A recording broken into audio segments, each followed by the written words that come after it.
Hey y'all, Scott with Bent Fort, back at the creek. And guess what? I got a special guest with me. One of my members and subscribers came down with his grandson Robert. Mr. Greg Black is here digging with us today. And they're already hard at work. I'll probably not dig much today. I'll let them do the digging. I forgot the umbrella for the camera, so I might have to stand here and give shade on the camera. Because we decided we're going to dig out here in the sun. What's going on, Susanna? We got Greg Black over there digging and grandson Robert digging today.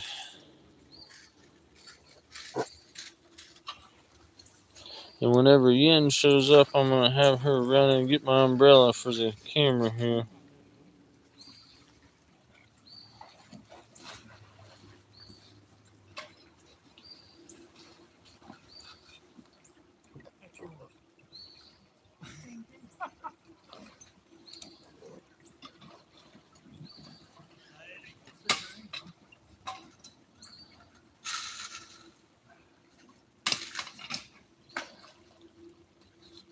Now y'all might want a test pit before you invest a lot of energy in digging.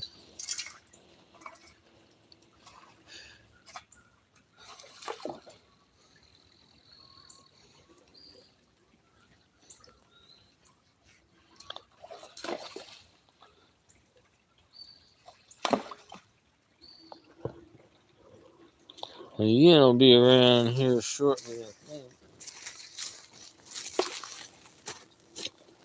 We got a while before the phone heats up too much.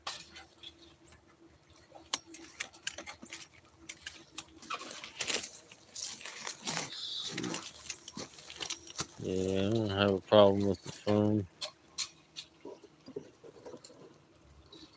I have to take you over where I'm digging in a little while. What's up, Zaxton? We got Greg Black and his grandson Robert digging with us today. Hence the title, Greg Black. Thanks, Susanna. I gotta get some icons for my members. Georgia Tech is just rocking it this year, huh?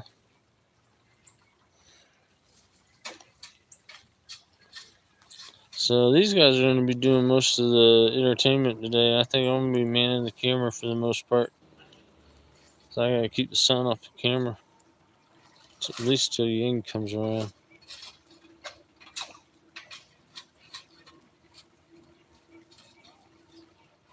Got 101 people.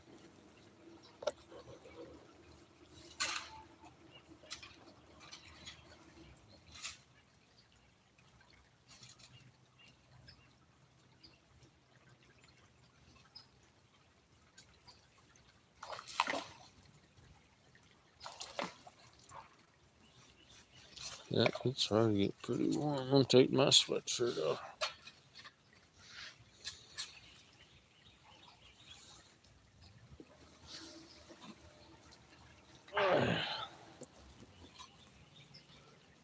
Yeah, if I put my hat on the camera.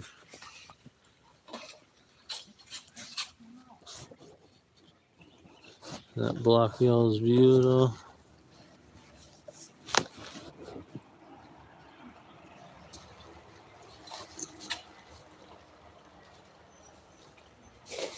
Shouldn't be blocking the lens at all. It should keep you insulated.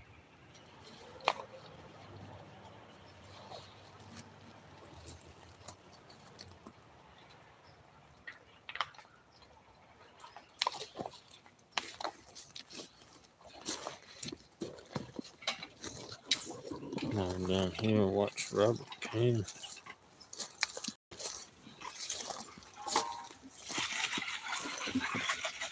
Make the boy nervous.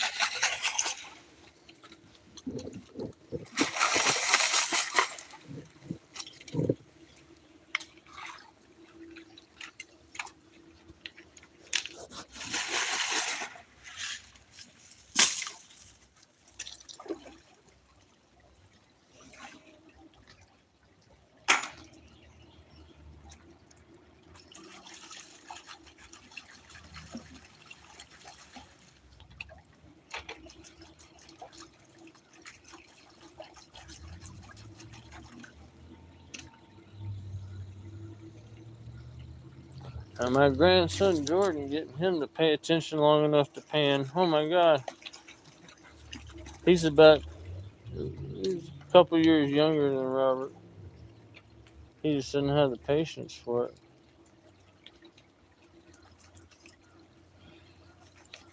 Can't believe you went and put stickers on everything. Look at that bent porch sticker. It's shining. I sent you 5. I thought you were going to keep a couple to give away to other people. Oh, I got some still. You put them on everything.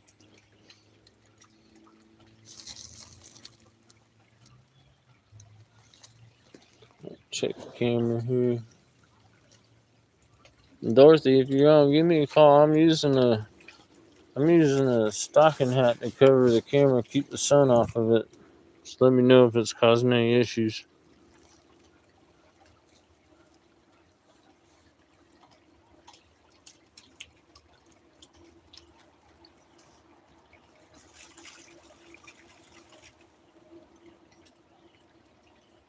A lot of black sand. Yeah, there's a little bit in this creek. The other creek, the Bicycle Creek, that's what I call it. That way I don't say the name. It doesn't have quite as much black sand. It's actually got some heavy blonde sand. The blonde sand is heavy. It's got a lot of garnet chips. It's got some, like, I call them green garnets. My buddy, they're not emeralds, but some other green, lighter green, peridot maybe. I don't know what he calls them. I just call them green garnets. Just looks just like the red ones. They're just green.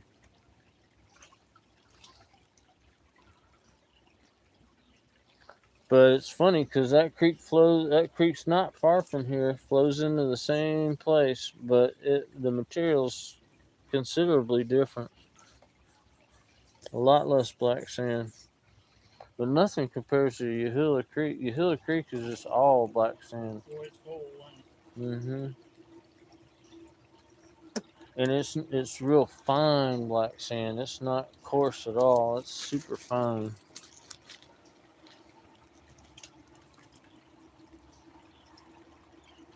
But other than that, I panned a bunch of creeks up around Jasper, right around where I live, and there's nothing up there. It's kind of like you got to get down onto this plateau.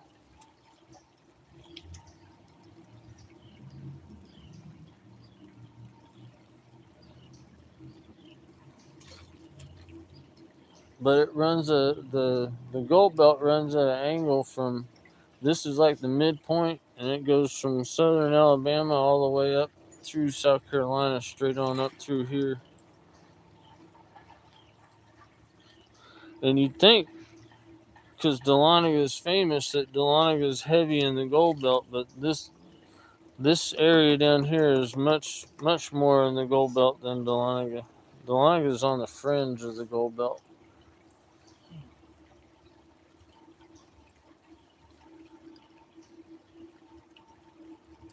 But most of the mines, I think, were always hydraulic mine, not underground mines. They're just stripping mountainsides down. Like the Weekend Gold Miners property, the whole area is an old mine, and it's basically you're digging in the tailing piles from 100-year-old mine, and anywhere a tree's growing, that's a tailings pile. You just dig, and you can dig anywhere you want to up there. But because it's tailings, if you've ever, all that muck that you get in the bottom of your sluice, like I run a 2 bucket, so my tailings drop into a bucket, but then the bucket that sits in, there's all that fine silt. I think he ends up there walking.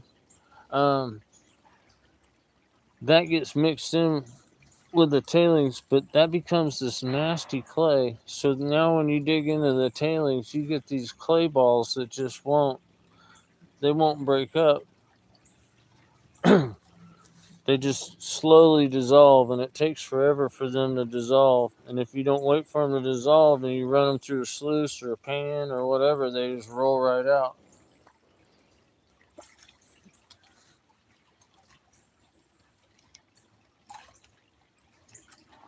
Yeah, no, One little piece. you got one. No, keep you from being skunked. That's the first thing is to get the polecats gone. One little flake. Hmm. You got anything down there, Rob?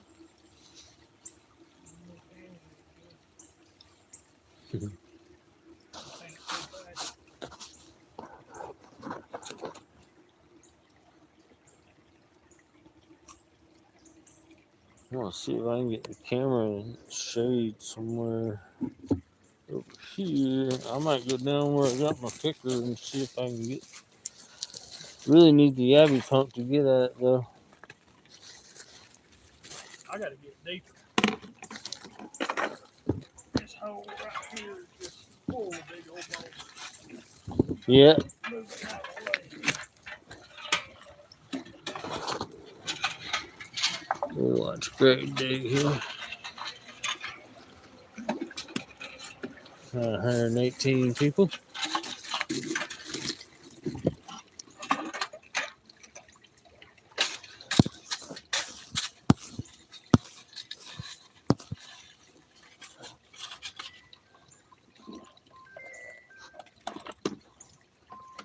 Robert.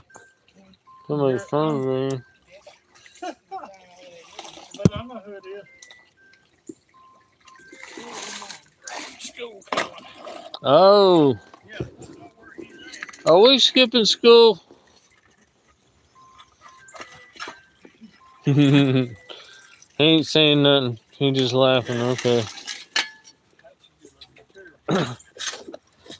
That's good. Anything you say can and will be held against you.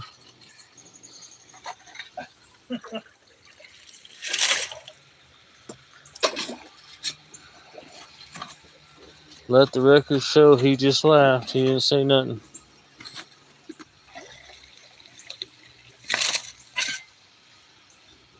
So Greg's got the homemade classifier. It works good though. Yeah, looks just like an arbor.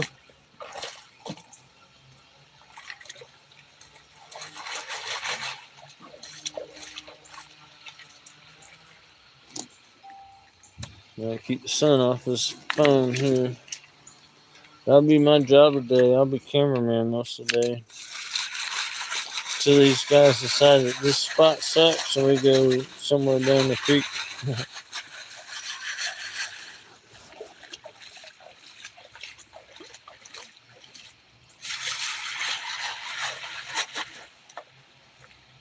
But this little section they're digging, this is a section I've always wanted to dig and I've not got a chance to.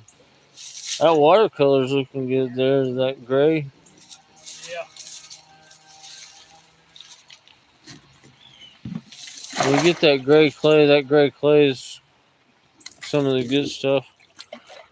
So you notice all the rocks are quartz, so that anything that decomposes is that's where that gray clay is coming from, decomposed quartz. And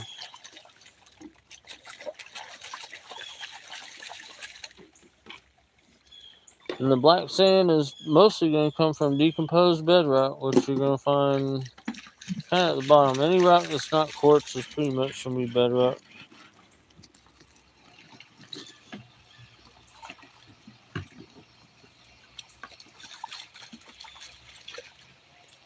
Which is weird because a lot of other creeks or whatever, you get excited when you see quartz, but when it's every single rock is quartz, it's hard to get excited.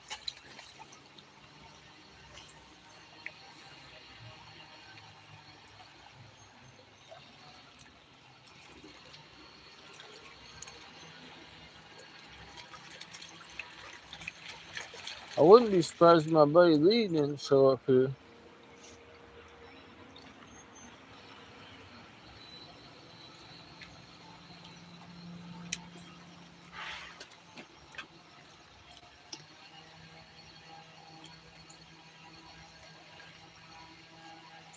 Boy, Robert's just going at it over there. He's a digger.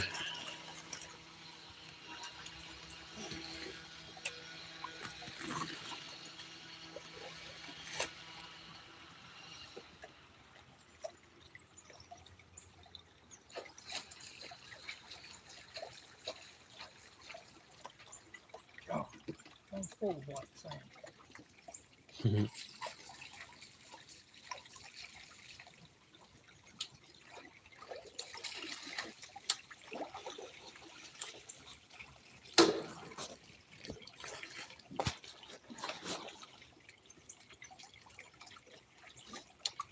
I hope she comes down here soon. I'll send her back and I'll say, honey, go get the umbrella.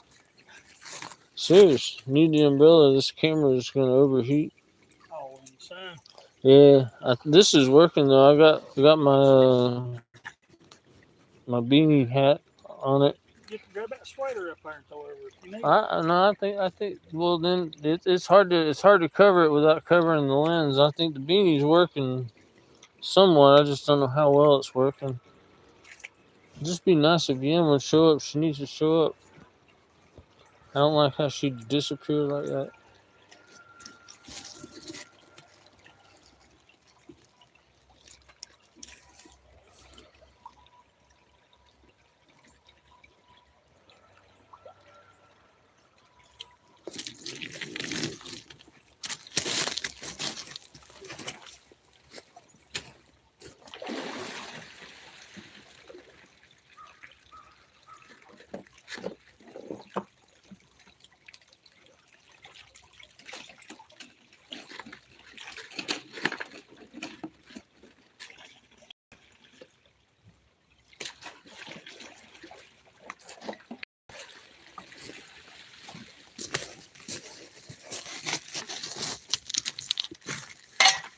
Got mine ready to go. I think it's more entertaining watching Robert anyway. She's got it down.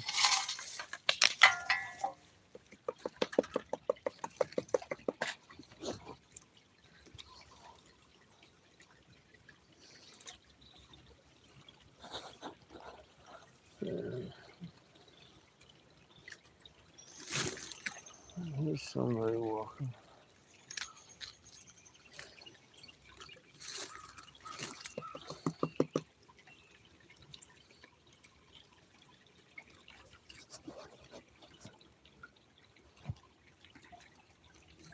That's a pretty good sized piece. There you go. Greg's making a call over here.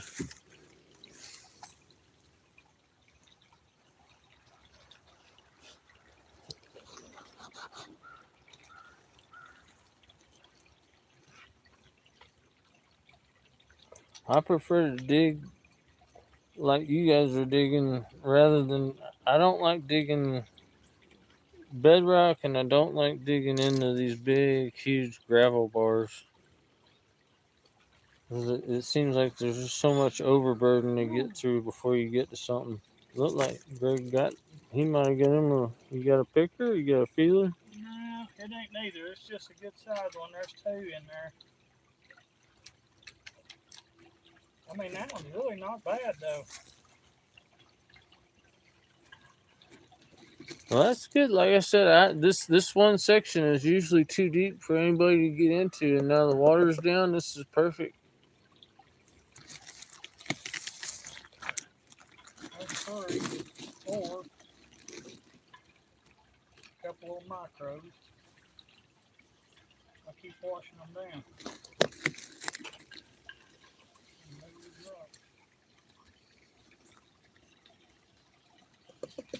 What's up, Charles? How you doing? What's up, Bester?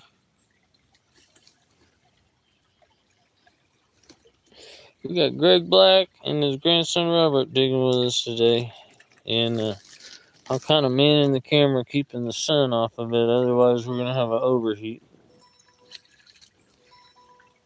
Is that Charles down in Florida? Yeah, Mr. Charles Mallory.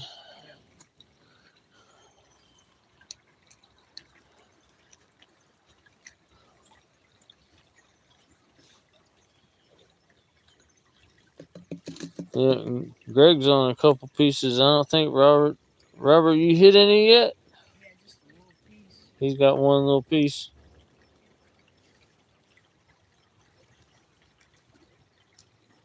When Yin gets here, I'm gonna get me an umbrella.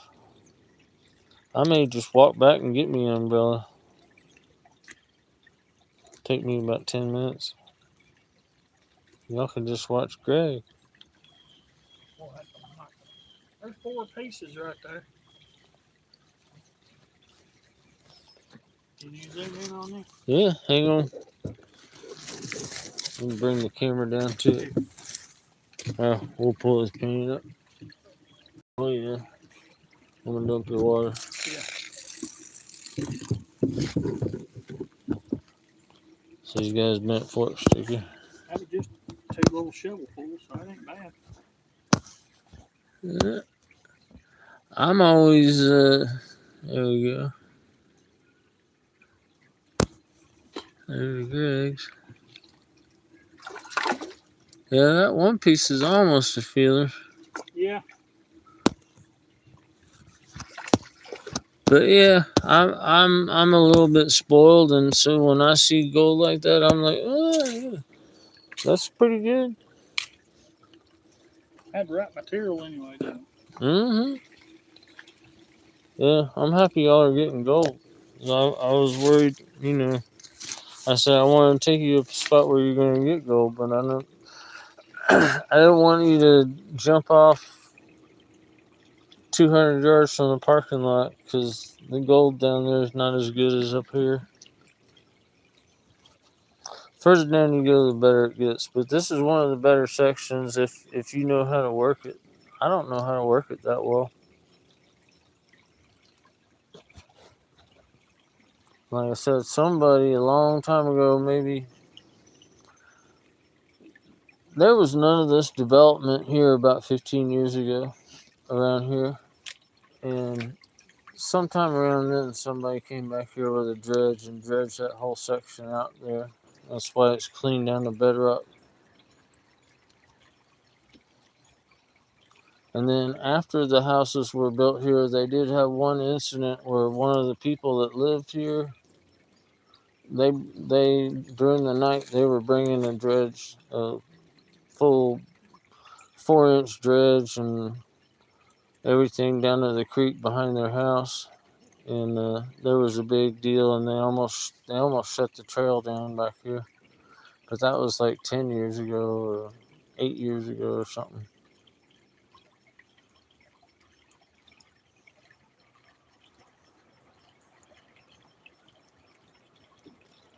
Now the problem is we got kids riding motorcycles back here, and where those kids are going to get the trail shut down.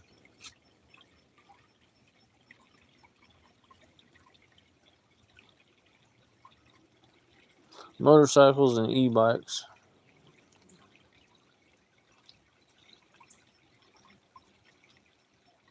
Yep, that was it. I'll turn the camera over here on Robert.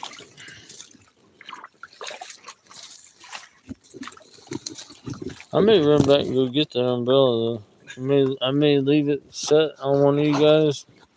It really won't take me long. Yeah. Go ahead. It's not a long walk. And then y'all won't have to hear me talk. Well, I'm afraid to answer you. I don't know if you're talking to me or somebody on there. Yeah, I'm just kind of talking.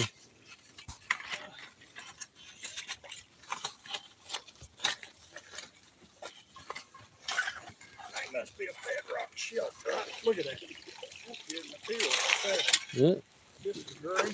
Can you see that gray cloud? Yeah.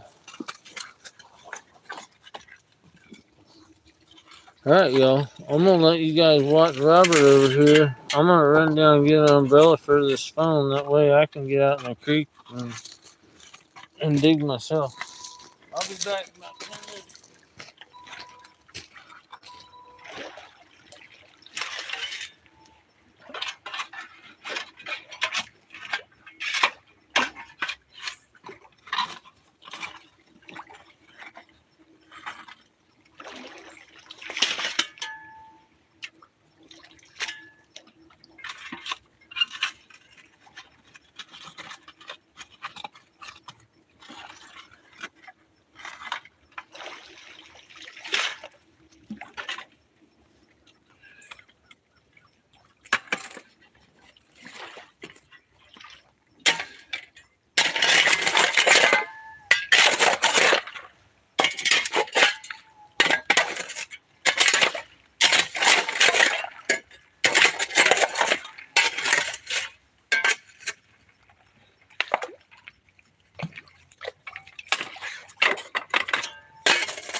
one.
I didn't take you long. Well, I'll bring some extra supplies here. It's easier to grab the whole bag rather than to find it in the bag. Now I'll find it.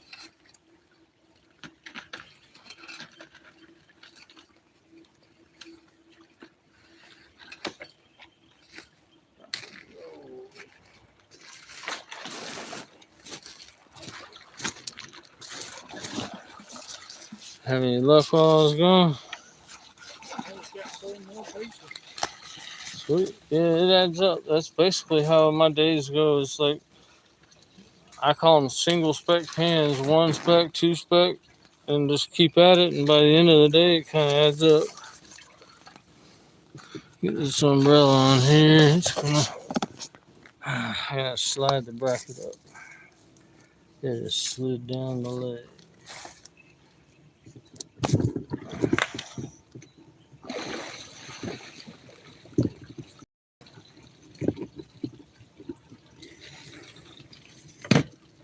There we go. Sorry, y'all. Getting you guys the sun shield set up here.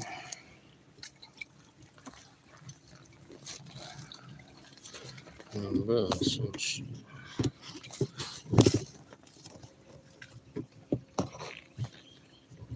Come on.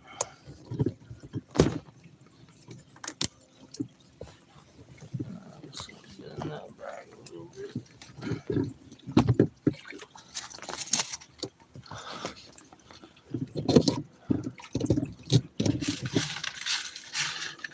Oh, no.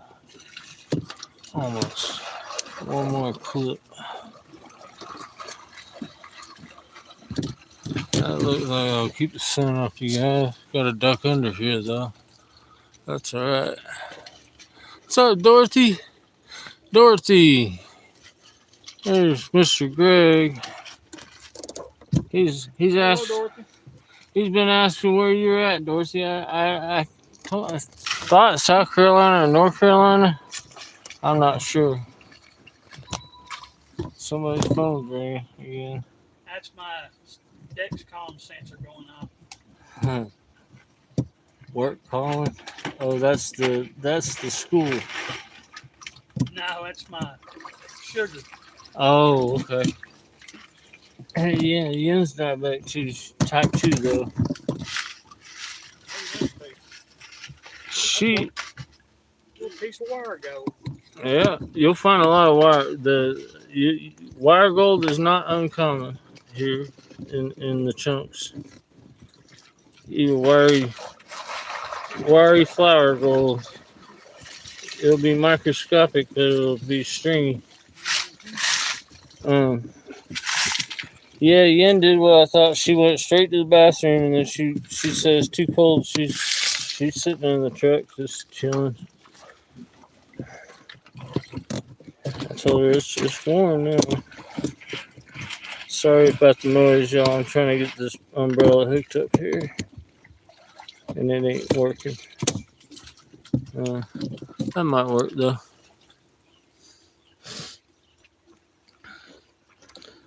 She's in Indiana.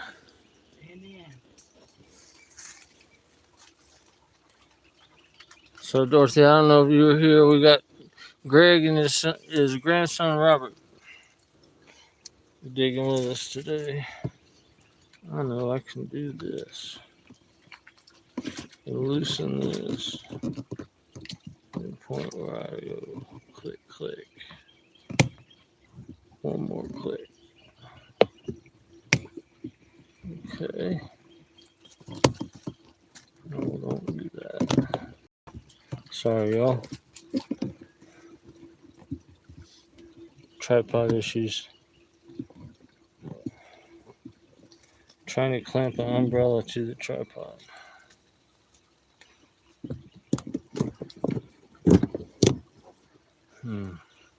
I think I have accomplished my goal. What is up, Mr. Jeffrey?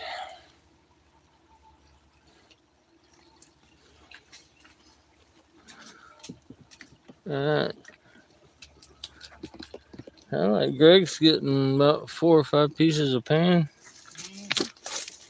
And some of them sound like they're chunky. No, I got my Yabby pump too if you need it. It's not the greatest in the world, but it does work. I got one up there and I don't use it. I got one of those quick sniper ones off of Amazon. I used, not off of Amazon, I think I got it off of either High Plains or Carolina, but I had points, so I got it free on a cashback credit card or something. And I got the thing's only about that long. It's just teeny tiny. Yeah. Yeah. But it would be effective if you were down snorkeling and dredging and blowing off dirt while you're underwater and stuff like that. You ever do that? No, I want to do that. Yeah, I thought about in here even getting a mask and a snorkel. Up there at Wildcat Creek, It's just flowing river all the time, and there's bedrock just everywhere. That's what me and him want to do is snorkel it. But yeah, like you see, like Misha Boylan and all the people out west, they can do all that stuff. They underwater and they're just fanning off the dirt, and there's a whole picker right there. Just pick it up or suck it up. Yeah, I want to do that. But my health just ain't good enough to walk that distance. It's just like coming off that power line straight down. Oh yeah, that's why I think this little section is good. I think that hillside is just slid down here all the into this section, and when they cut all the trees, I don't know how long power line's been here, but they put me on that Manjaro once a week shot thing. Oh. And it makes my legs go now. Oh really? But I've lost a ton of weight on that stuff. See, every time I find that right there, no matter where I'm at, there's always good gold in it. That gray stuff? Yeah. Yeah, that's that gray clay.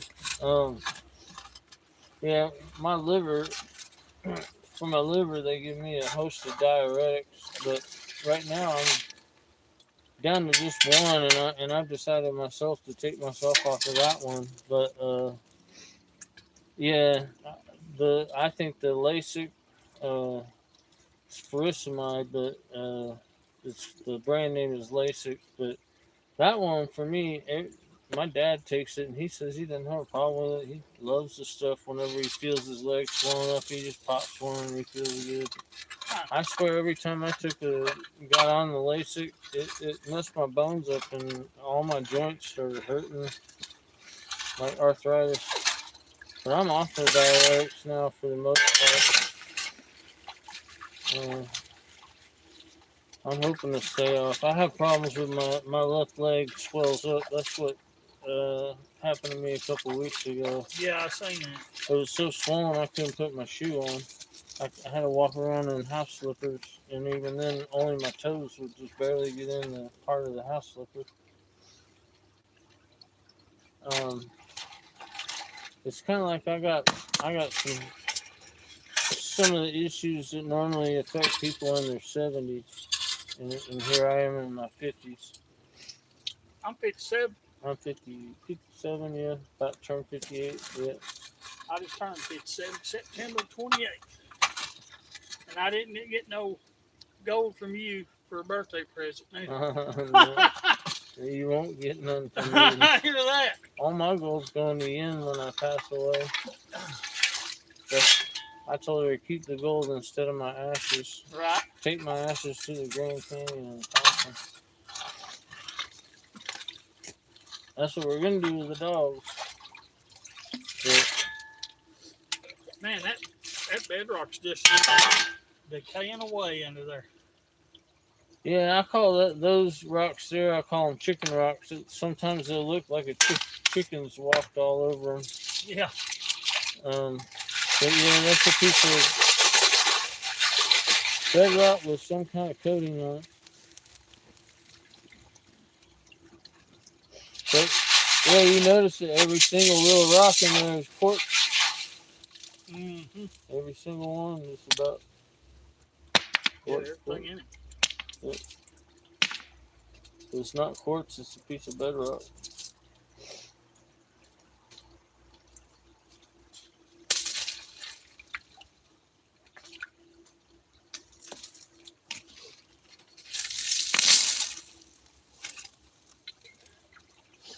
Yeah, that was my fish frying basket. I cut the handle off of it, bent these tabs over. It works perfect in a bucket. Yeah, it looks good. It looks just like an arbor, man. Mm-hmm. It's 1/4 inch, so. Did you have to weld the handles on? Yeah. Yeah. Yeah, that was that was these pieces right here that came out where you picked it up from. I just separated them and welded me two on that side and that side. Works really good. I've got them plastic classifiers and they work good too, but all I got's a 1/2 inch. I don't like using 1/2 inch. I keep thinking up plans of how to make one of the arbor ones myself. That's probably about the best I've seen. Yeah, look here. Get me a couple sticks and just a set of jumper cables and a battery and So you can put that, just shovel into it, shake it a little bit. After you get your bucket full of water, it does real good. Yeah, I got the store-bought plastic version. I like my XP. That one's great, except it doesn't fit on a bucket. So if you want to fill a bucket with it, you gotta run it through the pan and then pour the pan in the bucket. Kind of defeats the purpose if you're then gonna pan it back out. So if you run it through the sluice, which I brought the backpack down here, I got my brand new Recon. I don't think we got enough flow to really run it. Pretty hard right now with it. Maybe right up there. Yeah, that's about it. And you can dam it up a little bit more, maybe get a little bit more flow. Yeah. Well, before I forget it, I appreciate you letting us come down. Oh, no problem. That's awesome. I ain't really letting you. Really, there ain't no letting. Well, now you know the spot. You can come down anytime. You don't know. I never knew the, place to come. It's hard to get information on where you can do it and where you can't. I know. It took me a while. It took about 6 months. Like I said, I bounced around. I just drove around to different spots around where I lived, and I would just park the car and jump in the creek. And I get on Google Maps and all that stuff, and then right near my house there's a family that owns like probably about 1,000 acres, and it's a whole corner section of the land, and my house kind of sits away from theirs. But if you walk through their pasture, there's a creek that runs alongside the road, and I went and asked him permission to cut through his property to get to that creek, and he told me, you ain't gonna be able to get to the creek. It's like covered up with blackberry and blah blah. And he said he can't even. He wanted to get in there and clear it out, and he can't even get back there. And so he dissuaded me from, So I wasn't gonna be cutting across his property basically. And then they wound up selling it now. Some new owners own it, and instead of cows now they got horses. So what is this right here? What's that? I know it's not lead. See that little stuff right there? That's just as heavy as it can be. It's all square. That's those pieces of bedrock. That's bedrock because when it breaks up, it's decomposing, but it's not that decomposed. When it breaks up, it breaks up in these little square pieces, and I hate it because they're square. They don't roll. Oh, okay. And that's why they act like they're heavy, because they don't roll away. They cause you to wash your gold back down and bottom of your pan a lot. Yeah, and they'll sit up there with the gold, especially if you get in a spot where your shovel's punching through some of that bedrock. Mm-hmm. It's like that top crust of the decomposed bedrock, and little square chunks, little gray square chunks.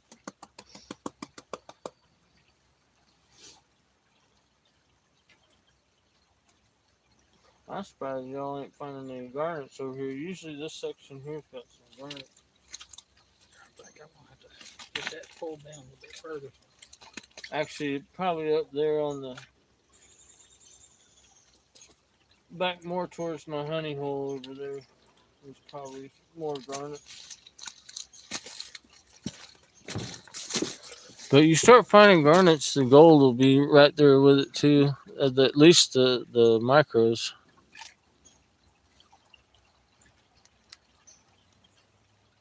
Oh, we just lost Charles.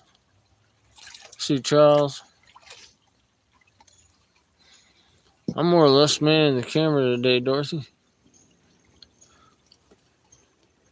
So we got Robert over here, and we got a visitor. There'll be a bunch of dogs that come down here to visit us. There's one. She'll just jump down here. Just don't freak out. She's nice. Her name's Annie Oakley. We got dogs. Okay.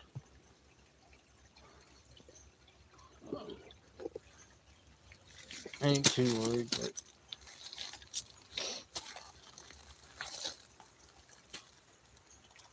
at my grandson Jordan, we were in the creek and a couple dogs just jumped in. He was a little startled.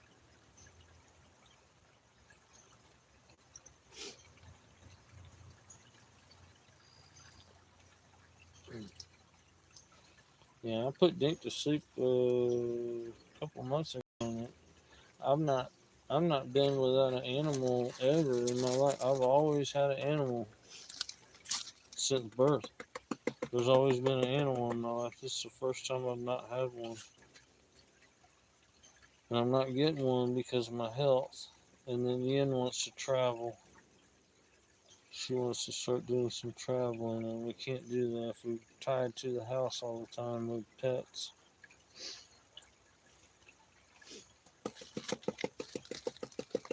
And I told her if we start driving around in an RV traveling, we're probably going to wind up with a little Yorkie or something. That's what we got. We got 2 of them. Yeah, I said that I'm going to need something to keep me company. Well, there's 3 little pieces. There you go. Walk in and come up on the side of the pan. Yeah, it adds up. When you get, once you realize you're getting about 3 a pan, you can just speed it up and you start getting some skunk pans, and you know you might be going too fast to slow it down a little bit. Yeah, I repan this one because I thought I'd done that. I did. There's been a couple times where I panned through a pan and I thought there was nothing in it. I just about threw the dirt out and I said, one more time, I'll tap through one more time. And then I tapped through and it turns out to be a really good pan.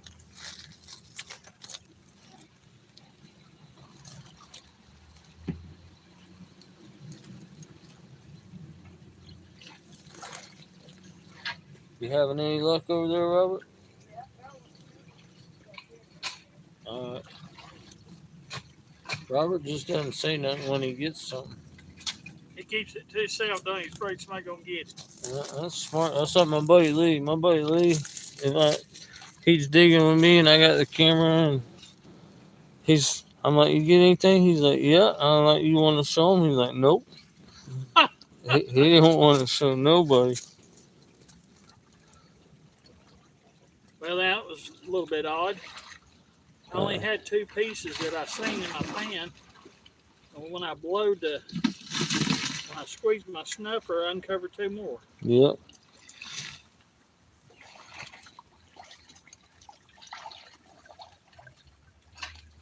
And Robert's sitting in a good spot in there.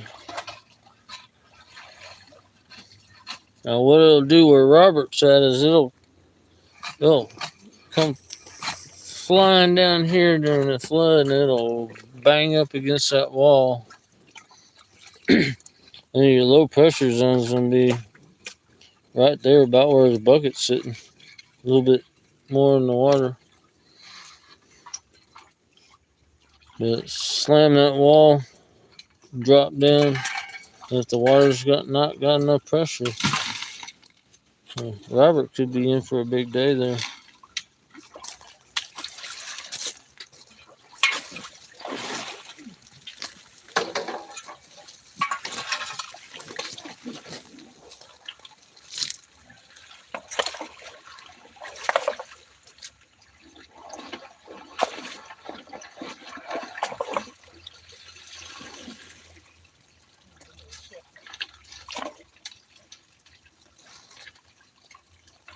I'm gonna go on up around here and take a little test pin.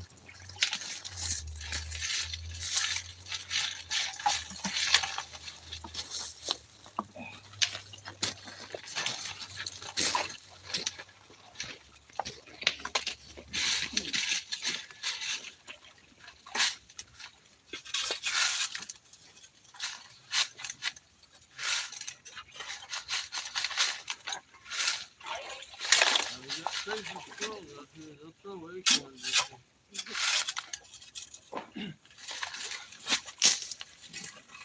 We'll be out here digging out here.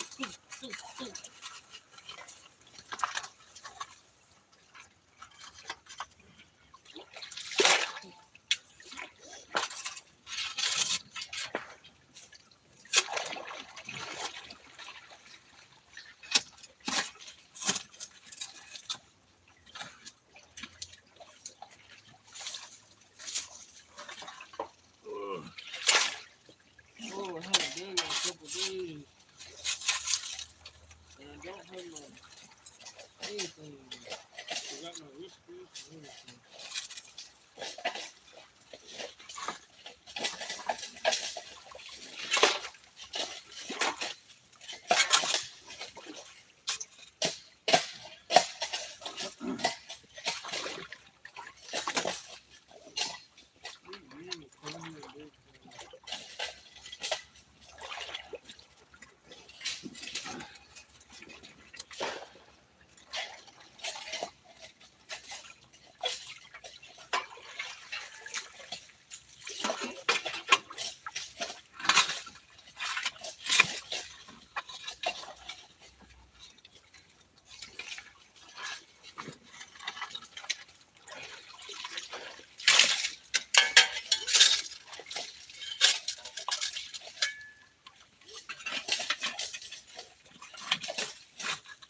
Oh, by the way, Scott, Misty Black was my wife.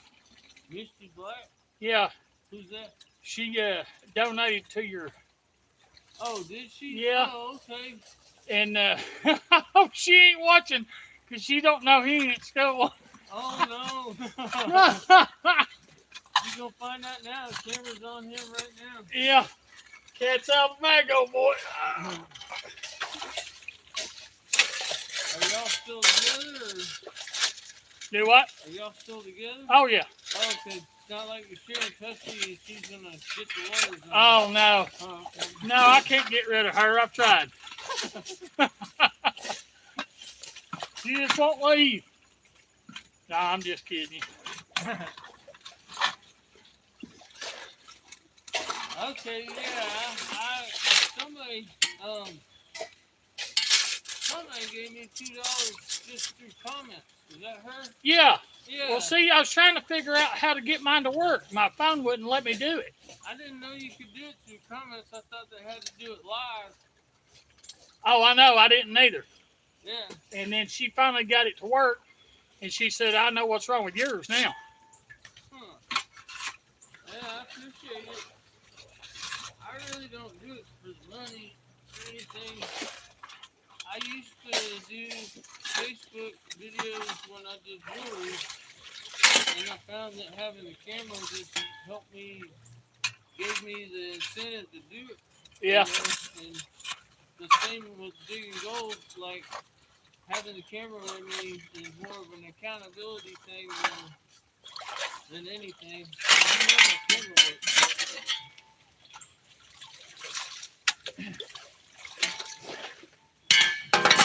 But yeah, I wish I was there. I had dreams of making videos and doing all this, that, and the other, but man, that's a lot of work. So channels like Glacial Gold Hunter, I really enjoy watching him because he puts a lot of effort into making the video. His videos are real fun to watch. My only benefit is that I could do it live. I'm just blessed to be in an area where I got internet access and cell phone coverage, and I can dig live. Most areas where you're digging, you don't have cell phone coverage, and you can't stream it live. You can take a video, but you can't do it live. Right. So, That's a big benefit. But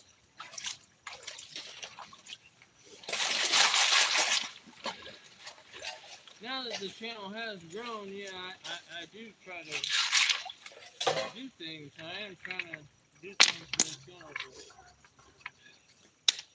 I don't see how people do it.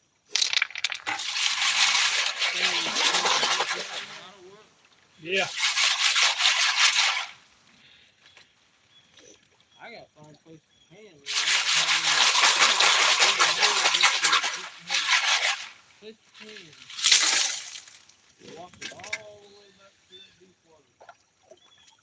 All the way over back to that.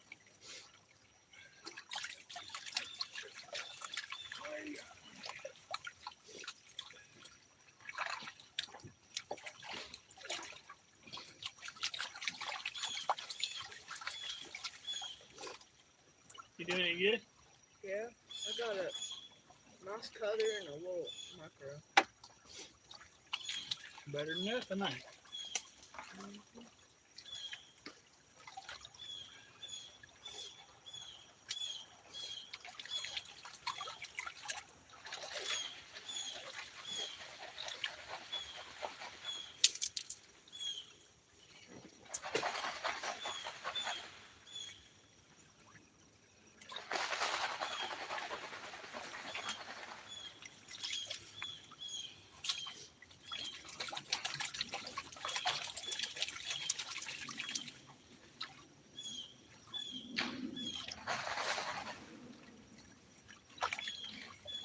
Stuff like pure black sand. Do what? Stuff like pure black sand. Yeah. I had to clean one twice down here because I had so much.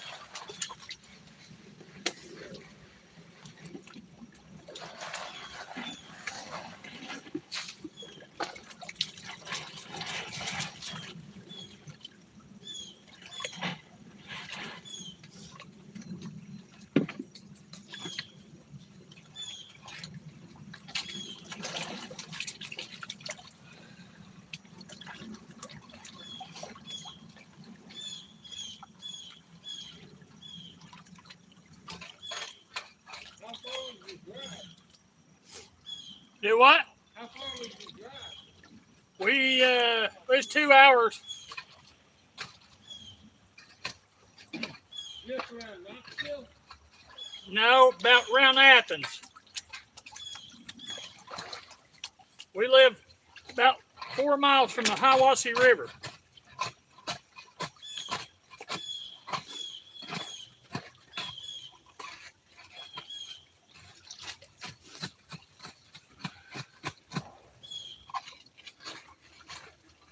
Well, I told you it was about 2 hours. I said, you get there about 2 hours.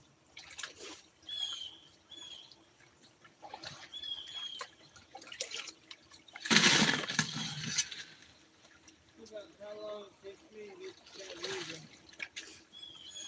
You can't drive on 75, you gotta take out on 7th Street just to get over to 75. 575 goes the wrong direction.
typing a book here.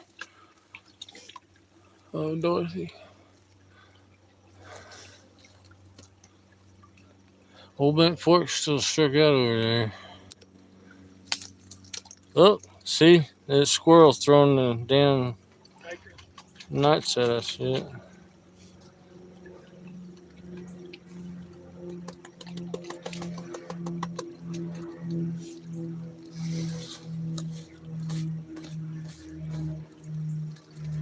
I want to turn it on, Greg. I'll have to go dig another pan.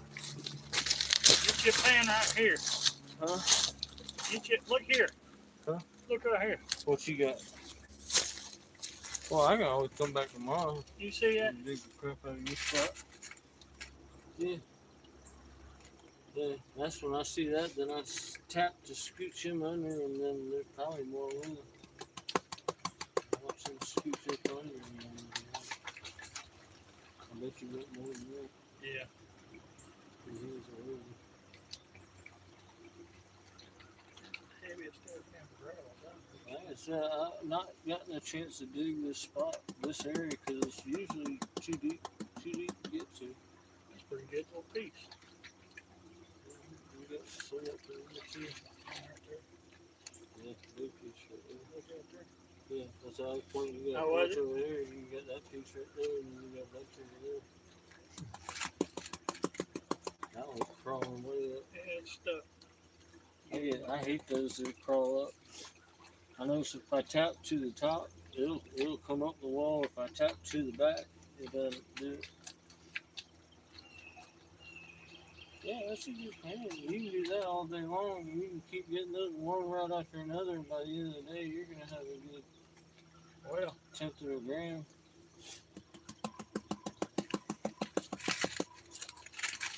There's 1, 2, 3. We get the camera on this.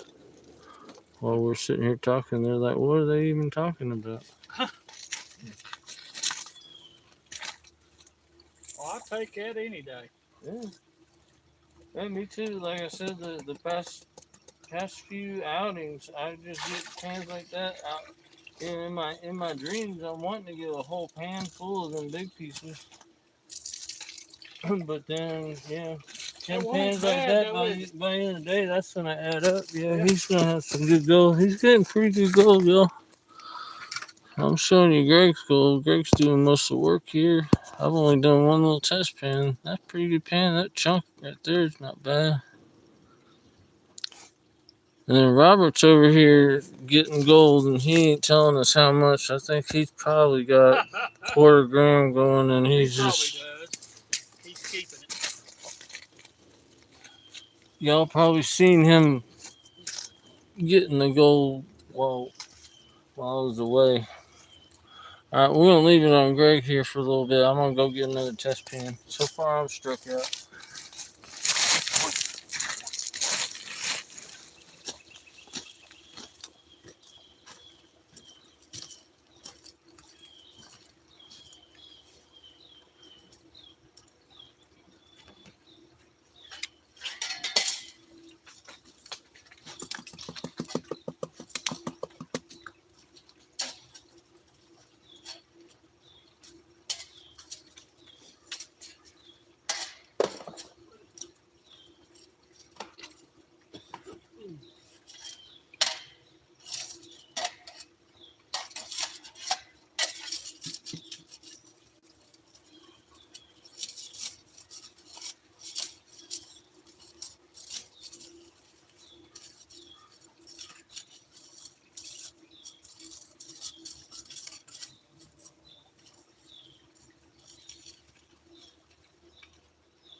find some more? Yeah. Good.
Hey, when you find gold in your pan, repan it again. Every time I've repanned this, I found another place or two in here. That's also why I'm putting it all back in my car's bucket. Oh, are you? There was a one person this rock. That's bugs. You got bug holes in there. I ain't done nothing sitting here. I'm getting gold.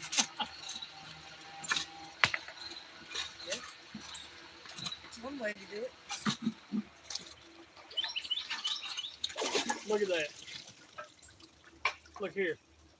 See that gray stuff? That's that decomposing bedrock or something. It's just full of it.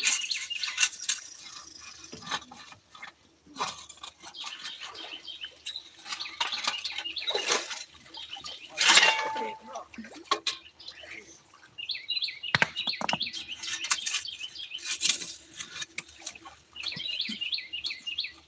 That's a giant piece of quartz right there.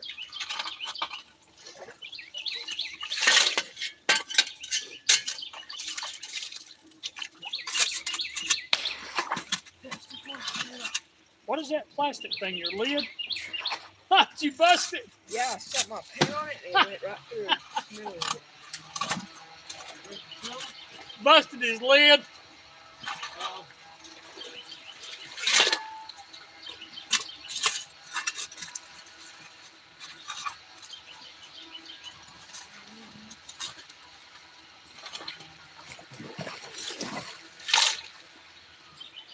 I'm sitting right on top of that stuff up there.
on the board.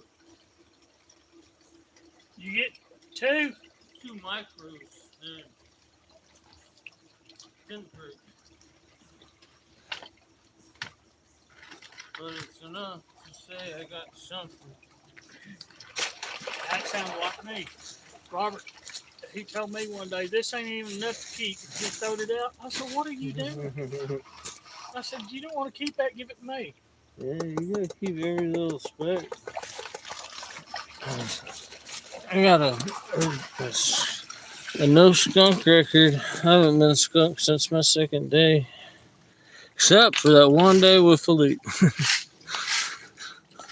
But we walked around with oatmeal and we didn't hardly dig at all. Let's see, that's 1 and the 2 is right down below now. Yeah. Where he be? I gotta find her, see? I can't even find the damn goal. Locate. Alright, directly above the B. There they are. My 2 specks. They're that small that I couldn't even find them. So I zoom out and they disappear.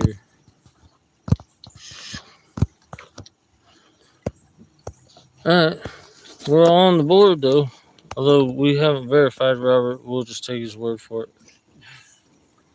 I don't know if I'd do that. He's over there cheating us. Robert, are you finding gold or are you just saying you are? Oh, I'm actually finding gold.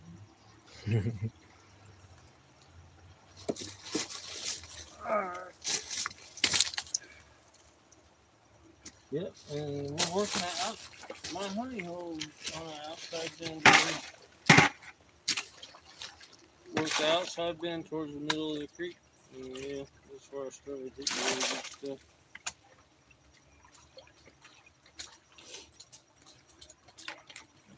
But yeah, I'm mainly concerned with you guys having a good time and getting gold. And Brother, we have a good time no matter what we do. I just had to get on the board, and now I'm good. I wish you would come down here and hang out with us. He's kind of fun. He's fun.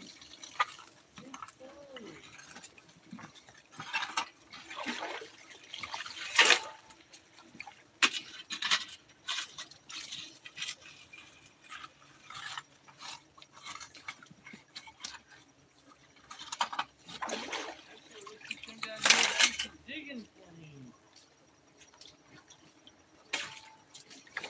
I used to let her work for me. Did you notice this hole right here? I didn't notice it until just now. Nah, there's other people. There's a couple. Like I said, there's a few unscrupulous people who will come in here and put in the bank. And then there's just bad erosion. But no, I didn't notice that. I don't think that's been dug into. I think it's washed in. Yeah, probably is. Yeah. That section where that whole wall where I found my little picker, that's been washed out too by the recent floods. That wasn't cut back near that bad. And Yeah. I don't think anybody goes dug that. I think it just washed it.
Right here.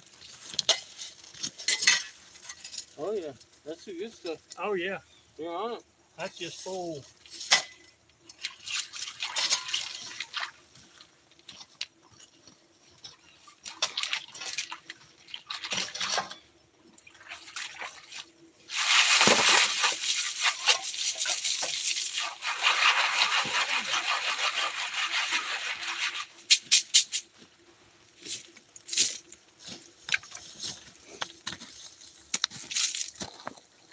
Yeah, you're getting into, like I said, this little section hasn't really gotten much attention because it's usually too deep to get at. So you're getting at maybe some virgin material down there. There's a piece of slate or bedrock. Mm-hmm. It's running right this way, evidently. Mm-hmm. You slide off of it right here, and it's just crumbling. Yep.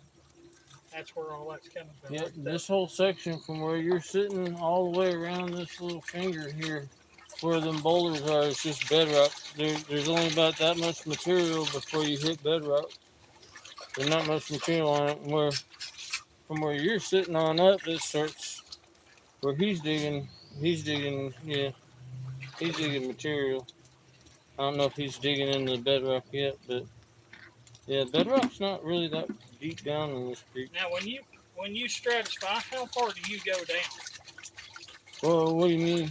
Well, I've been leaving a lot of gravel in my pan with black sand, and normally they say, well, I've seen people say you need to, take it a lot lower than what I normally do. But I just go lately, like with a super sluice, I keep panning until kind of I start seeing the ridge between the two riffles. See that line of black sand showing up right there? Mm-hmm. Yeah, I'll reset every time I see that, but basically, I want, when I go to back pan, I want to be able to have like 1/3 of the pan with the unpanned dirt, 1/3 with the pan dirt, and then like 1/3 of the pan with space in the middle where I can spread it out and see what's in there. But lately I've been panning down until basically I see almost a clean line between the two piles. You got your inner riffle and the outer. Right Yeah. When I start seeing that pretty clean, almost all cut all the way through, then I say, oh, that's good enough. See, I'm always afraid to let it go that far. Yeah, I've been thinking lately that maybe I'm going a little bit too far, and if I stop earlier and just throw it in the bucket, I might see some more when I go to sluice it. See, normally, now I stop right there, but I already know there's still a lot more gravel down under that. Yeah, I'll probably at that point I'll probably shake it a little bit more just to get the light to come up. I won't shake it real aggressively. Just kind of give it a little shake to get that blonde to come up to the top, and then just kind of lightly wash. Now, do you use that off? Ever use the smooth side? Yeah, I like this. That scares me to death. Sometimes when the black sand's real sticky, or even the blonde sand or the rocks don't want to come off, it's usually with my XP pan, not the super sluice as much, but the XP, sometimes the rocks don't want to come off because the riffles are hanging it up. Huh? Would you go further than that? Maybe a little bit, but yeah, they're getting close to where I'm like, okay, about time. But yeah. That's about where I'd be ready to. See, I thought you'd like it. Huh? Everybody sees that big old bent fork emblem on there, I do. I like it. Yeah, that's cool. I just can't believe you put it on everything you got. You got it on a sluice. You got it on everything. Hey, bucket, sluice. I had a lot of people see it, sluice, man. That's like, I only sent you about 5 stickers.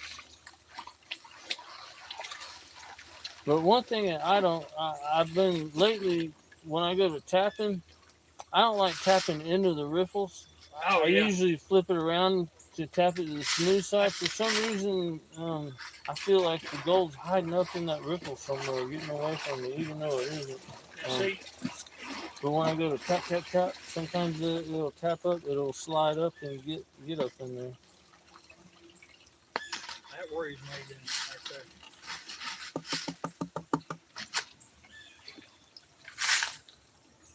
there. Like Gentleman Prospector did a little short video of pan and pay dirt. When he does his pay dirt, he doesn't let the wave come all the way to the back of the material, so he just washes the top of the material. Just out in front? Well, when he's doing the normal washing, Yeah. whether it's smooth or with the ripples, but when he goes to, after he shakes it, stratifies, and then he's washing, he only washes the very top of the pile. He doesn't let the wave go all the way back to the back of the pile and wash the whole. And I've started trying to focus on doing that. Well, That makes sense. I don't know who Doc is. Doc from Gold Hog? Yeah. Yeah. You seen him side tap? Yeah, and yeah. Gold I walkover? used to try to do that. Yeah, I still try to do that once in a while. Yeah, that it works great when you got lots of gold to work with. But when you only got a few specs, it's easier to just tap it straight back and try to just sink it as deep as you can. Because what I have a problem with is if I don't get it sunk deep at this point, when I'm going and washing it, it just washes right off of the sand, and my eyesight's not good enough. I don't catch it. Well, mine ain't neither. I got glasses in my pocket, and I ain't had to use them just yet. I have to use my reading glasses. But now the sun's going in now, so I may start to have to. But yeah, I usually go with the assumption that I'm missing some because of my eyesight. Yeah, I was just telling Robert, I'm down here and I'm getting gold, but I'm panning it twice every time. Yeah. It the other day I didn't have a cons bucket with me and I was snuffering it up. So I'd snuffer it up and I'd always have to go through it 2 or 3 times just to make sure, since I knew I was be dumping the dirt. And then at the end of that day I said, never again, I'm always gonna bring me a cons bucket. So I can make sure I hate that feeling of you hate that feeling that you could be, you don't know if you are or not. You don't know what you don't know. This little hole right here still producing gold, man. Yeah, you should be able to work this better part of the day, and then there should be plenty more for me to come back and get. You can come in here right now. Nah, that's all right. I'll let you get. I'm gonna go back here right where I found my picker last year, about the same time last year, and get the Gabby pump. Are you sure you don't want to come in here? I'm fine. I'm unskunked for the day as long as I get that. What the only thing I really I wish Ian would come down here and hang out with us. It would be more fun. There's 3 pieces right there. They're micros, but they're still pieces. 4. Well, I'll tell you what I hate to do when I'm going to snuffer it up, and then I move my water and it washes it over to the side and I lose it. Oh, yeah. That happens all the time. You don't lose it, it's in your pan, but it's washed somewhere and you have to go through the whole process and tap it back around again, and yeah. I just didn't. A lot of times I forget to bring the snuffer bottle, and I just got used to just, at this point, I want to show it because I got it on camera, and I guess people want to see the gold, so this right here I tap it up to show it. But if I didn't have the camera, I'd just be dumping the dirt. I wouldn't even be worried about showing it. This right here is not even worth showing. I don't feel like. I can kind of see it from here. There's I saw it when you were tapping. I could see it move. There's 4 pieces there.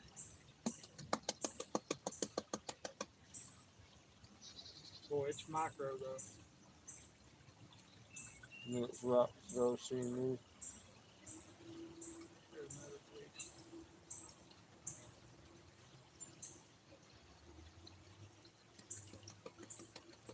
I have a tendency to tap too hard sometimes. Mm-hmm. You can see them right there, though. I can kind of see them, yeah. They're just little bitty fly poops, but I'll take it. Alabama bump. Tennessee tap, Alabama bump. Why didn't Georgia get in there? I think we get the swirl. Georgia boy swirl. Let's see who's on camera before I go off and do a pan. We still got Dorsey's message here. Oh god, the chat's been moving. There you go. What's up, human?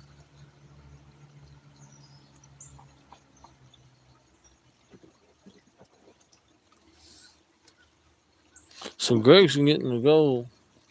Robert says he is, and I've gotten 2 little micros. I'm gonna go over here and see what I get. I think Robert ought to have to show his, don't you? Mm-hmm. I believe he's telling a story. We'll have a snuffer done. Yeah. You didn't think about that, did you, Bob? We're going to have a snuffer dump at the end of the day. Cool. I got an extra one in my backpack if you need it. I think I got one.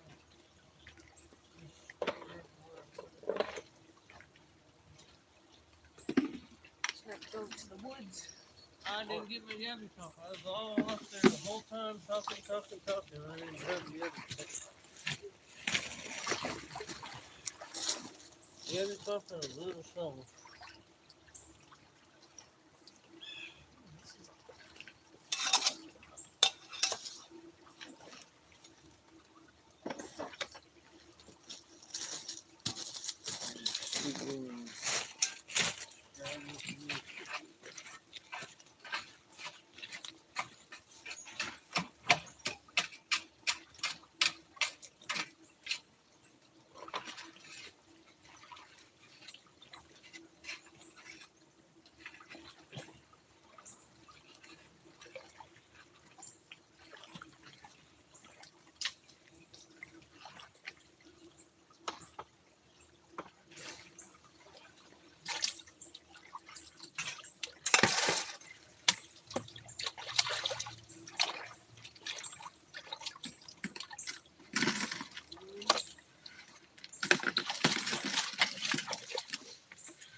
Hello.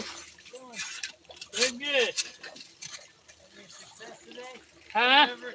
Any luck today? We found a few.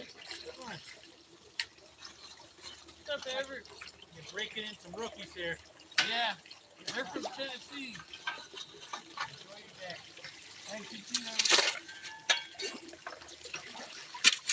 I gotta get them to come do with me.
Really only my second year doing this.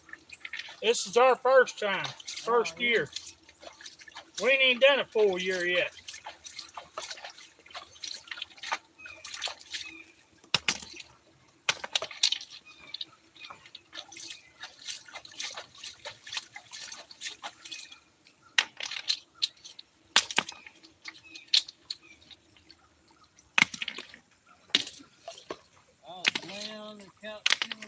for myself and wasting away. And I said, I gotta get some exercise. And somehow this is what caused it. Well, now, when I got my diabetes real bad, I weighed 369 pounds. Before I had my liver failure, I was 260. Ah, And I lost 100 pounds right off. I'm down to 258 right now. So, and that's from sitting at the house doing nothing. Yep, that So was me, yeah. this is a hobby, and I love doing it. Yeah, I was wasting weight when first day I came out. I was watching Aaron Gold is Where You Find It, and he said, "Come out and dig with me." I said, "I could do that." So I went out to Croissant Mine and I bought a pan kit, and then went out to the park, and he was already gone. So then I just did the best I could. Didn't know what I was doing at all, but I'd been watching him, so I just did what I saw, you know. Yeah. Second day I went out and did the same thing. Nobody was out there with me, and then I almost wanted to give up. And then I went out one more day, and I was getting I was getting distraught. Yeah, and then, discouraged. Like, I had this one pan that had 3 specks in it, and I was like, "Holy shit!" And then it was on. You know? Well, now Aaron's the first one I ever seen on YouTube. Mm-hmm. Watched him forever. Yep. And seen down there at Yahula Creek. I went down there. That's where I found my biggest piece of gold. And then lost it. And yeah, I was at home drying it out, and I don't know what I was doing, but I rolled my pan back. That thing, it was a half a size of a BB, I guess, maybe a BB size. Rolled right out of my pan, hit me on the foot. I looked for 2 hours, never did find it. Oh, dude. It's in the carpet at the house somewhere.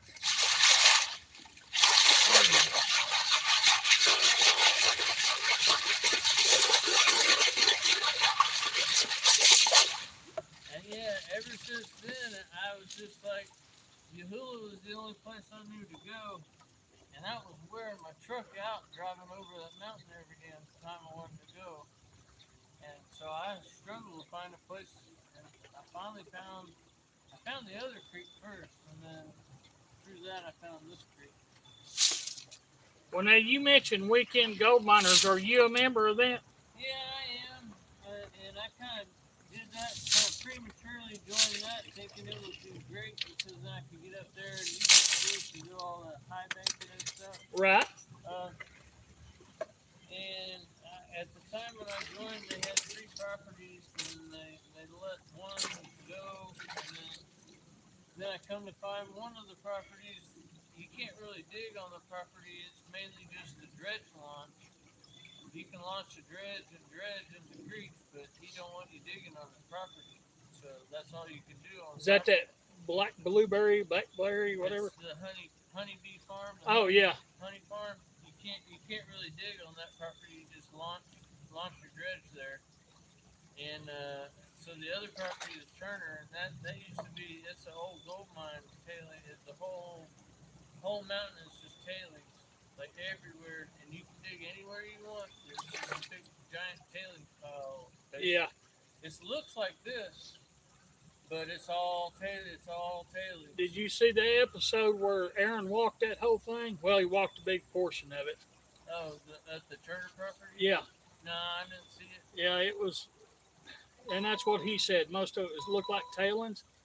When he came back down to the main road, he said that he believes that the main road is the quartz vein that they were following.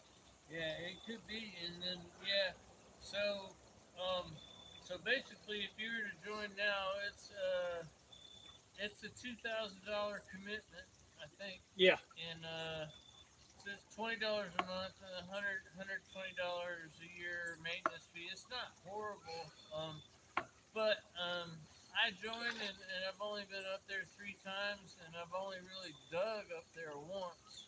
The other 2 times I went up there to explore after I joined, and I just kind of drove up there and just drove around just looking to see what's what. And, Yeah. And every time I've been up there, there was no water at all. There was just hardly just a trickle. So if if you wanted to do anything, you had to have a high banker, and you'd have to dig yourself a pool and run a pump out of that pool, and there's just no water at all. Well, now the first place we ever went was up to Coker Creek, and they got the Coker Creek Gold Camp up there, and Brian kind of runs. I guess he runs the whole show up there, which is fine. You know, there's no problem with it. But if you want a gold pan, it's $25. Okay, if you bring a sluice and you want to run your sluice, it's a different charge.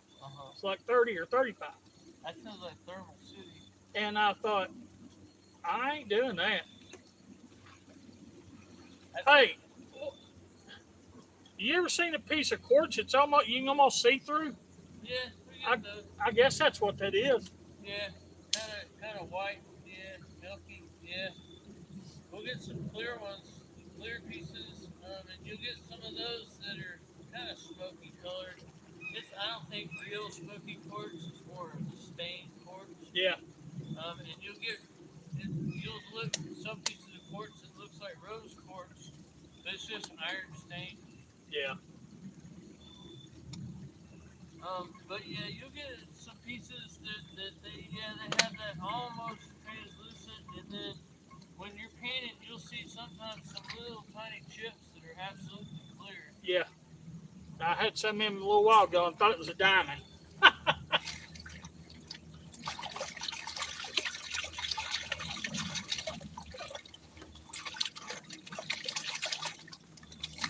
Usually it's white. And if it's yellow, that's just because it's stained.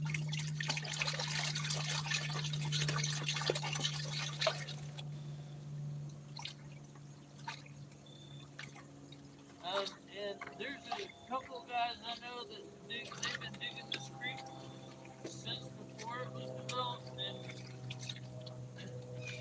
one of them says a lot of the route that this creek is taken, like from the bridge on back, says that this ain't even where the real creek goes. You know, it used to go down through here and through there, and it's moved.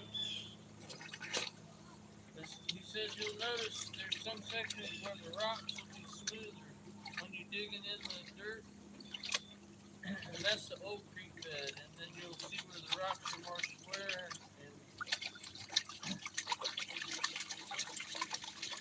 But still, there's a reason why we stole the land from the Cherokees. Right. And I don't think it's, you can't grow nothing on any of this land up here, hardly. Like where I live, it's mostly cattle. You can have a cattle farm or a horse farm that's trying to run a tractor on it. It's just too hilly. Well, that and apples. Apples, yeah. Yeah. Yeah, that's up where my mom lives up in Ellijay, and yeah, a lot of apple farms. There's one, a new farm, Bella Farms in Jasper. That's new. They're Bella Orchard. Yeah. They're trying to grow muscadine. They've been there for about 5 years now. At least they're still in business. Yen and I'll go there and get muscadine once or twice every season. And they I don't know if they're still having apple festivals, but I know last weekend and the weekend before they were doing it up there at my mom's house. Tractor season. Well, now, how'd her birthday go? She have a good birthday? Yeah, it's pretty good birthday.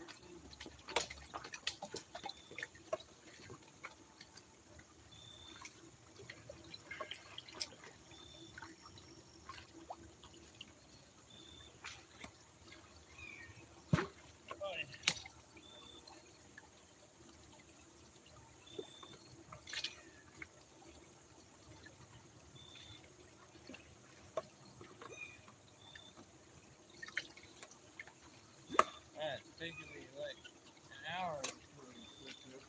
This big old spot.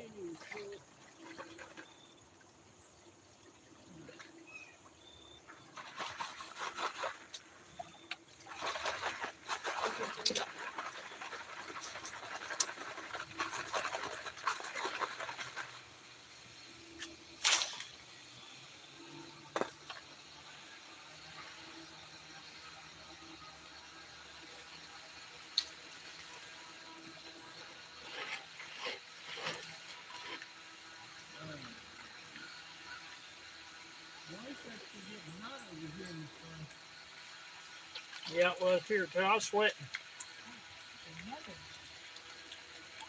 Rob, move down this way. Get into some of this right here if you want to.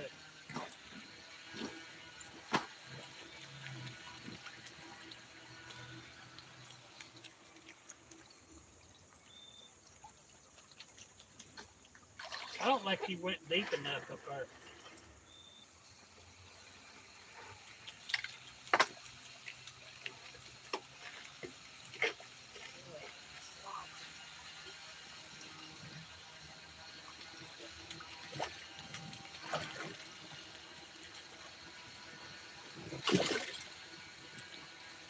See right in there? Start digging from that side right over there back this way. See this big hole I've got right here? It's full of that gray decomposing bedrock. Right here's where somebody's been digging. A big hole right here. Yeah, they didn't go far enough down, did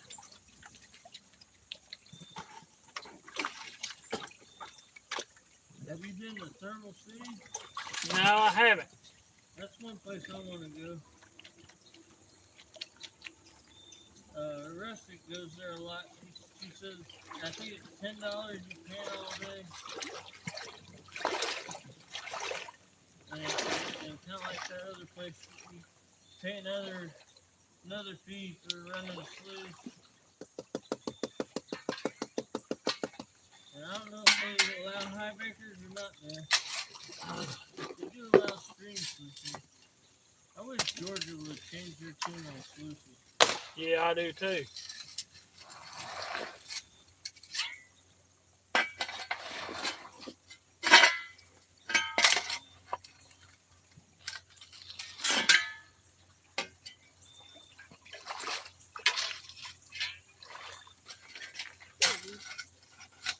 Maybe put a length limit on them or size limit, so everybody should be able to run each one.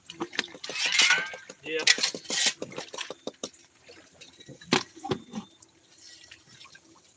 The one I want to get, Hospital Green's got a new one. It's a 6-inch. I think it's a 6x48. Yeah. Yeah, I seen it. It's got 2 mats in it, and I want to get mini dredge and micro dredge. It's only like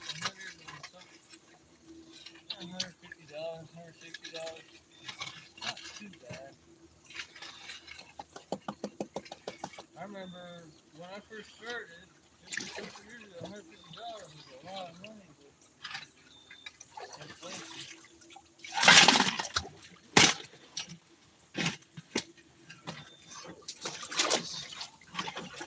Ooh, that water's cold.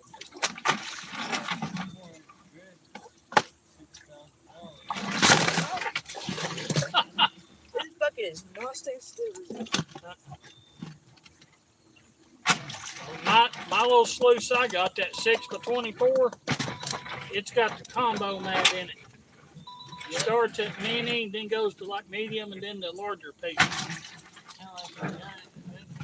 Yep. Yeah. It works good. That's the one I probably wind up with if they didn't come out and say how to get the dredge mat. They say the dredge is really good. It doesn't lose anything.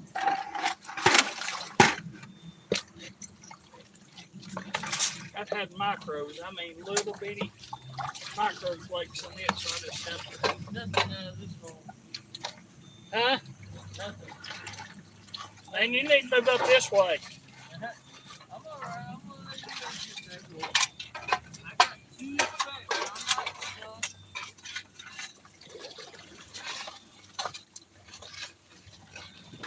I'll have you know that the videos actually cover Greg Black. So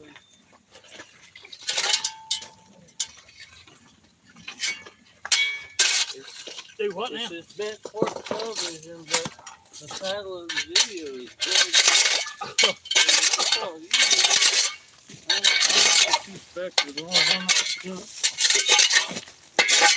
you guys need the entertainment.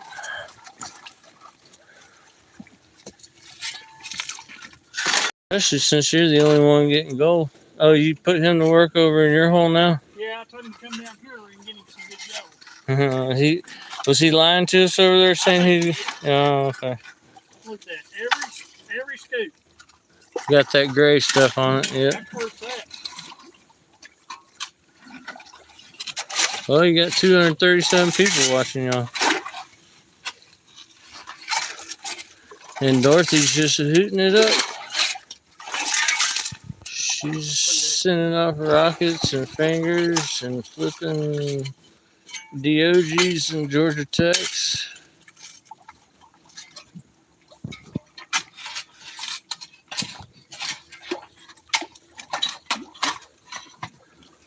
I was way on down there and I didn't get nothing.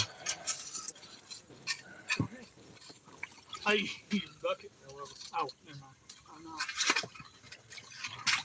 That's why he's got that lid on it. No, how'd he break the lid? Put a rock on it. No, I put my thing on it. It was full of stuff. Oh, well, you put a full pan. Oh, If you got any of that gray material on there. Oh, yeah. yeah. Yep. Robert's working it.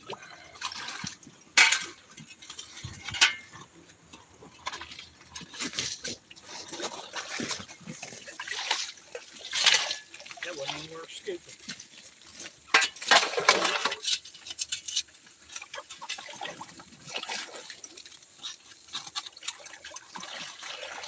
I saw his snuffer ball getting in the water there. And you know how I've got my vape all the time? I just about screamed at him, "You get your vape wet." Then I remember this 12-year-old kid. Yeah. He better not have a vape. Yeah.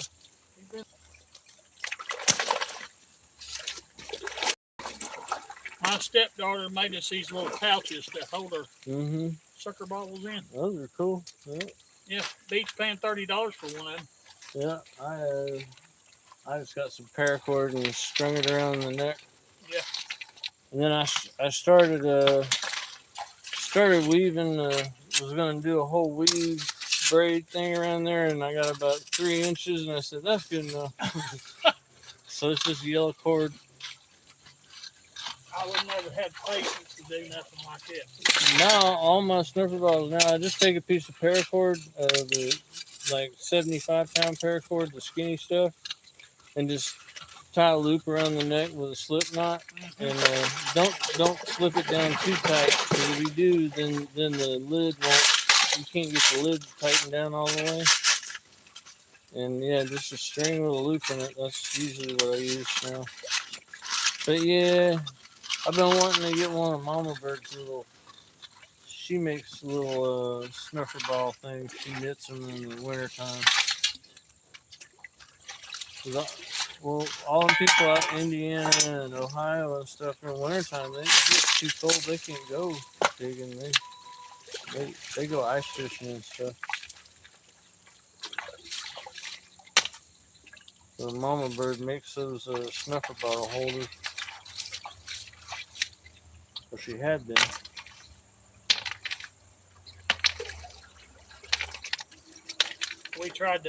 We brought some rock home one time. I built a crusher. I did a beat with a stick, then full of crushed rock, crushed quartz. Really? That's how I have a post a post thing. I was gonna flip it upside down and. Oh, yeah. A driver. Yeah, post driver. Yeah. Yeah, it's just gonna weld it to a plate and then use that as a crusher. Yeah. But yeah. We done that, and it just don't work. Was a flip, so I welded a box up and put a shaft in it. It works all right, just chain crusher. With a chain, yeah. But there's nothing. You'd crush half this dead burn rock right here and never find a piece of gold in it. There's a guy, Mike, that comes and digs this creek not this creek, but the other creek. Yeah. He found a piece of quartz in the creek, just a piece of float, and it has about a finger-sized vein of gold running right through it. And he's got, yeah, Wow. he's got pictures. I ain't seen a picture of it. My friend Lee's seen a picture of it. But I run into him all the time up here on this creek, and he comes down to this creek whenever his creek is closed. Anytime it rains, they close the other creek.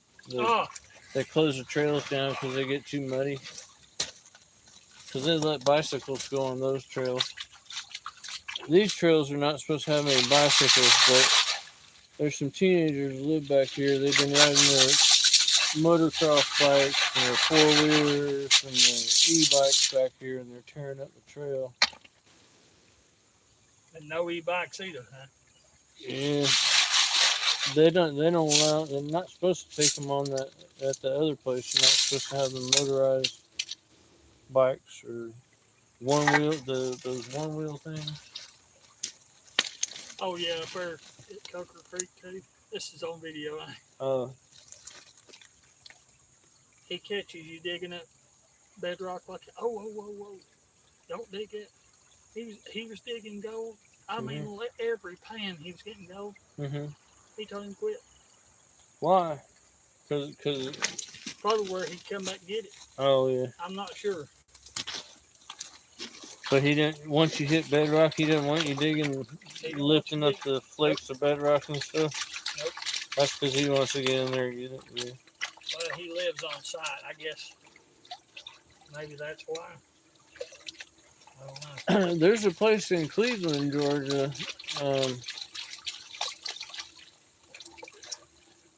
I don't know who owns it, and I don't know how to get there. But it used to be a gold and gem mine, and they used to salt the creek with gems and stuff for tourists to come down and pan and stuff. Yeah, and I don't know where that's at. Well, most of them places, they're just after the gyms, though, ain't they? Yeah, but it's Cleveland. It's right near the Georgia Tennessee border of Cleveland, Georgia, somewhere around there. But they're out of business. But there's a couple people I think I know that have access to it. What about that? What's that called? Uwary? You ever been there? Huh? Uwary National Forest, I believe is what it's called. Never. It's in North Carolina, I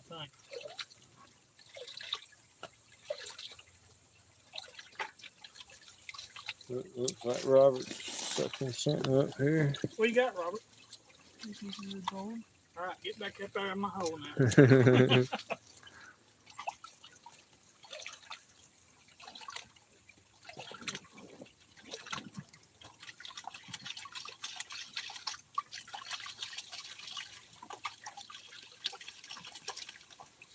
But this creek doesn't have the most out of all the creeks that I have available to me, but it has enough to make it worthwhile to come out here and hang out. And they're coming, they're throwing them damn acorns at us again.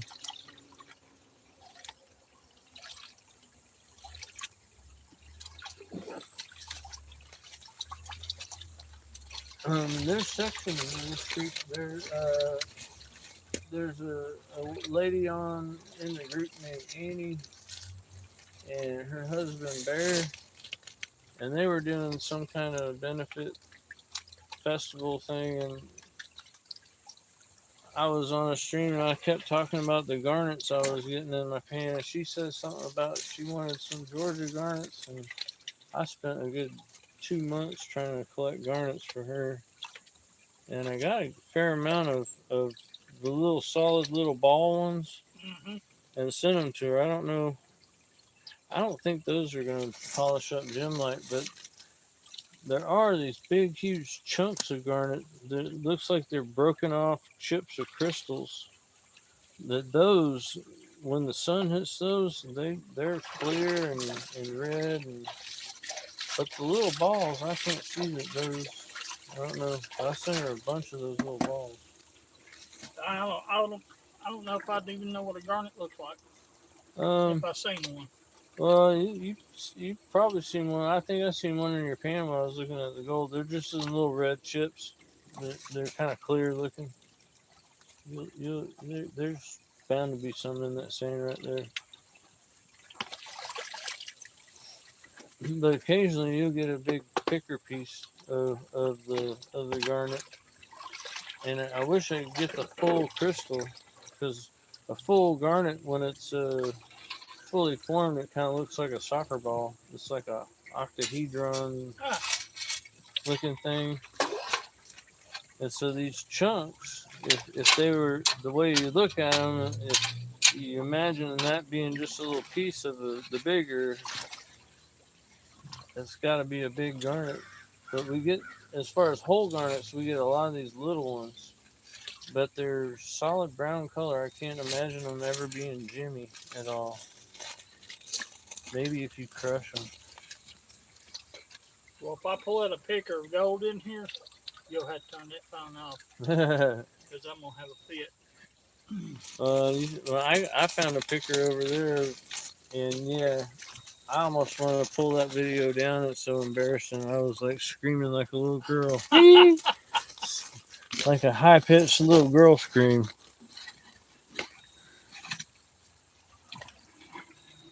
And then I couldn't stop saying, "Holy shit! Holy shit! Holy shit!" Oh,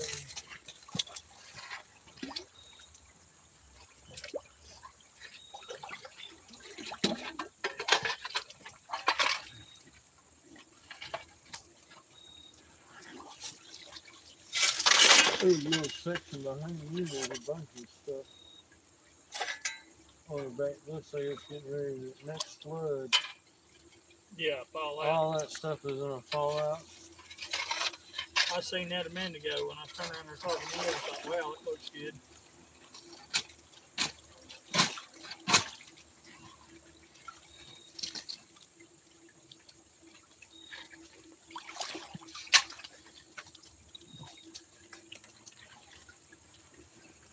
Very cool.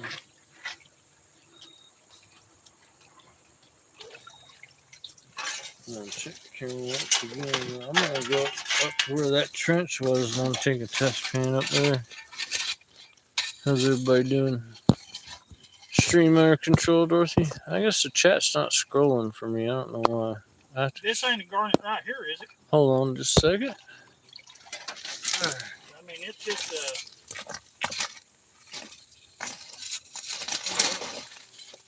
around that thing is. Yeah, that's a little round. Yeah, that's a little round garnet. Is it? But yeah, the garnet chips, though, you'll see them. Let me go get a pan up here, and I'm sure I'll have some in my pan. I'll bring it down. Just check the camera real quick before I leave it. We'll pull it back just a little bit and get both you guys in the frame.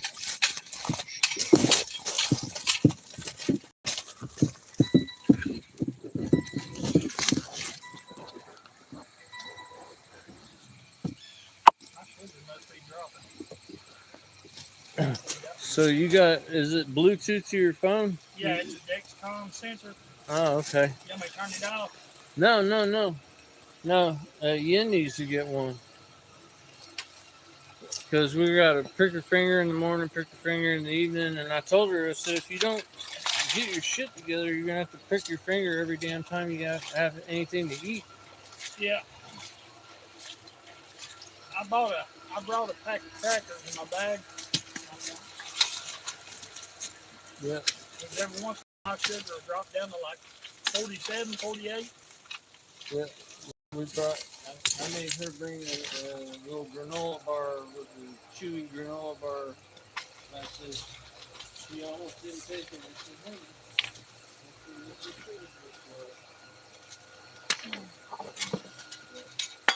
Yeah, low sugar's worse than high. Try to keep her on track, and then she starts to get resentful, like, telling her what to do all the time and shit like that. Oh, yeah. And it's like, well, you're diabetic, honey. You gotta.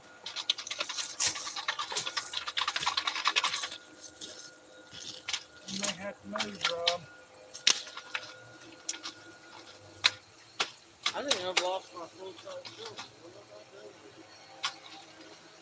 Right here. Okay. Yeah, I remember now.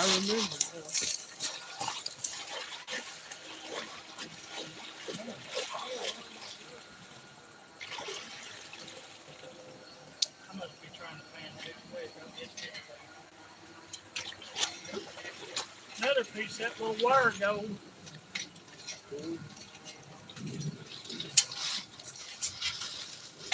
I didn't understand what the big deal was about wire gold until I finally did a little research.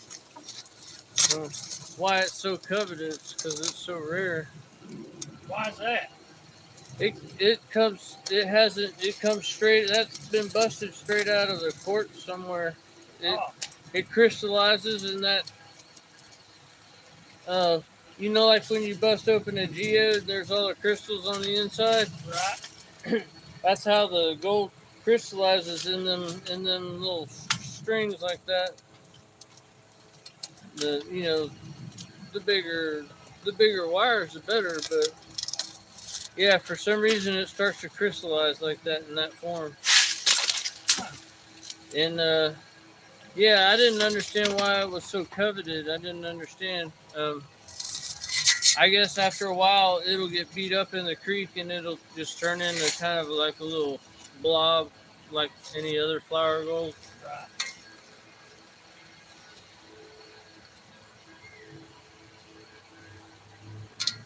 But yeah, it comes straight out of the quartz thing.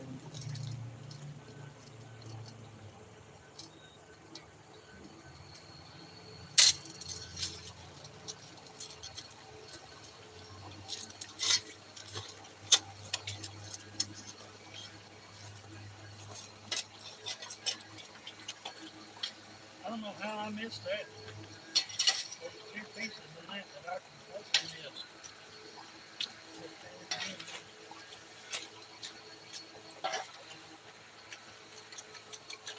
The only one that they talk about. Okay? Oh, good stuff. Put it on you. Mm-hmm.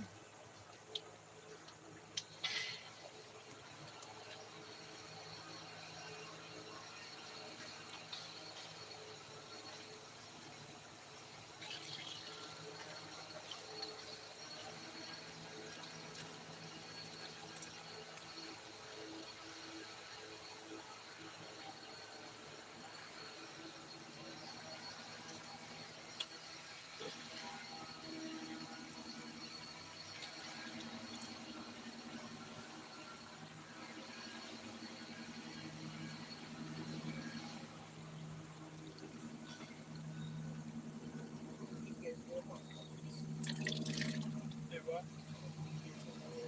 What's the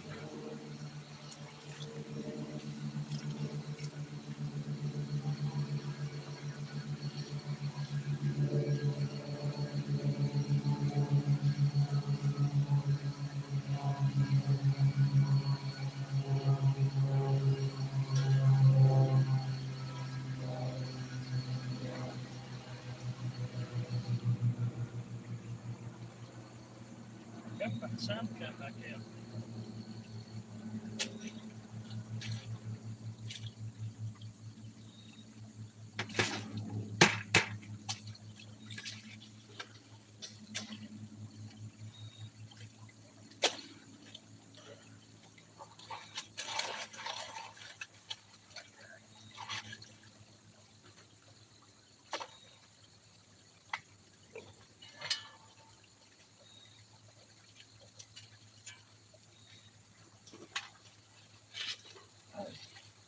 Look here.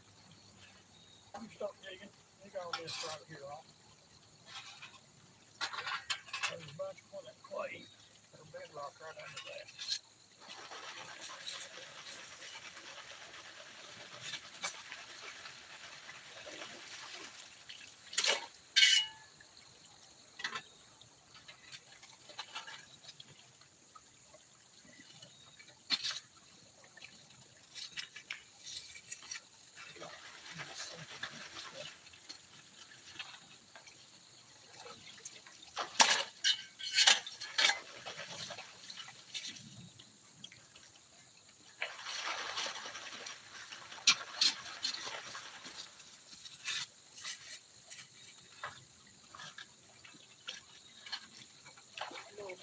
That's a piece of gold that's old.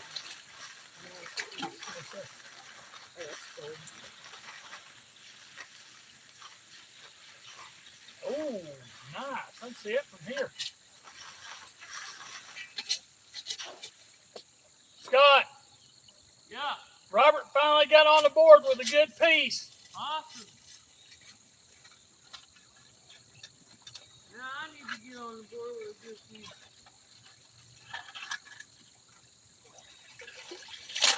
It's a filler, though. Huh? It's a filler. Is it?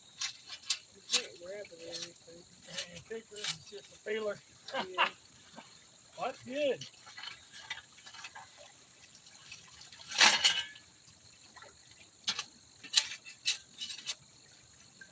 You want me to use my sucker bottle to get that up for you? No, I got another piece that needs to it. Oh, do you?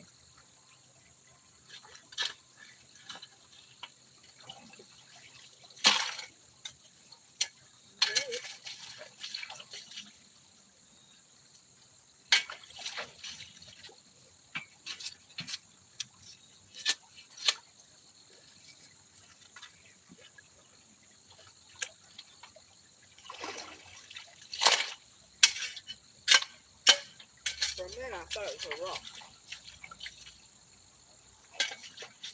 I think that one's about as soft as your other one you found in there. It's a good chunk. Look, I see some of that stuff you're talking about. What's that? Look at this rose looking at look. I have like a ton of shards of it right there. Look at that. On like the left hand side of the starting little shards of it.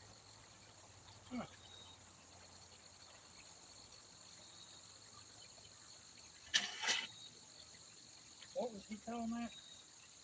I have no idea.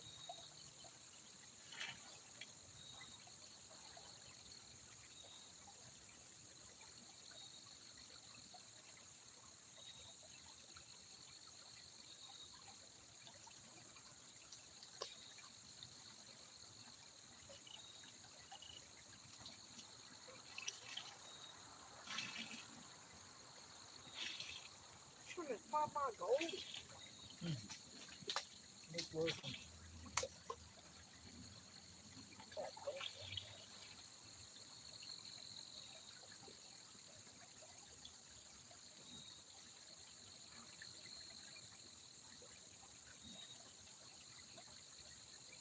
If they don't come over here, Nobody will find that.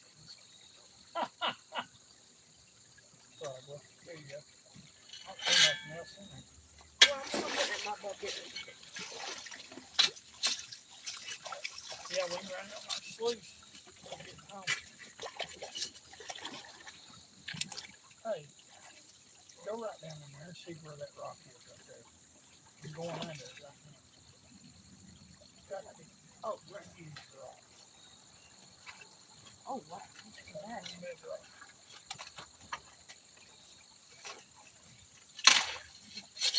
What's good now? There's a big rock down in there. Get your tongue on it every time, and that's where all this Oh, stuff I feel it. coming out from under right here.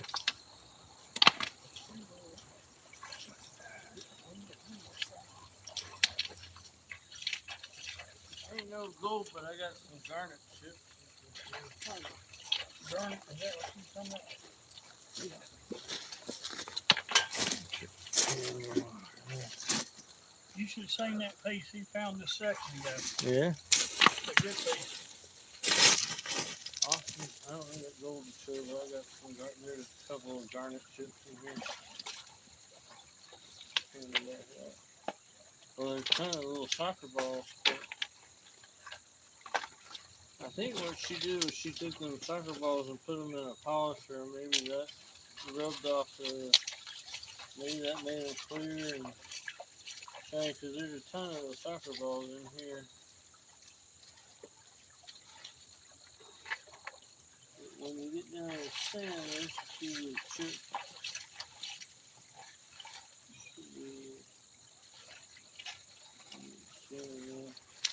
I want to be able to show you.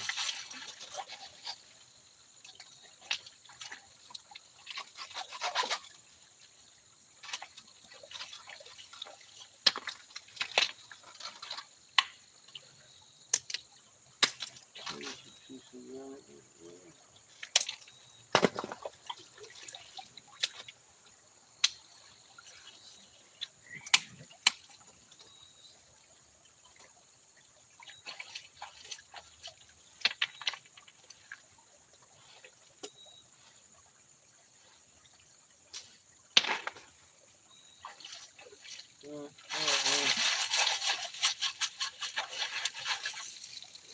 All that one garnet shit is pretty good.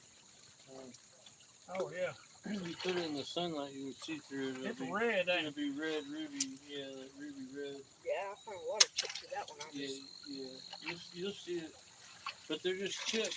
And then if you imagine what the big garnet that they came from, because all them little round balls, those are little You garnets. can keep that. No, no. There's so many of these in the creek. But sometimes, there's a couple times where I found a chip where it's like, I don't know, like half inch long, pretty Yeah. big conker chunk. Those, I try to keep those. I got a jar at home. But the little balls, I don't keep those. But Annie, she wanted those, so I sent her a whole bunch of these little balls. I tried to get the biggest balls. I tried to get the biggest balls I could find.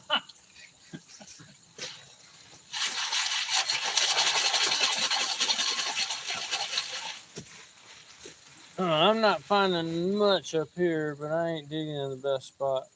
There's big old pieces of conglomerate. I think that's what that's called. Is it? I Kind of think a it might have bedrock gold and- in it. Yeah, it's like bedrock and quartz mixed together. Yep. Yeah, that's a good sign. Take it home and put it in your crusher. I got bucket. I'm not taking anything home. I got so much stuff sitting on my front porch right Oh, now. I seen it. Yeah, I gotta get it all gone. That's gonna be my goal. The next time my foot acts up and I can't come to the creek, I'll just stay home and work on the porch. But we may be having the granddaughter up or the new grandson babysitting. If I get stuck doing that, I'll probably. All I gotta do is run all that stuff through the Gold Cube, and then I can take that dirt way back behind my shed and just dump it and stack all them buckets up and get them off my porch. Lord. Come here and look at this. What?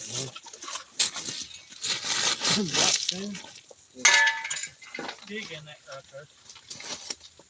It's like concrete. Or That's neat stuff. yeah. And sometimes, yeah, you'll be panning down, and you'll notice the back of your pan has still got a bunch of stuff up here while you're working your pile on here, and that's when it's time to take your finger and kind of stir it up. Dig it out there and move it in. Cause that stuff,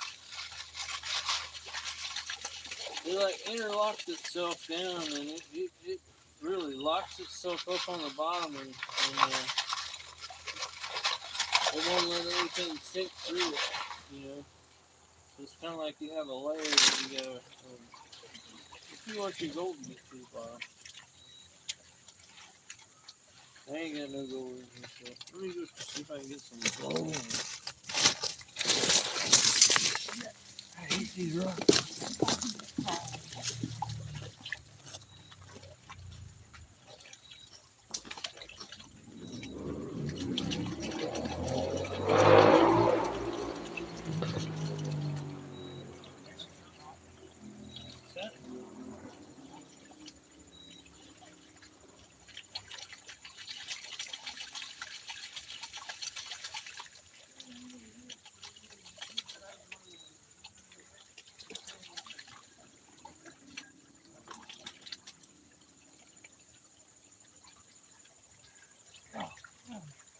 Just thick. This pan has to be full of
been firing, ain't they? But they haven't been up in it.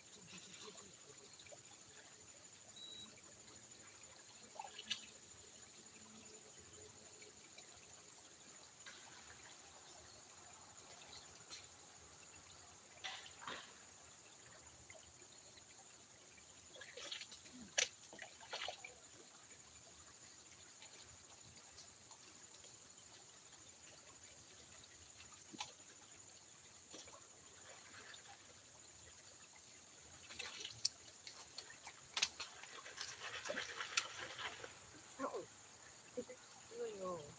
Hit me.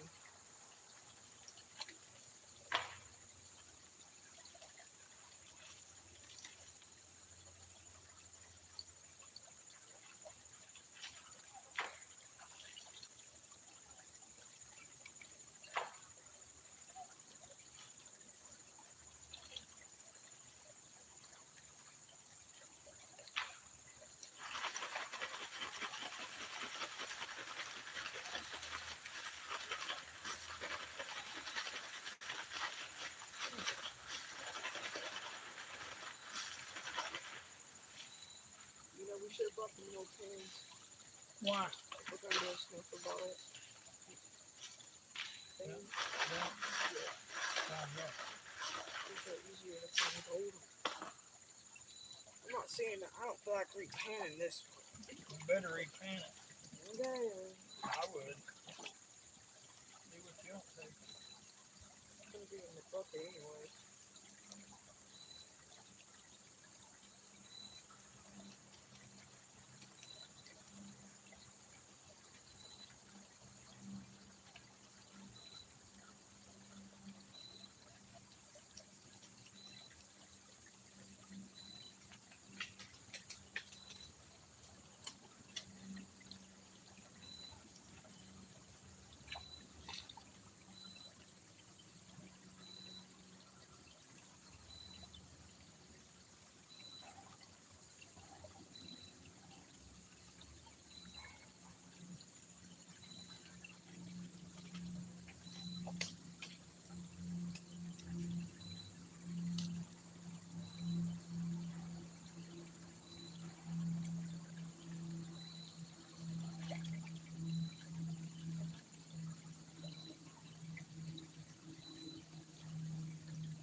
I'm not seeing anything else in it.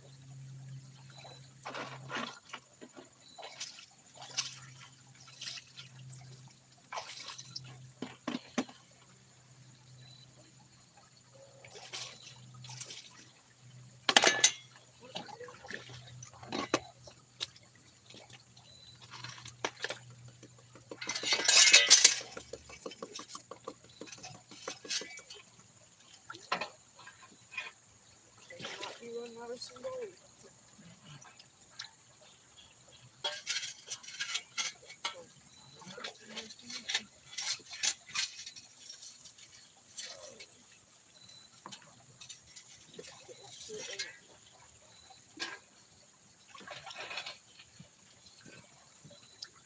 Jump down in our hole over here.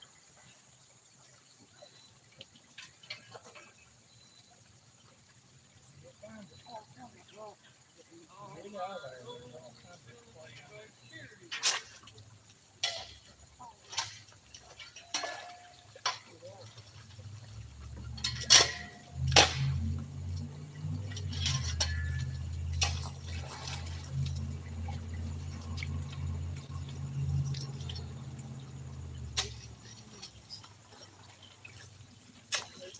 Little gym tube. The 360.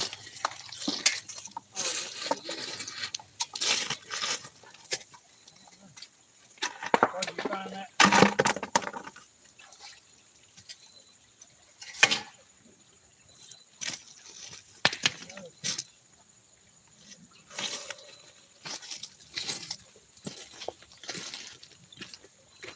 Old Bent Fork is not getting much today, but hopefully my guests are. That's the most important thing. Holy crap. No, I'm not teaching it. Robert's teaching us everything we know right now. The kid knows more than the two of us put together.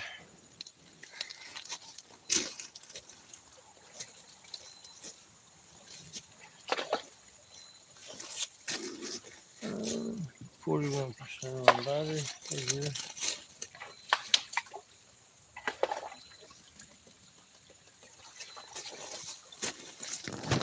So we got Jeff Black and his grandson Robert. And he's a subscriber and a new member. And he came down from Tennessee to come get some gold. And they're getting some pretty decent gold today. They're going to have a good snuffer dump.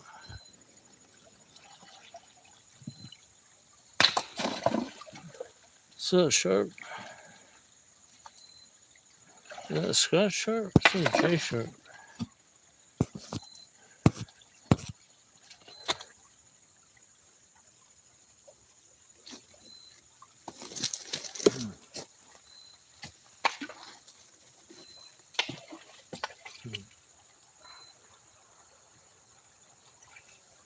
Let's see what time. About 12:30. I bet you Yin will show up here any minute now.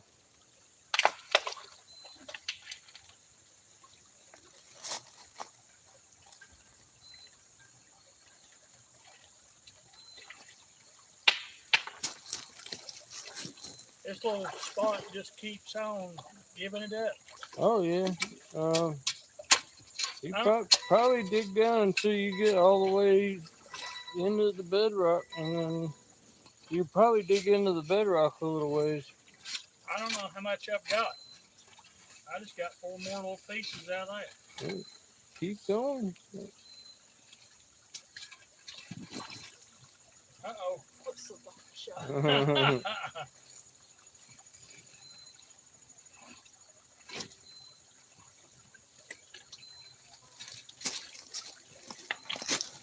I'm happy to just sit back and man the camera. That actually works better. I don't need the umbrella now at this point. I think I can take it off. The sun's back behind those trees over there. There it is right there.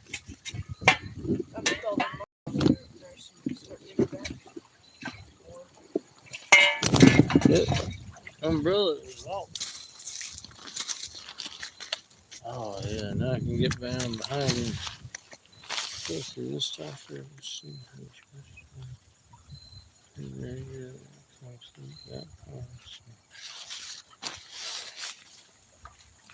My back phone was suck. Old Greg here, he can't stand up. That's why he's doing a sitting down the whole time. I can't sit down. Sitting down hurts me worse than standing.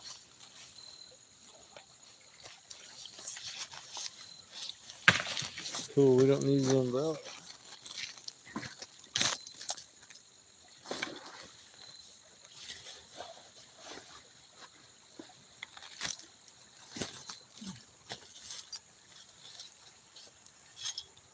Has he ever used the Yabby pump before? Hey, Robert? Yeah. Oh, yeah. You got a Yabby pump if you need it. Man, I'll tell you what, it's crazy. Got a mini shovel. I found this twice now and still finding gold in the same pan. Yeah, that's what I mean. That's why I hated the other day where I was snuffering and I snuffered up. And I go back through it and get a couple more scratches. And I hate to just pour the dirt out because I know that I'm missing some. Especially when the black sand's really thick. You miss a lot of micros. Yeah. I call it the recording.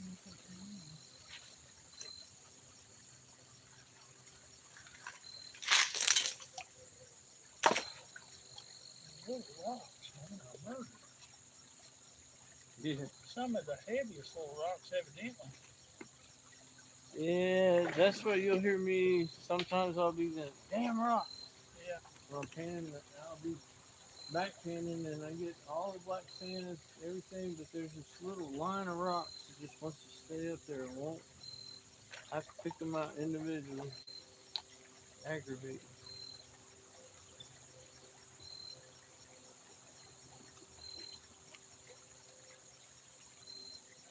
Well,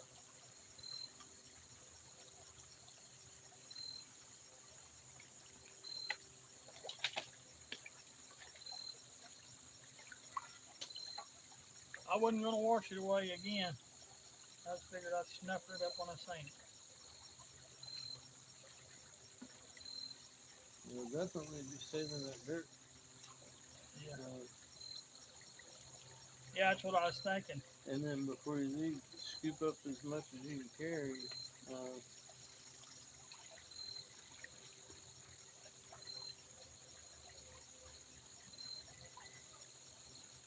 if y'all think y'all be back tomorrow, No, we won't be back tomorrow. We're gonna have hell pay when we get home.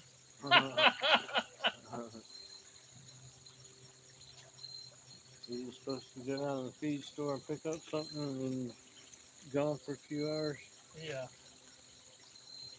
I'll tell you what.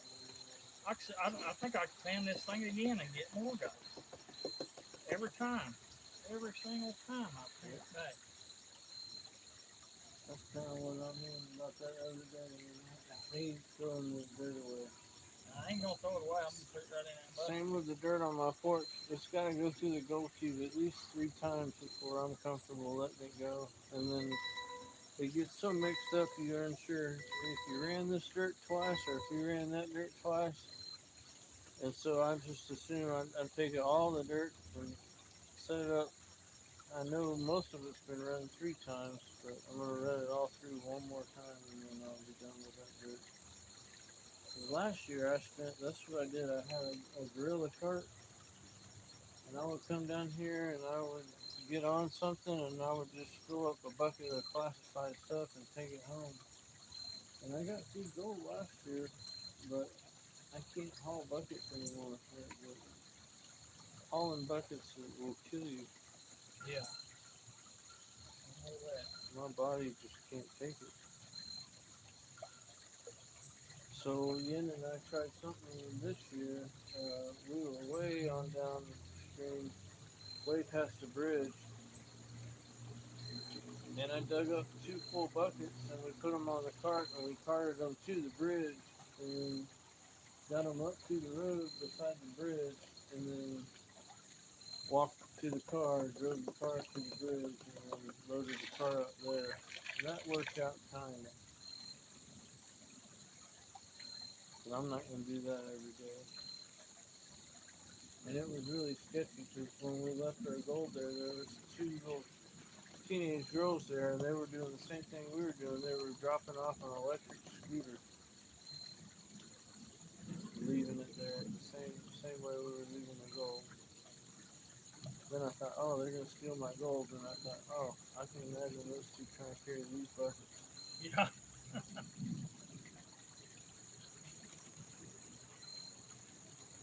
Well, I pan this back. What did I say? 2 times. I just found 4 more little specks in it. That's what I like about that sluice. It'll catch everybody best. Yeah, I like the super sluice. I like the big old ripples. With the XP, I feel like I gotta be a little bit more careful. And my buddy Lee, he used to love the gold trap, and then he finally got a super piece, and he loves it.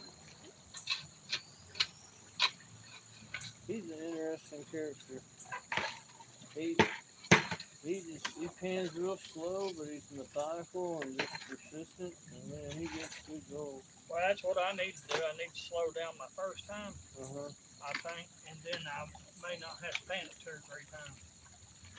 Yeah, yeah. That's one of when you ask him about his panning, he's like, I know I go slow. He's like, but I'm aiming for 100% recovery.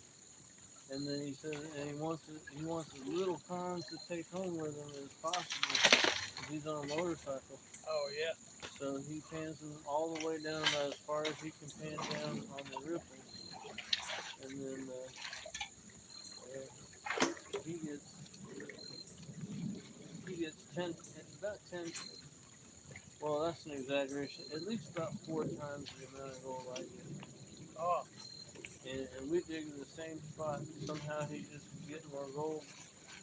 And he, like I said, I can go through 3 pans for his 1 pan, but he still gets more gold.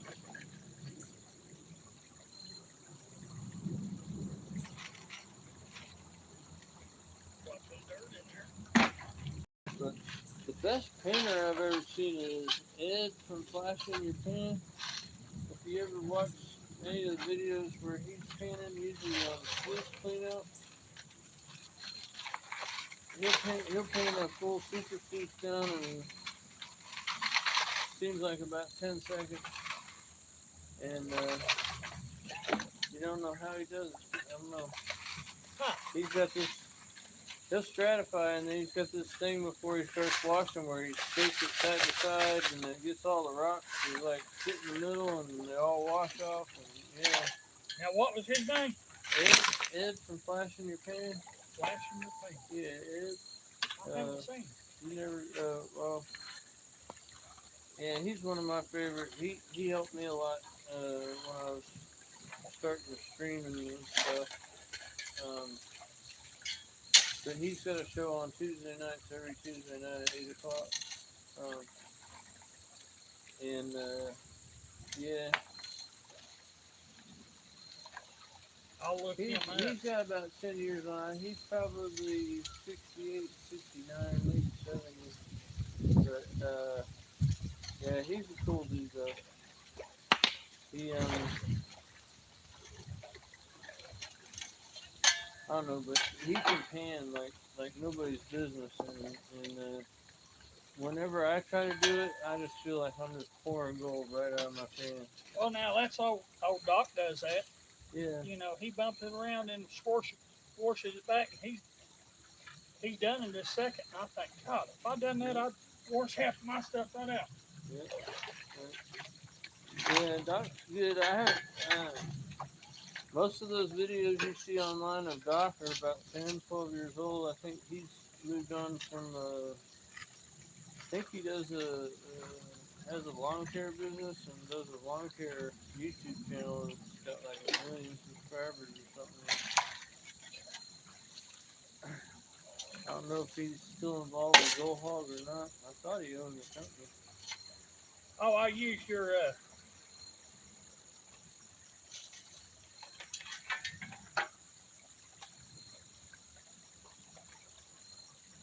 I seen a piece of gold in that gray stuff right there. It's on my phone. He sound like my mom. My mom every piece of Micah she sees. Let's go. I believe that was gold. I used your promotion code on for green mat when I bought my matting. Oh, you're the one. Yeah, I got a thing. I got $2 from that. Yeah, I got $5 off. Cool. Yeah, it's a 10% discount. Yeah. Yeah, it covers the shipping or the taxes. Well, the shipping rates are ridiculous now. Yeah, they are. Yeah. Yeah, I'm buying adventure suits for $30 and it comes out to be like 50 something. Look at that. Shipping. I thought that was a big rock. And it's just. That's bedrock there. You're crushing up a piece of bedrock there, and then from what you crushed up, you'll get a bunch of them little square pieces that don't want to roll out of the pan and they're heavy. I should have thrown it up. No. I crush those things up, but that's where the black sand comes from too. Is that part of the bedrock? Yeah, I believe we might be going a little deep now. The bedrock crust. Yeah. Well, that's fine. Because usually at the bottom of the hole, you just right there, you just spread the hole out there, just make it wider, and Yeah. Probably still be getting the same gold.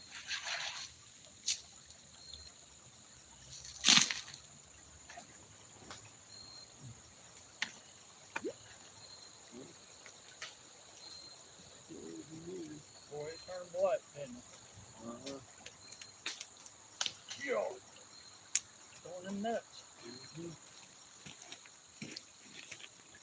Gentleman prospector tried to tell me it was Bigfoot or Momo last year. I would be streaming and I'd be like, "What the heck was that?" And he said, "It's Momo throwing rocks at you."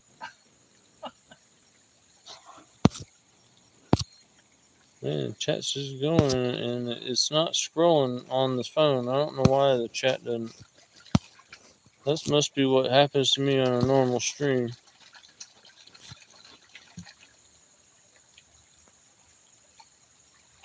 I'm gonna pan this out and see what was in that. If anything. Ah, Misty's here. Is she really? It said Jay Sharp said, "Misty, welcome in." Uh-oh.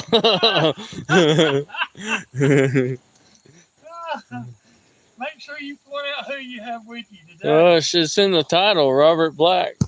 Oh, Or Greg Black and Robert. Yeah, I didn't put Robert in the title though. But he's sitting there right in the camera right now. Yeah. Yeah, she says caught red-handed.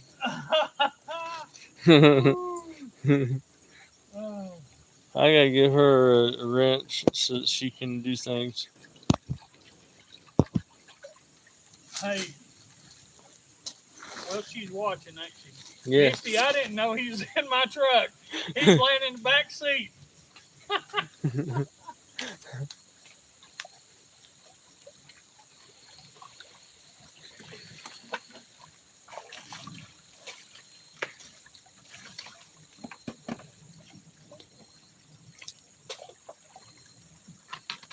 She said something to Jay Sharp and got him laughing, but I don't know. I don't want to scroll back because every time I do it, it's like it sounds like.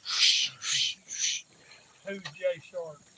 I think it's Scott Sharp. Oh. But it says Jay Sharp, 1776. I think it's Scott Sharp, but I'm not sure.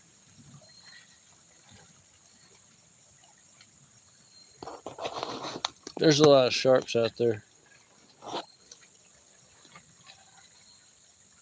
Oh, not Scott Sharp, Dorothy says.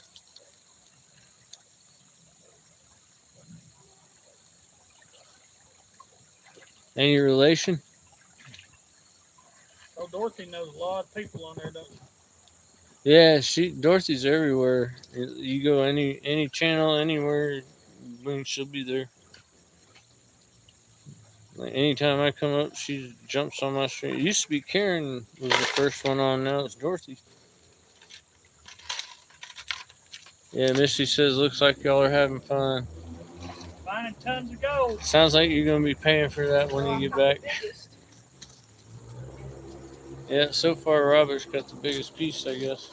Now that's what he's saying. He's You saying. literally saw it in my pan. I don't believe it. Is that big? It was bigger than all the ones you found. We'll see about that. Bigger than anything I got today.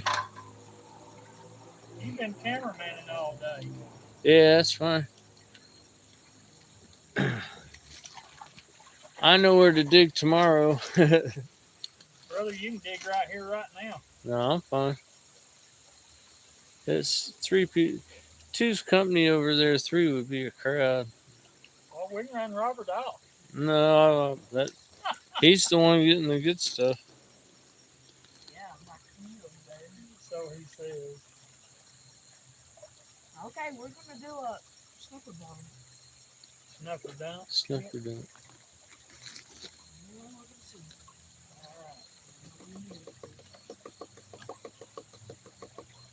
Well, I hope you do have a big space. I don't. Get you in down here. Bring me a Gatorade. I'm not either. You're the one who snuck in my room. Oh no. You want to go? Blame your stuff on me, boy. Watch my eyes.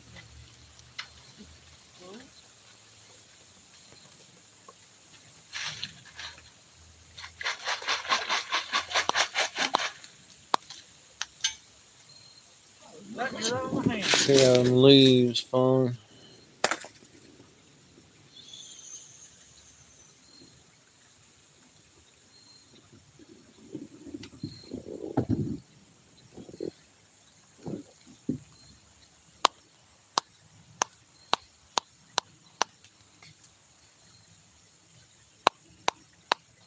About 1 o'clock. You ain't down here yet?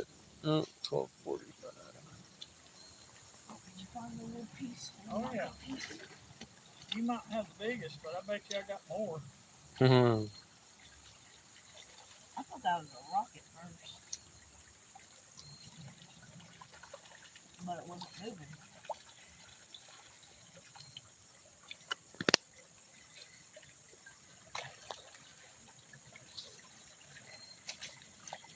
That's cool, Jay Sharp. Scott Sharp's a good guy. He's a little bit crazy. He's a little bit touched, but he's a good guy.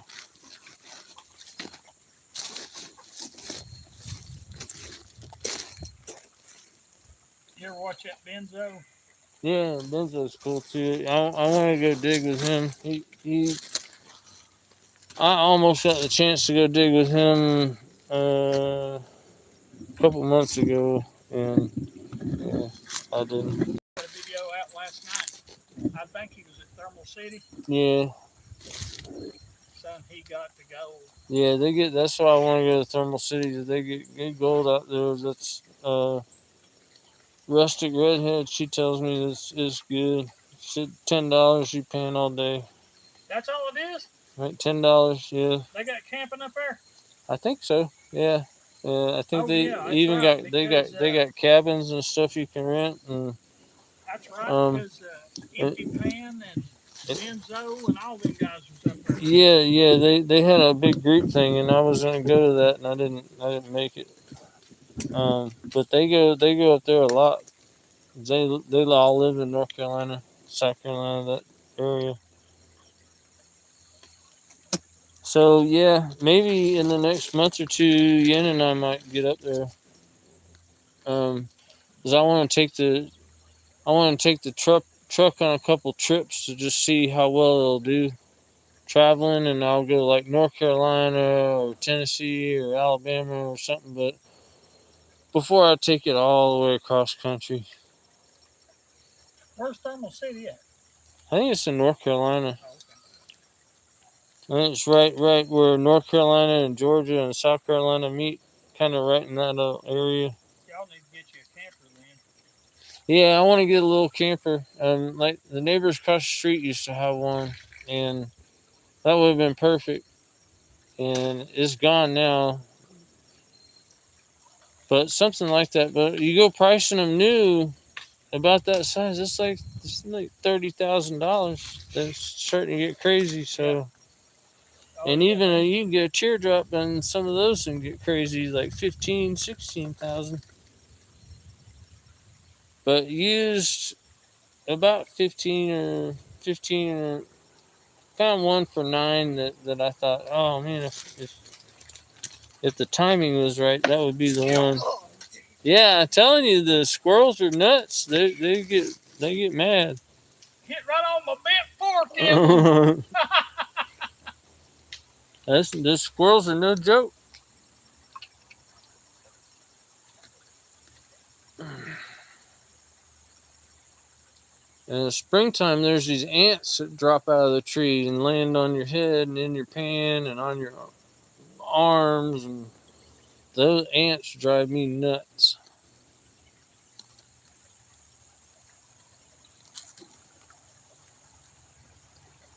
Yeah, I'd like to go to Thermal City. I'd like to go a lot of places.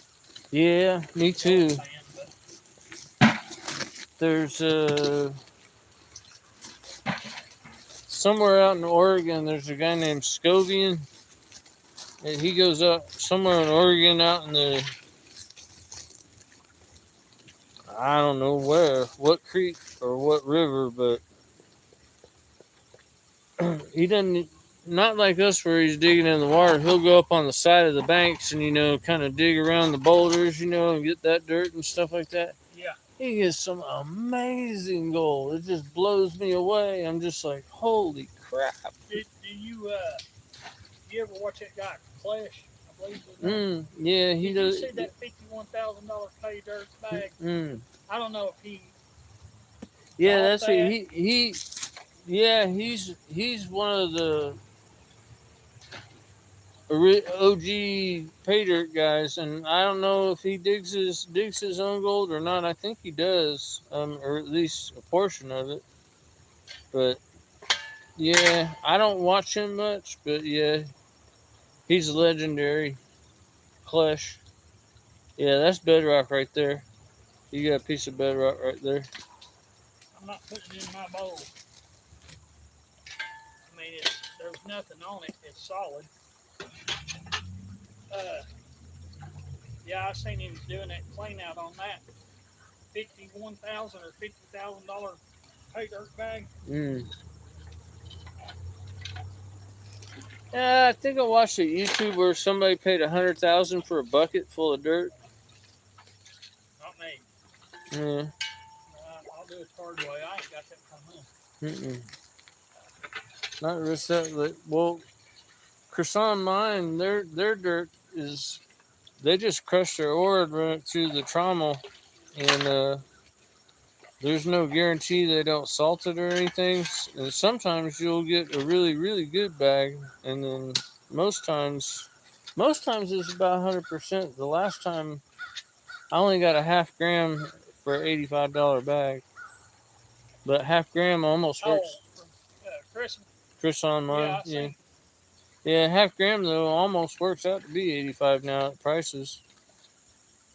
It was over half gram. It was like 5.56.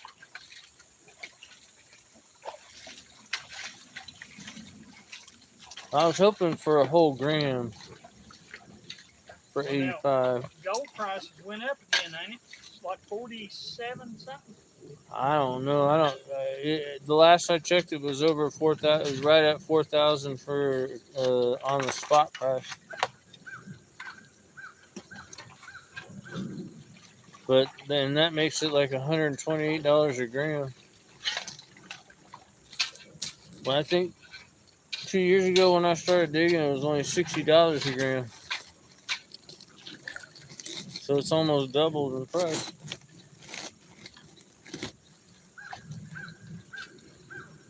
You getting it in there, ain't you, boy? Let's see what you got. Oh, look at the goodie. Up. Don't fall over. There went your picker. Yeah. That's what I always say. I was like, dang it, that's probably where the picker's at.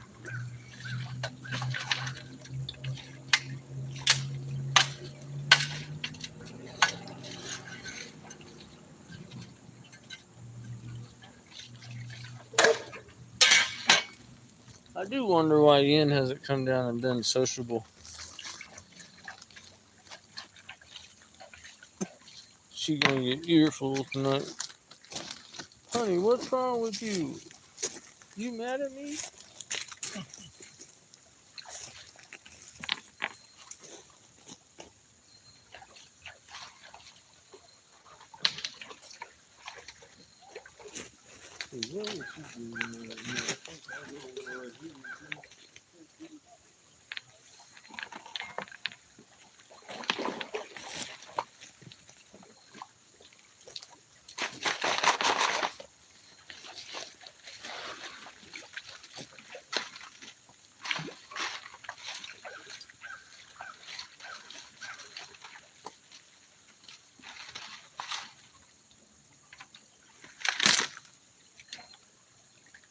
The big old thick pieces of this.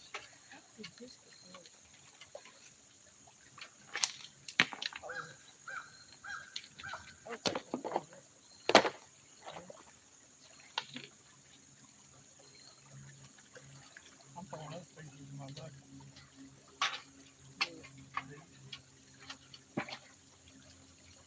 You don't miss it.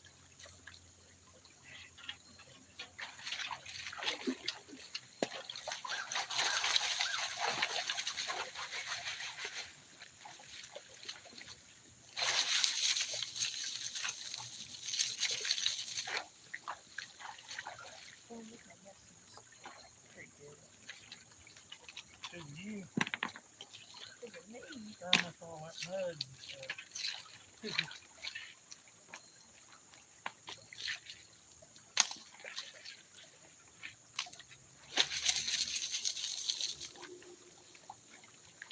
That does look like mud right here. Straight gravel. That's straight cut right there.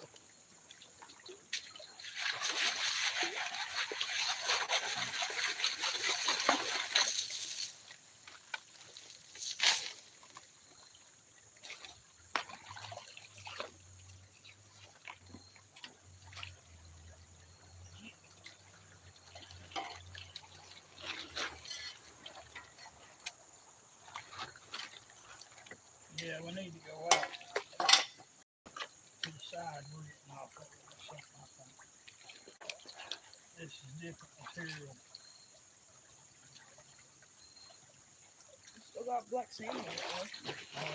That's what like saying. This is bedrock, but it's severely decomposed to where it can turn into mud. But Yeah.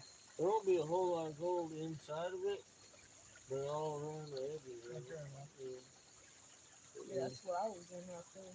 Yep, that's that stink. I'm digging it. We got into some one time, Yes, and it ain't no sense even panning it. It's Yeah. terrible. there's some over by the honey hole. That's a little rut, and it's not sewage rut, but it's like decomposed plant material or something. Yeah, that's what it. I think that's what it is. Yeah, Well, it's rotten. yeah. This stuff probably ain't gonna have much, but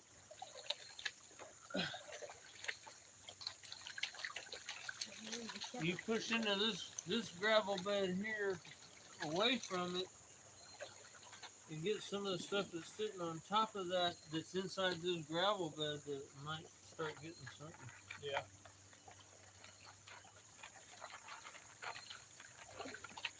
But yeah, this right down in this hole, this is right the deepest spot where he was digging, and yeah, that's all there is. But it looked good on top of it. The top of it looked pretty good.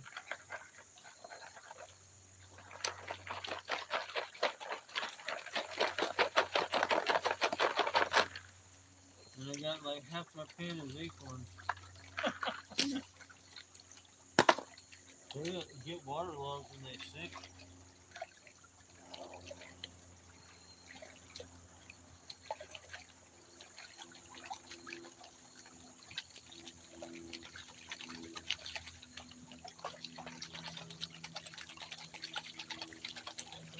Yeah, this turns to nothing but silk.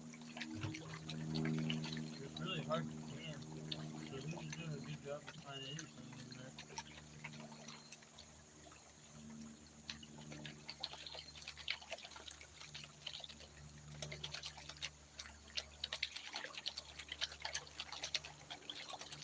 I hate this stuff.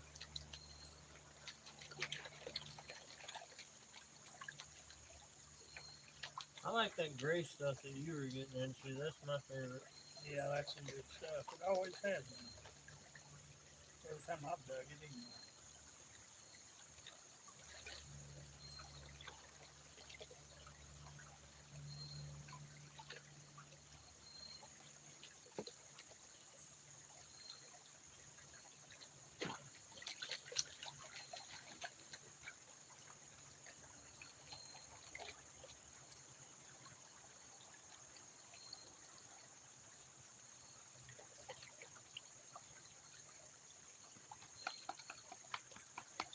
Yeah, we went down there at that Wildcat Trail, and me and Misty's 50, but we ain't neither one in the best shape.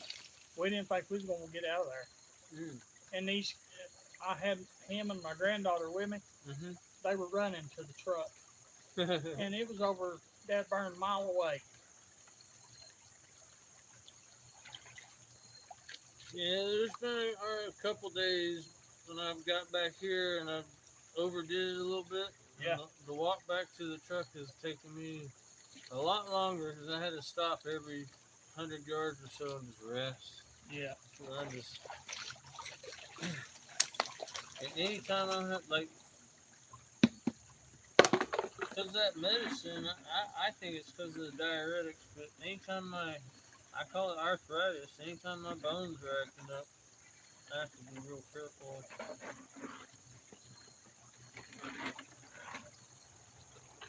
Well, I've noticed. I've noticed since I've been on that Majuro shot, direct sunlight, man, that stuff zaps me sometimes. Well, we were in Florida, and they went down on the beach, and I tried to come down on the beach without sunglasses on. Oh my God, I couldn't see anything. I couldn't open my eyes. Yeah, my eyes kept watering so hard. That glare. Yeah, it was bad. And I went down the beach looking for a place to buy some sunglasses, and no places would take cash. And I finally found a place and got a pair of ugly ass sunglasses.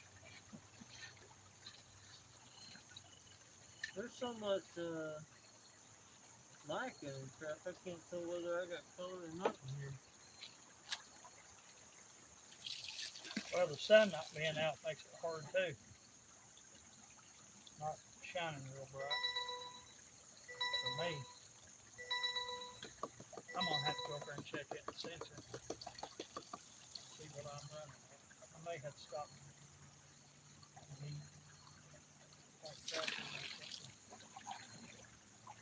Does it have a pump attached to where it injects you, or do you have to? Oh no, it's just a monitor. Yeah, monitors in stuck in me.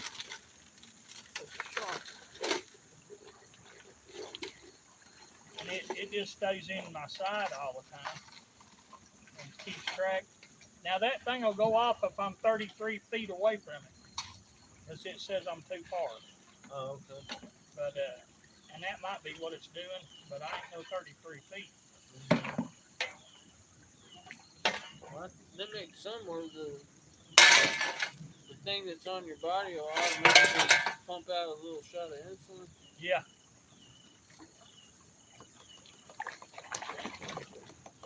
Boys, I'll tell you right now, I'm gonna have help carrying this out of here. Somebody's gold. Yeah. There you go. Good Lord. That's good. I'm glad I could put you guys on it. Yeah, I appreciate it. Charles and Jeffrey are probably getting jealous now. Well, we're right where Charles and Jeffrey was panning, wasn't we? No. Getting all their gold. No, Charles and Jeffrey, we were panning down. We walked down by the playground off the sidewalk from the behind the bathrooms there. Oh, okay. Because Jeffrey has some knee problems, and so he figures that would be the best for him, the easiest for him. So we went there. The gold there is pretty good, but it seems like you're getting some damn good gold. Man, I'm telling you, it just keeps coming. I mean, it might be small, but it's here. Yeah, that's kind of, that one spot I'm down by the bridge, I kept crushing my pan every time, and then at the end of the day, I looked at my snuffle ball, I was like, well, hey, I got pretty damn good fair amount here. Yeah. Then when you clean it, you hardly have any of it. That's the prettiest little speck I've seen.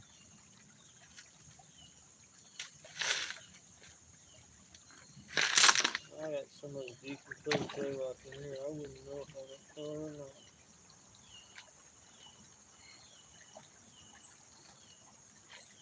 Yeah, I got a piece of that. Definitely a piece of color right there.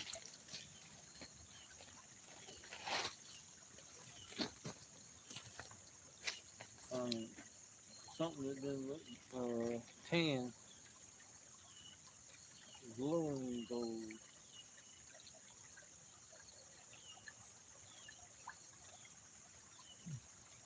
No, I can't see him with all that level up there.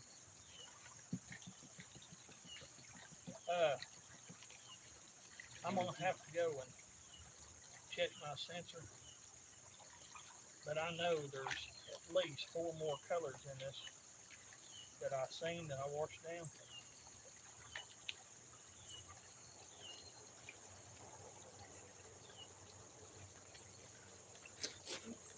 Pan that back, Scott. See what you can find out there. Well, you said it was sensor, right? Oh, Careful. get out of that dadgum hole I'm standing in. Let me have Yeah. that shit. You give your back a chance to stretch back out. Yeah. Alright, we'll see you.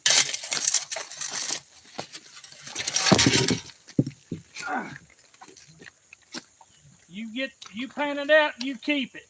No, Yeah. no. You got the sniffer ball.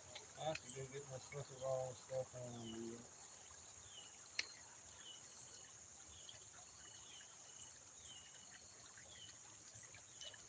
I come to this creek about 4 or 5 days a week, so I can always come back to this spot.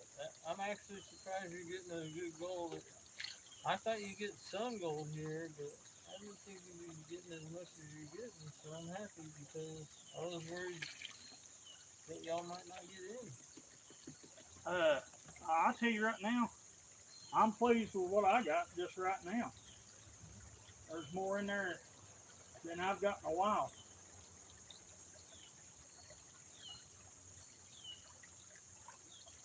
Yeah, I need to count my blessings more than I do with being able to come to this creek. A lot of times I'm like, man, I wish I could find something better. Now, Scott, how far are you from here? 18 miles. Oh, Lord, you ain't left. Yeah, I can come down here kind of on a whim if I want to. Depending on traffic, though, the traffic can get nasty sometimes. Oh, yeah. We hit that traffic this morning. Cherokee and Cobb County. But you're coming down from the north, so coming up from Atlanta, sometimes the traffic is bad. We come down from 411 all the way down to White, and then we just took a left on something else. I can't remember what it was. Bells something. Oh, Bell's Ferry, that's what this, yeah, Bell's Ferry is what this is off of. Well, everybody knows how to get here. Now, we was on a different part of it, though.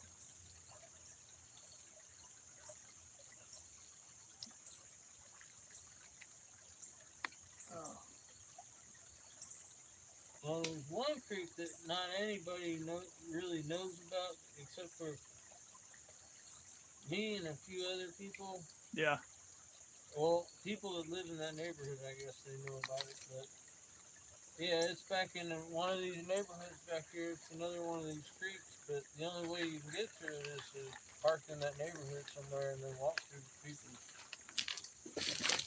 So park at the pool or the tennis court. And then they have this like utility thing. And you go over to that utility thing, walk down into the woods and disappear. Does Yen come with you a lot? Yeah, just about every day. You don't hardly ever see her on the video, though. Yeah, she likes to walk the trails and then she'll come back and visit and talk and then she'll go off walking again. But lately, before she went on her trip, she started helping me out. She was helping me classify and do a little work. And yeah, she had her trip and her plans now after her trip is she's going to go back to work. She does nails. Oh, yeah. And she pretty much work anywhere she wants to. And she's going to go back to work and earn some money so that we can go on some more excursions. Well, y'all need to get a camper. Yeah. And then we need to plan a trip to Thermal City. Yeah, definitely. I want to do something like North Carolina or something first thing, even before I get a camper. Just go up there now and we can just pitch a tent. Yeah. But yeah, she wants to take me to Vietnam, and then I think where she wants to go next, I think she wants to go to England or Ireland. Her and her sister were talking. They were speaking Vietnamese, and I can't remember where they were talking about going next. I don't find anything in this can, but Dump it. I'll go through it one more time before I do that. Are you saving cons in Yeah. here? Okay. That's where I would dump it.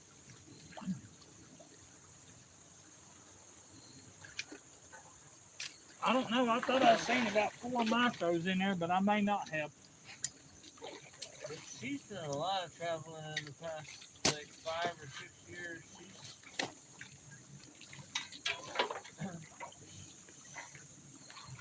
traveled all over. She's got a daughter that lives in San Diego, and then she found her father a few years ago, about 5 years ago. He lives in Indiana.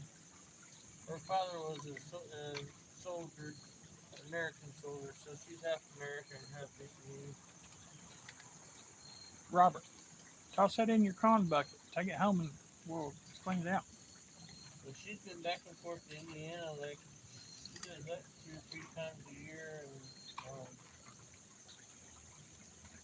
yeah, she does these big trips, and she's always wanting me to go on the big trips. Now my excuse is always I don't have a passport. I finally got a passport because I kind of got the ultimatum: get a passport, or Yeah, get out. or else. So I finally got a passport now. So yeah, next year we're gonna travel the country, and then I'm gonna let her take me to Vietnam.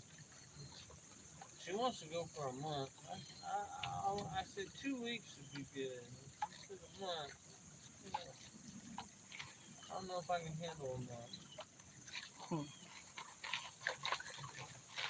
But see, I'm still adjusting and not having a dog. So anytime I'm away from home, I always feel like I gotta get back to my animals.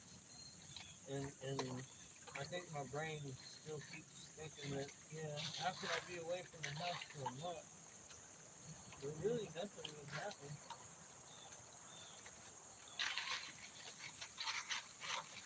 Look at that. A bent fork. You running a bent fork sluice.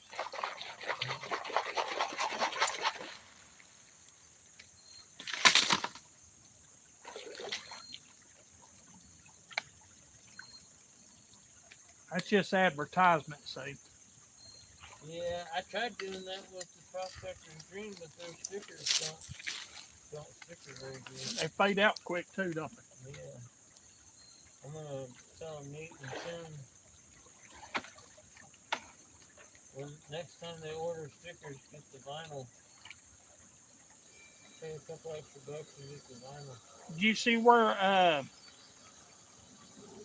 I believe it was Gail met them guys over at Chrism? Nate and Tim? Yeah. Oh, really? Yeah, they had a big thing over at Chrism Gold Mine the other day. Oh. I think a week ago, maybe. No, they had dirt pits down at the Loud Mine. I might be wrong.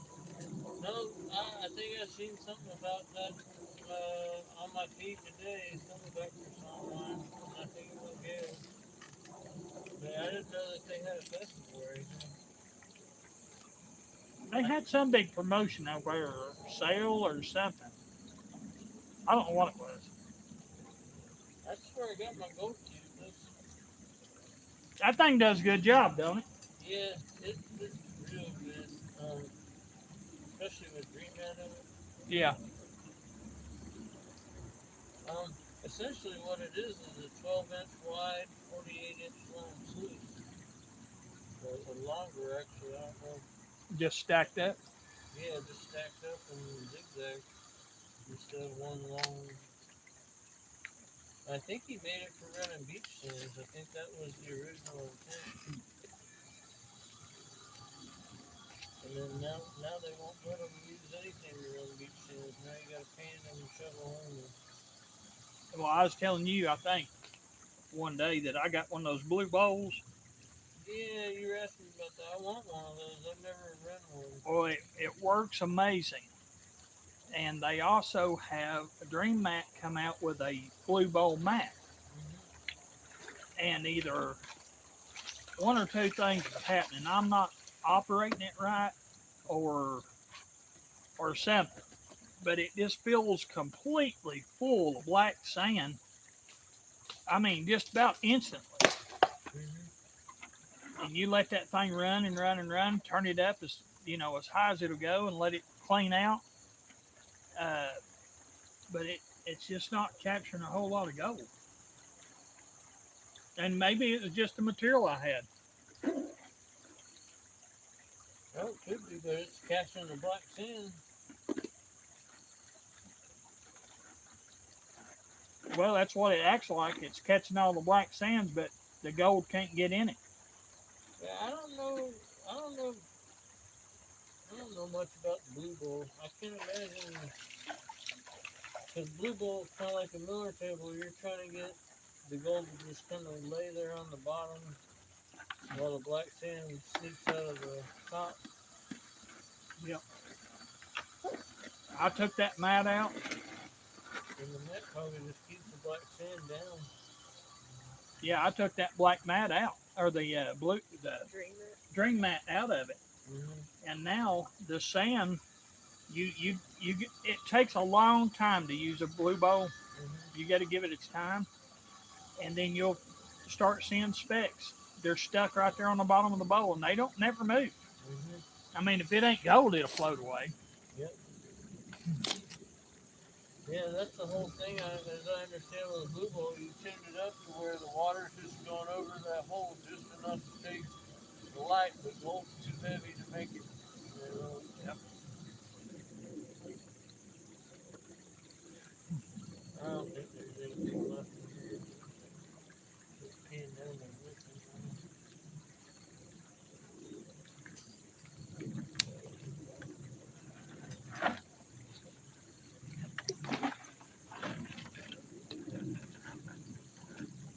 Where's your sugar, bro? Looks like you're eating. Yeah. That's why I come up here and sit down and got these peanut butter crackers. I think Yen's the opposite. She needs to monitor her sugar and make sure it's not too high. Constantly eating stuff that she shouldn't be eating. Like I'll have a Dr. Pepper or something, and she'll walk up there and just drink half of it, and I'm like, honey, you're diabetic.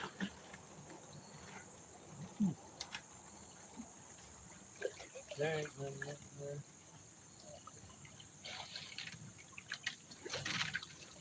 I may have got it when I sucked that couple up. Now, there was two pretty decent little flakes in it.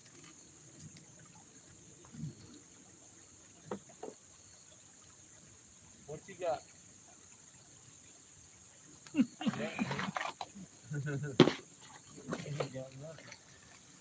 I think he needs to do a snuffer dump right now and prove it.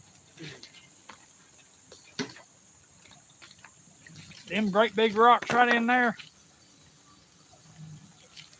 I bet you under them rocks and down in them rocks is full of gold.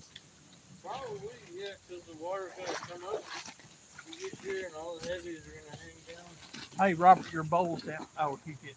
He said there's a bedrock coming.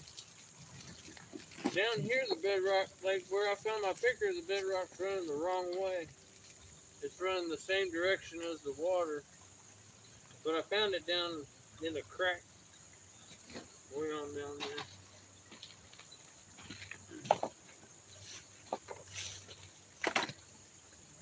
Are you dumping? Oh, he's doing a snuffer dump. Oh, boy. Let's see what he's got. Oh, you lid your seals up in there. This camera, I'm afraid to walk down the hill, I'll fall down. Here. No, he's fine.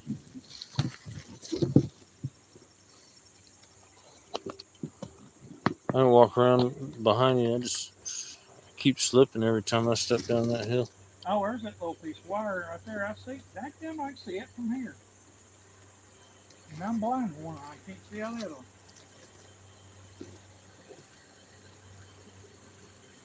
Good thing you found that one, ain't it?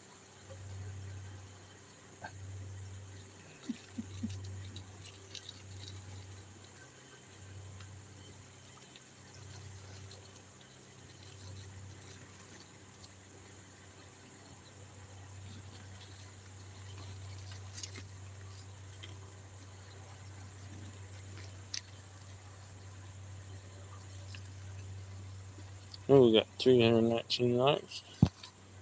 Let's see. J Sharp. Well, I don't wonder why the chat won't scroll. What? Floating. Hey, Brewers is on. Yeah, like they'll sit down, but then they start floating up to the water. Let's see what you got. What's up, Jeff? We got Greg Black and his grandson Robert here today.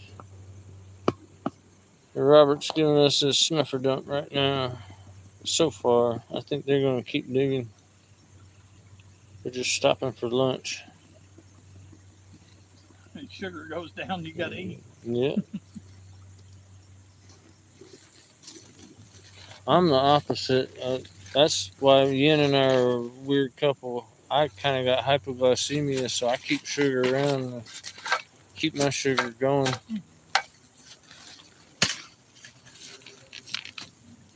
And she's always stealing my sugar. My Reese's peanut butter cups. Oh my god. Uh-oh. Let's see. We got.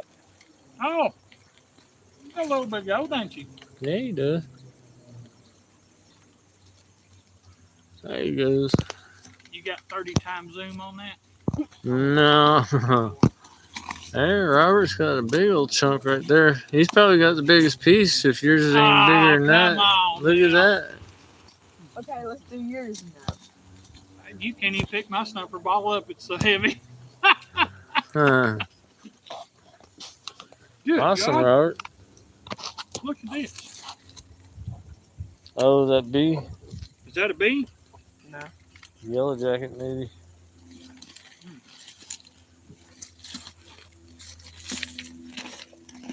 He just said, oh, it's a Georgia Tech fan. All right, Robert's got some gold. I got the 2 specs I showed you guys. That's it. I'll just say I'm not skunk. But I still you got ain't it. even been. I've only dug 2 pans so far, 3 pans. I'm just waiting for Yen to come down here and say, honey. What time is it? About 1 o'clock. 1:20. Oh, about time to head out, ain't it? Usually she'll come down about 1 o'clock and she'll hang out for a little bit, and then if she sees that I'm not ready to go, she'll take off and then come back about 30 minutes later. I imagine 2 o'clock she'll probably show up. She's usually what determines whether I leave early or not. Well, we'll leave anytime. No, you don't have to go when I go. You guys, I would if I were you, I would stay until you run out of juice. I'm about there. He ain't even close. You can tell he ain't broke a sweat yet. We need to open new ground though, just a foot above that, and push that over in that hole and go right down right there. I'm telling you. Yeah. Yeah, once you reach the bottom, you gotta widen it out one direction or the other. Mm-hmm.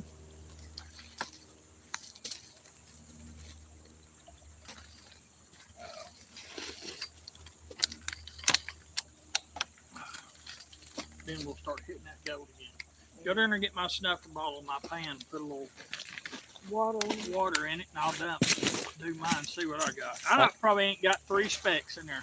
I think if she goes back to work, though, it might be a problem for me because it's kind of been an incentive for me to come to the creek every day. She has been coming with me for the past, say, 5 months, 4 or 5 months. Yeah. And like when she took her vacation, then I was like, oh, you know, some mornings I wake up and say, oh, I don't want to go dig gold today. And if she was there, she would come to me and say, we dig gold today.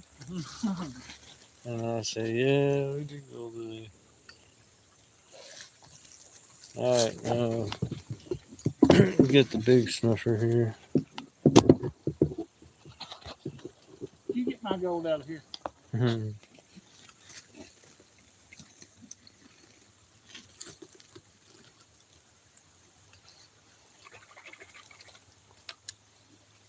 No, but I'm blessed with her too, because most guys, their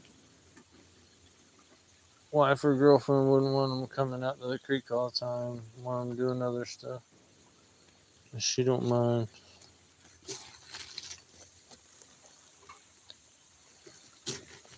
But she knows the alternative is me laying on the couch, doing nothing.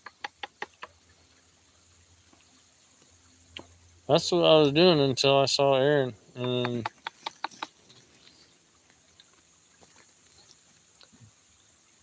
I like watching old Tim Ellis too. Tim Ellis. I'm not sure if I Every time know. he comes on, he goes, "What's up, you old diggers?" I don't think I see him a lot. I see Jeff Williams a lot. Bogus and Gadsy, and I really like Glacial Gold Hunter. I like watching his videos are just entertaining. And Alaskan Assassin, you watch him a lot. Well, yeah, he's a buddy of mine. Yeah, he mostly mail calls and little short videos that he does, but he's just a really cool guy. Curmudgeon in Alaska. I used to watch them a lot. I don't get a chance to hang out and watch them. They don't. They got their channel blew up overnight. They went from like 1,000 to 50,000 in like overnight. And when they do their show now, it's probably like about 1 million people in there. So it's hard for them to talk individually. But Rob and I still keep contact. He comes in. We see each other in the channels and stuff. And who else do I watch a lot? I used to watch Two Toes a lot. Like there's ones where I watch for just educational purposes. Two Toes is one of those. I just don't see a lot of new content from him. Robert had the biggest piece of my foot. And Flash, I don't watch a lot of his content, but I saw him pan one time, and I was like, "Oh, I gotta watch him pan." It goes down. Yeah, about 3 or 4 pieces. But now I'm tapping right up on the side of my dad burn pan. No, touch it. If you touch it, it'll go right up there. Robert got the biggest piece of my foot. He did. He did. That thing's a chunk. But you got more gold. Yeah. That one wiry piece is close. That's close. That was the thickest thing. Not bad. Well, I'm happy I was able to get these guys on something. You did. Guarantee it. Oh, I had some black sand covering it, wasn't it? There's still more to get. Hey, Bob. You wouldn't get me some water, would you? Oh. About to say you already had some, I think. Some red water.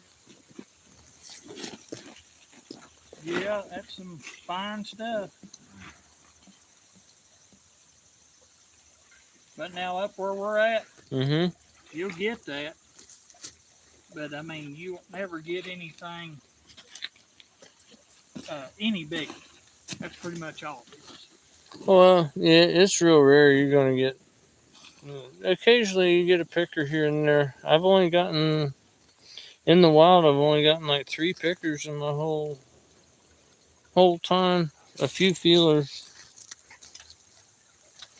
That one over there that I got over there is the biggest, and it weighed almost 1/8 of a gram. It was 1/8 of a gram all by itself, and it's shaped like a crescent moon. Hmm. It's still in my pile of gold. One of these days, I'm going to take a bucket of dirt, and I'm going to take my whole stash of gold. I got like about 12 grams, and I'm going to dump the whole pile of gold in the dirt and then run it through the sluice and see if I get all the gold back. Now, don't that look better with the black skin stuff in there? Oh, yeah. And there's You might have some floaters. Yeah, Yeah. you do got floaters. You got ping those down. Yeah. Yeah, it looks better now. He re-tapped it up. But yeah, I still think Robert's got the biggest piece. She listen. Boy, he's blowing you up. You ought to be down there and get another big piece. He does. That one chunk was good. I don't guess I seen it. Yeah. So that's Greg's gold. He's still got more to get, though. I'm not going to let him leave. I told my wife when we left the house, or told her last night, I said, look, I don't know when we're coming back, or when I'm coming back. Don't know what time I'll be. And she had no idea you were even taking him. She does now, don't she? Yep. You're busted. Do you think she went for it, though, that he was in the back of the seat laying down and I didn't know it? I don't think so, but I think you're okay. I think she's cool with it. Ain't much she can do right now. Well, no.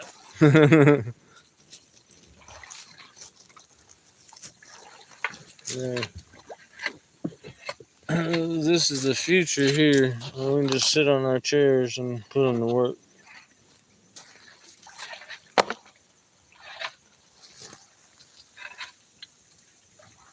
When you get done playing down there, I'm going to come out there and widen that hole, and I'm just going to scoop up the gold. That's a pretty deep hole down there now. Mm-hmm. Has he got chest waders, or are they just hip? No, they're just hip waders.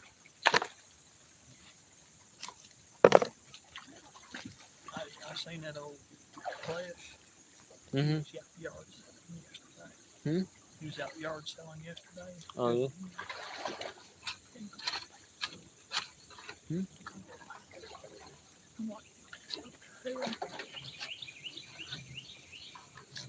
I swear didn't I ask you if you was watching.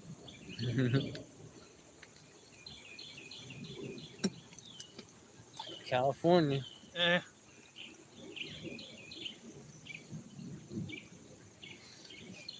Yeah.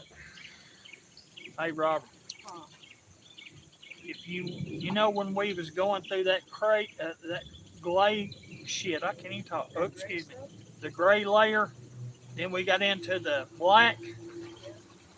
You got to get back to the gray. That black's too deep.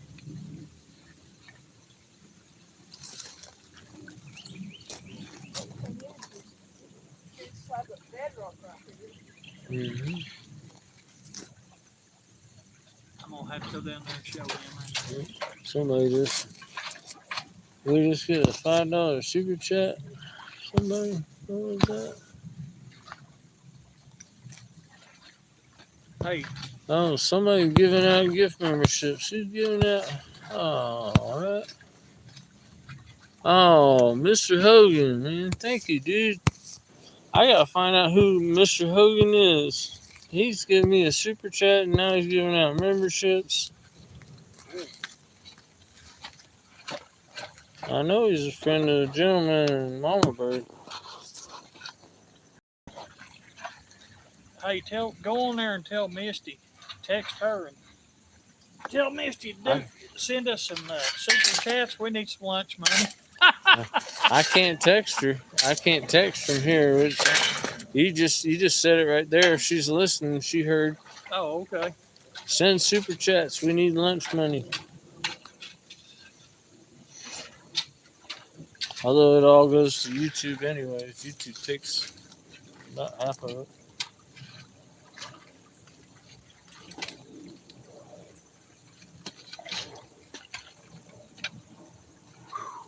And then they hold it in escrow until you reach a certain amount. Oh, do they? Yeah, I made 2 withdrawals so far in my whole career, and they limit you. You have to have $100 in your account before you can make a withdrawal. You're kidding. So it takes me about 3 months to get $100 built up, and then you can make a withdrawal.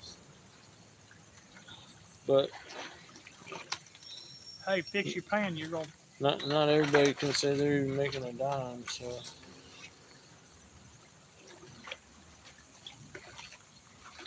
You get that big rock out of it, quit rolling over on you, probably.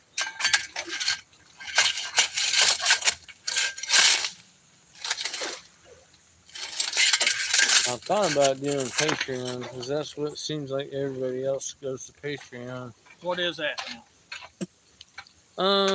It's kind of like the YouTube memberships plan, except you're not giving away 60% or 50%. That's why people do the Patreon, because YouTube takes pretty much everything Yeah, but have you, from memberships and stuff. I'm not doing it for money.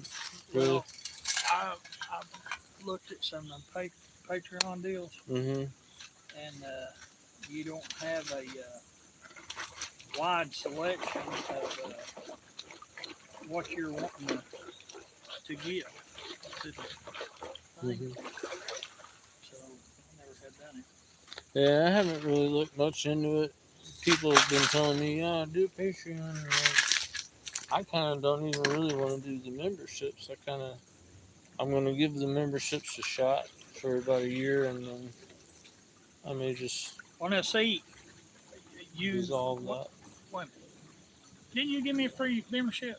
Yeah, every month you get 10 memberships. YouTube lets you give away 10 free memberships, and that's what I do at the beginning of the month. I give away a membership. Well, now I'm 15 days in right now. Mm-hmm. I got 15 days left. Mm-hmm. Do you know I can't sign up to be a member right now? Oh, really? Yeah. You have to wait? I have to wait till that 15 days runs out. Yeah, they'll send you an email whether you want to renew or not, and it won't auto renew you. But that's the way that kind of works. Is I give away gift memberships, and then I got about 2 or 3 people that have stuck around, and then there's like my friends like Ed and Fred and all the guys that they're members just to be nice, to be my friend. But well, it's only like 99 cents a month, ain't it? yeah, I only do the lowest tier that you can do. I do 50. I do free if they'd let me do it. Yeah. But, well, I'm gonna sign up to be a member. Yeah, like I said, I'm gonna focus on the memberships and try to do stuff for the memberships over the next year and see how that goes and see if it's worthwhile. The thing is I want to do a giveaway every week, and I'm having trouble coming up with stuff to give away. The Alaskan Assassin pins are great, but now they're hard to find. I can't find them anywhere. Yeah, I've tried several pans, and that's the only one I really like. Yeah. And it may be just because it's big and I'm used to it or something. Yeah. That's a lot of people. They prefer the Super Sluice over everything. That's the way my friend Lee is. He likes his Super Sluice. I came down here to East LJ, and I bought.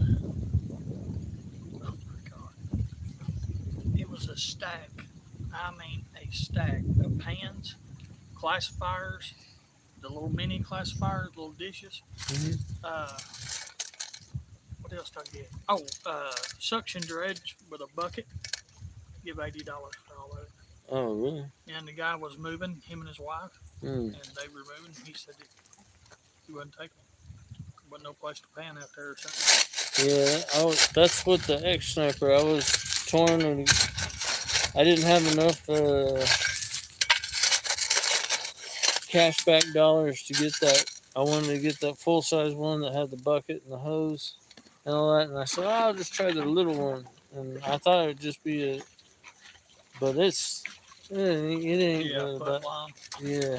Yeah. It's so tiny. Well, that one that we got is that size, and then it's got all it is. It's got a T, Mm-hmm. and then it's got two one-way valves. Yeah, so when you Built into suck it in, Yeah, yeah, it won't blow it back out. it blows it back down to the bucket. Yeah. Yeah, that's what I want to make another one of those and find some of those valves. They're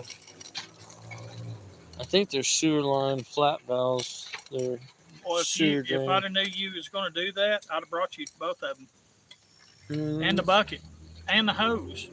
You just had to make your two. it's fine. Georgia really doesn't allow them, but I figure if I have it like that and I'm doing it like that, that's like the same as shoveling. Yeah. That's and if they want to take me to court and we get in front of the judge or jury, I'm gonna say, look, it's a Doing the same shovel. motion. It's a shovel. Yeah. I'm picking it up, I'm putting it there. I'm picking it up, I'm putting it there. Yeah, It's not like it's got a motor on it and it's. That right there, from right up there, where it starts falling, Mm-hmm. you could do a sluice right there, man, and just absolutely feed that thing. Mm-hmm. What? Come back next weekend. We might do that. Maybe there'll be more water, but what they do is they let the dam out for hurricane season, Yeah. and but hurricane season is just about up. We haven't had many storms this year. I guarantee you, you put that little 6-inch sluice I got right there, and just all you have to do is sit and feed it. Just dump it. Have him dig your dirt. And Yeah, just sit and watch him. get him up here digging. Get the end classifying. I can point and say, dig there, dig there. Yeah, that's the ticket right there. We can just sit back here and drink our waters. I'm going down here, and I'm going to show this youngin' where the gold is. There you go. Because he's over in the mud hole digging. If I don't fall down this rock. Oh, that's a little bit shovel. Yeah, that's what technically that's what's legal in Georgia. That's a hand spade. Hey, Robert, don't be trashing up the creek now, son. We got pieces of your bucket and everything else like that. Oh, it's fun. What do you got in your pan there? Nah, just dirt. There ain't no gold in it. Oh. Yeah, You need to get some gold to put in. well, actually, there's one piece, but it's hard to see because there's a bunch of little. Oh. Let's see if I can get it out.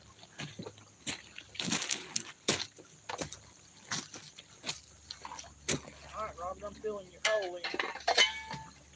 How do you do that? Because you need to get on different plugs. And you're gonna get one little micro out of this. It's hard to see because of all these little blonde specks.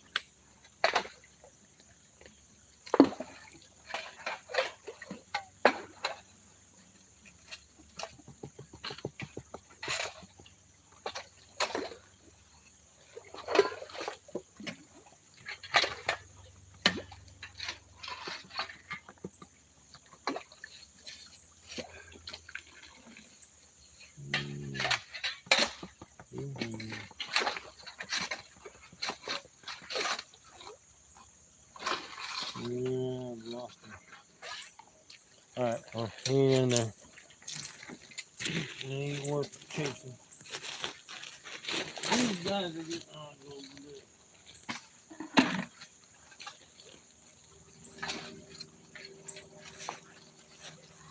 I'm surprised we got clouds going on. Surprise what? We got these clouds. Yeah. This morning it looked like there wasn't going to be a cloud in the sky.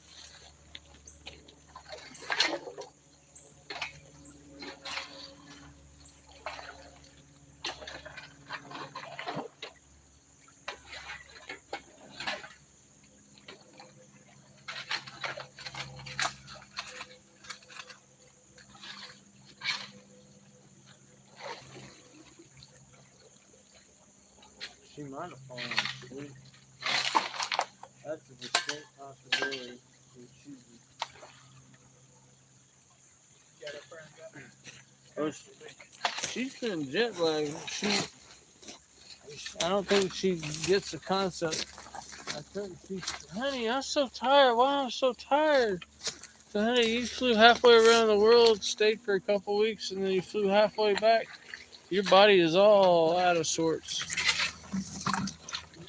But she's getting better and better each day. It takes a while, though. Yeah, and last night before bed, when we were talking, that's when I said, I don't think doesn't seem like she wants to go.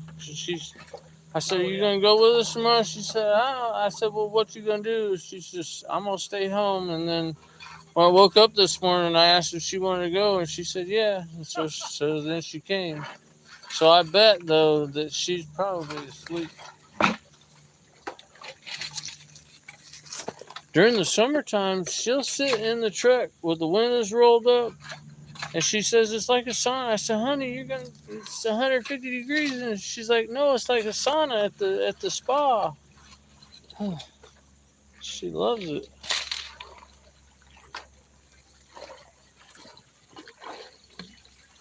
And she's got a key to the truck. If she wants to, she could just take the truck and go. Yeah, we'll get through it next time. We'll go through this and see what's in it. She thinks it's too big for her to drive, but really, she had a Tacoma, and that Tacoma feels like a big truck when you get in it. So her Tacoma felt just as big as my truck whenever I drove it.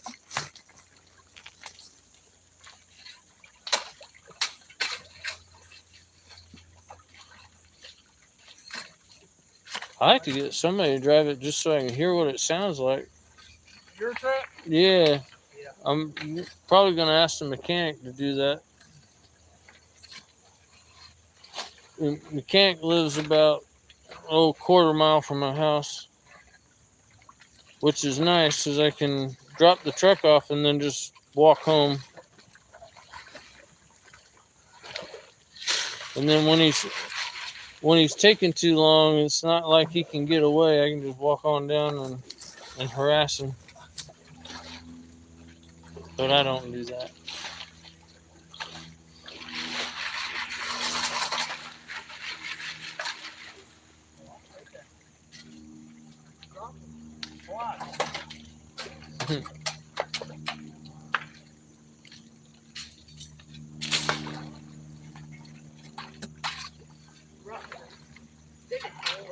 Well, you are, ain't you? You are. Come down here, right my spot again, boy. You covered up my hole. I'm gonna move out of that hole.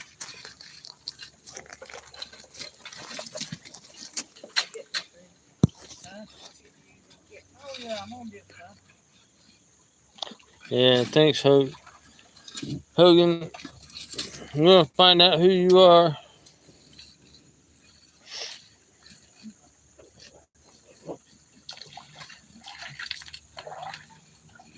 We'll see if I can get an address.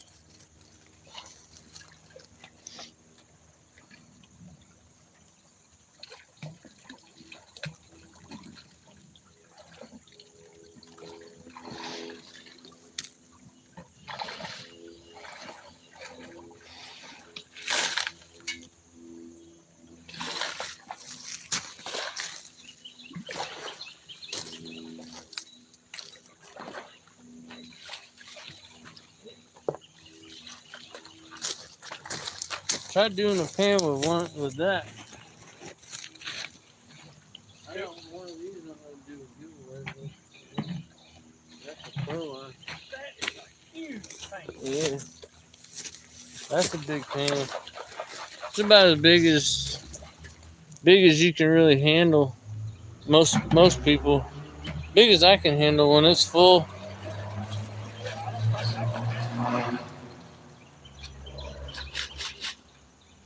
That's what Aaron used. Aaron's got one. I looked, I couldn't figure out. ages. What is that band? What is that band? And then finally, I saw it on High Plains Prospect. 17-inch pro line. That's like you use a garbage can with. Yeah, it's huge. But I think the Super Sluice is faster. So you can run through 3 Super Sluices before you can really go through one of these. Or I can. Because of the big ripples. You feel safer with the big ripples. Yeah, that's what the first thing I looked at was them ripples on it. Yeah, the small ripples keep you stratifying more often.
Oh, I'm glad the weather's cooperating too. I was afraid it was going to be too cold. It was chilly this morning.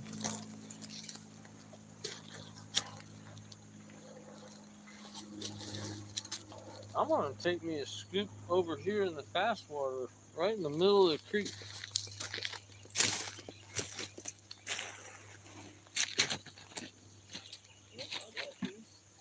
You got what? Alright, I'll call right now. You're going to have to move down the creek.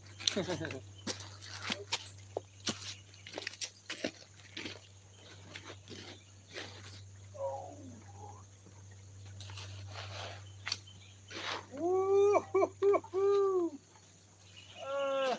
We're going to have to rethink about who's got that biggest piece now, Scott. Uh-oh. Yeah. Look like I got some cameraing to do. No, go ahead. No. I ain't too worried about getting gold today. I'm more concerned that you guys get gold. I want you to look what a pretty flake this is. You can see it from there, can't you? Maybe. I'm bigger than that though. All of it ain't showed up yet. Look, there's another one right behind it. Robert. That's as close as I can get. Closest you can get. Well, the zoom. I got the zoom. Listen at that. He's making I'm zoomed in on your. making my little gold speck. This is cool actually because I can actually run the camera. I wish I could have somebody run the camera when I'm panning. Well, I hate for you to run it on me and everybody say, boy, he's doing that wrong. No, he's doing good.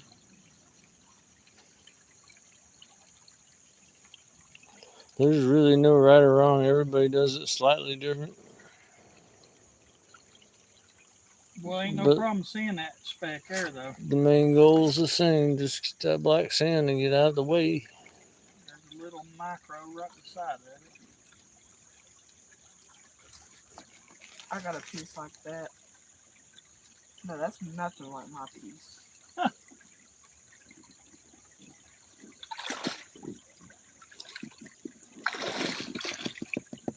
don't know if I'd be bragging about that one. You don't? Oh yeah. Hogan says get a set of Ray-Ban Metas. Yeah, that's about the size of that one piece that I can't find in the pan that I had earlier. Let me see. I have to unzoom to locate. That's a good spec. It ain't bad. His is still better. He's still got the biggest piece. I'm going to go right up there. Look at that bedrock sticking out. What are you gonna do? Crack it in half? I bet there's gold right there. Have you ever noticed that? Oh, up on the hill. Yeah. Yeah, that's I think that's what I say about this particular spot. I think there must have been a gold mine around here somewhere because when you walk back down, there's a couple more of those outcroppings like that stuck in the side of the hill. But yeah, this little section, yeah, through the power lines has been pretty good to me. And the honey hole's just on the other side of the wood, right out at the edge. That's over where there. You found that good picker. That's where I found a good pocket. I got a 1/4 gram in one day in like 3 hours. And then and over the course of that week I got over a 1/2 gram. I kept getting 1/10 of a gram, 1/10 of a gram, and then I got the 1/4 gram. It's just really one particular day, and I had the fluid bed.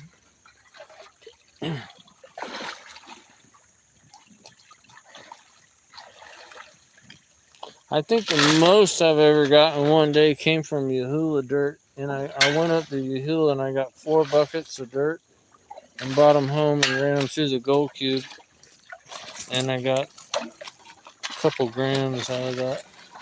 Yeah, we seen some guys come in there one day, and that's what they was doing. They was just coming in there to dig dirt. Yep. Get concentrates, take home. Yep. I did that all last year a lot. You can go back to last year, you can see a lot of streams where I don't really pan much at all. I test pan until I find some, and then I dig a bucket, fill it up, and take it home.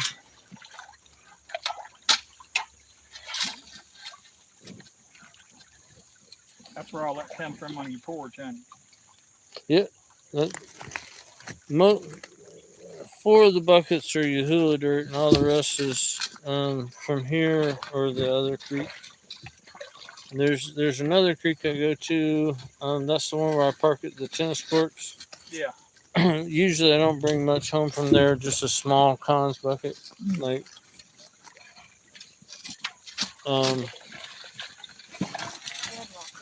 just because I don't want to walk through that where I'm walking from the car to where I disappear in the woods.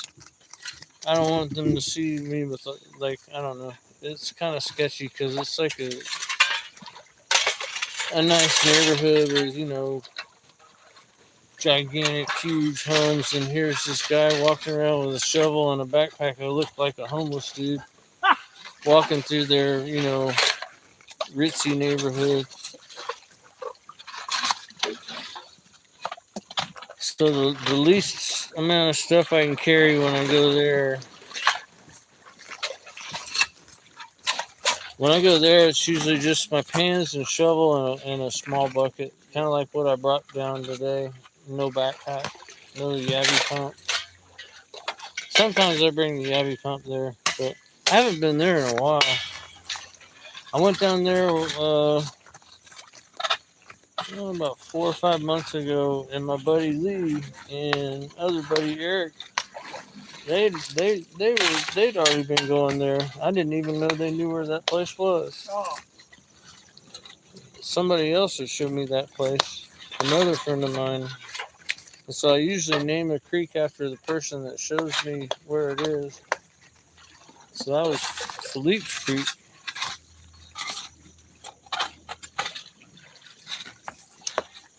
But I haven't been there in a while. Last time was when I was with Lee and Eric, and we dug there for a couple hours and none of us got anything. We wound up going another creek that I'd never been to before, and it was also nothing. And then we wound up going to the Bicycle Creek, and everything was okay.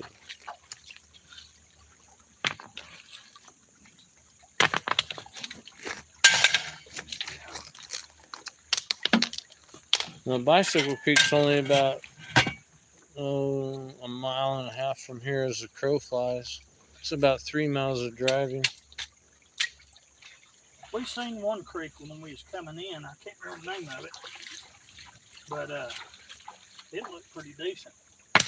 Yeah, anything in this county, anything that runs into Lake Altoona is decent. Yeah. I said if they won't let you, but when the water's down low, I'd love to get in there, but I learned from experience with the kayak, when the water's down low and then you try to get out in some of that shallow stuff, it's just mud and you just sink right into Oh it. yeah, you can't get out of it then. Yeah, I about almost. There's a boat ramp. I put the kayak into the boat ramp and I was trying to get to this very creek. I was trying to get to where this creek comes into the lake. And when you're looking at it on the map, it's right there at the boat ramp. So I put my boat in and I went on down the cove. No creek. And I come back up around the outside of the cove. There's a big sandbar in the middle and you can't that. But as I was coming around there was another boat ramp over there. But there's a big sandbar.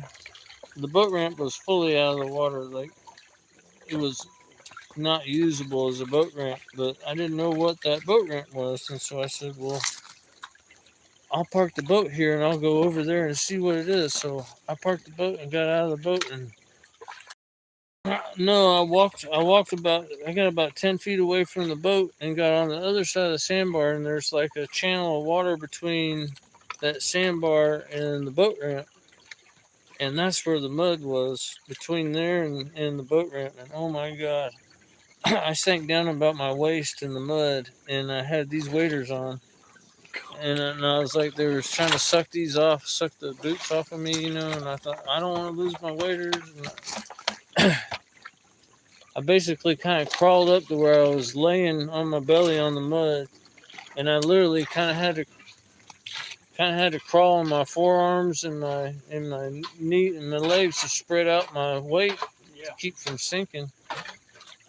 Yeah, and then I had to get back to the boat after I got across, and I figured out where I was on the roads. I was like, oh yeah, now I know where this is. No shit, now I gotta get back to the boat. But I figured out an easier way to get around to the boat without sinking through the mud. But yeah, when I sank down, I thought, oh shit. I thought because That's when I you had knew you. Yeah, I was like, oh fuck. Now how if I'm stuck here, how am I gonna get anybody to come help me? Because cars are going by on the road, but they don't see nobody stuck down there in the water. Then it'd probably be up to Yin realizing that I hadn't come home after about 10 hours. That something happened, I was like freaking out. But I managed to pull myself out of that. That freaked me out. That's a little bit sketchy. Yeah. I keep telling myself though, thankfully I didn't drag Yin along for that inaugural kayak trip, because if that had happened with her, she'd never go kayaking again.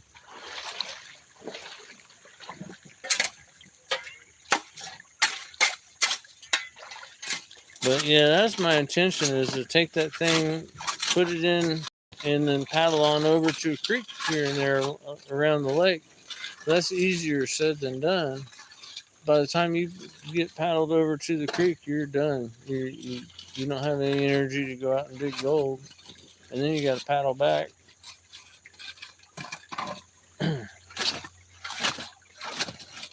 Especially when I tried it was a windy day, and that's an inflatable kayak. Oh yeah. And it just didn't want to. We couldn't keep it straight or nothing. It's a lot of work. So we get paddling by yourself. Yeah, and I put the thing together wrong. There's all these plugs in the floor that I didn't know that. I got the main plug to the air chamber plug, but then it has a floor that you pump up, and then underneath that is just kind of a fabric or PVC floor, and they have little weep holes that are driven in it. So like when you get it full of water, you can just pick the boat up and it'll weep all the water out, and then it'll be dry. Oh yeah, lighten But the and it whole has all thing these up. little plugs on it, and the plugs plug from the outside. I don't know. It doesn't make any sense, anyways. I neglected to put those plugs in, and so when I put the boat in the water, it didn't sink or nothing because the floor was inflated, but the water was allowed to come up to the floor, and I was sitting on the floor, and man, I was soaking wet, and it was cold. This is early in the spring, this last year. That just wasn't a good day, was it? No, but I thought when I bought the thing, I thought I had these grandiose envisions that I could just kayak on up to the creek, and boy, them hopes got dashed on that first trip. Well, now I've seen people on videos doing that. Mm-hmm. Uh, It takes some serious planning to, and it helped to have a decent kayak that like paddled and like moved. these people I seen doing it was a man and a woman. They was in a canoe, Mm-hmm. but and I had mentioned to my wife about getting one of those, and then because she can't walk this far. It just kills her back. Mm-hmm. And she said, "Can you see me and you in a canoe?" And I got thinking about it. We would get about 10 foot off the bank, and that thing would flip over. You can't swim. I can swim perfect. Okay. I no problem swimming, boy.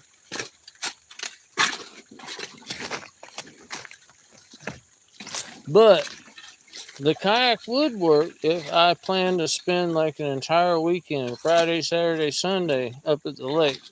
Yeah, and just take you a tent. Yeah, and then I set me up a home base. Put the boat in the water, have a plan. I'm going to go to this creek tomorrow.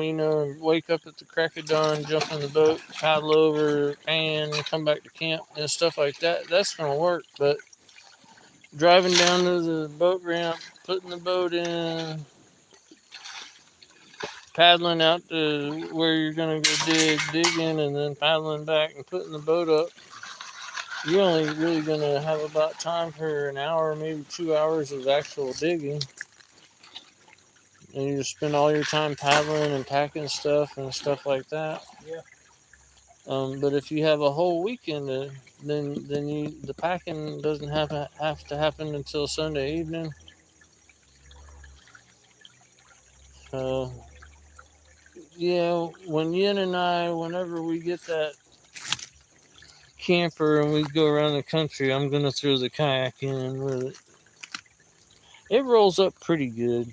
It does not fit in the bag that it comes with. There ain't no way it's ever going in that bag. But I can get it in a tote, in a large tote. You get more gold. Look at that. One little single piece. Yeah, But it is a piece of gold. about the same. But I mean, it just keeps giving gold, man. There's no telling how much gold's right here if you dig it all out. Oh yeah, there was somebody made a. I just muted. Somebody made a comment on one of my videos about, yeah, if I could get a serious mining equipment in the spot where I was digging, that it would be a really rich.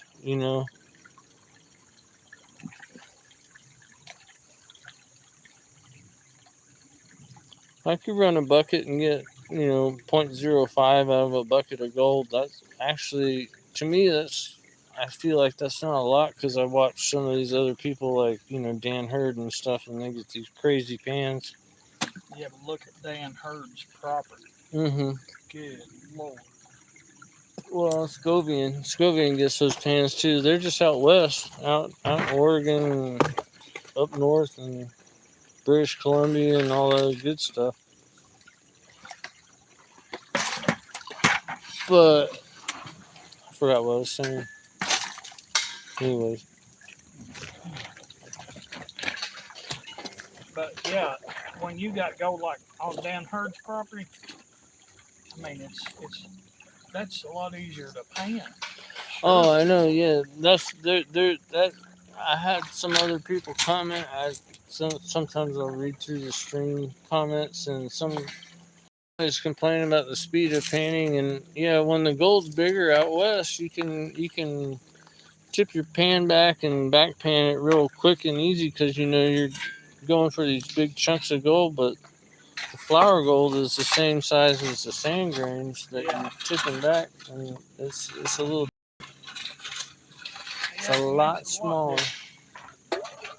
And also, when you're doing the pan, when you're washing the pan, you have to be more careful because the flour gold just wants to get out of the pan quicker. Bigger gold stays in the pan easy. Oh yeah. You don't float the big stuff. The big stuff doesn't get up and float like the little stuff does. No, it don't.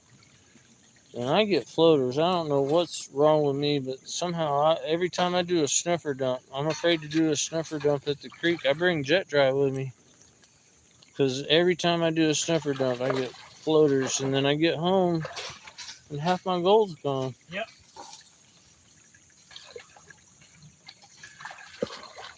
I want to see you try doing a pan with the pro line. With that big one? Yeah, try it. I'll try.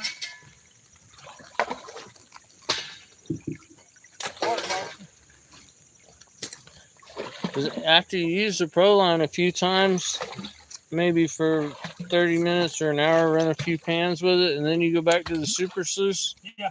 The super sluice feels like you're running a little 10-inch pan. Oh. It makes the super sluice feel small. It makes it look small. Yeah, well, yeah, I don't know. I don't use it much, but when I do, that's its main advantage. Is that when I stop using it, all the other pans feel like little sports cars. Yeah, but I mean, if you classify into that pan, where you'll have, what, 10 pounds of material? You can fit about 3 super sluices in there, in that one pan. It's about the same as a super sluice up to about the fourth riffle. And then from then on, yeah, because the angle, it just gets exponentially bigger.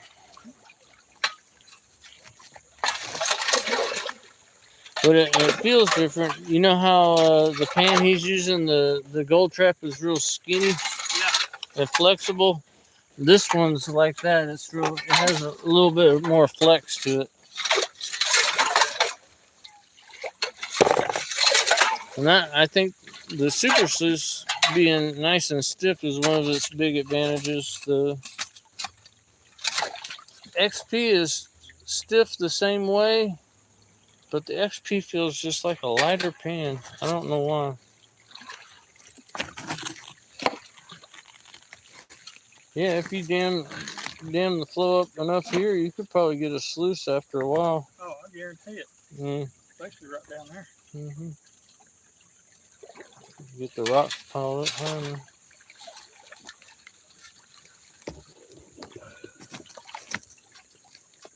I am surprised at Yen down here. At least wondering what we're up to. Who is? Yeah, I'm surprised she's not down here. Oh. If we get her down here, we might put her to work. Maybe that's why she ain't coming down here, Scott. Could be. We got too pampered on a cruise ship.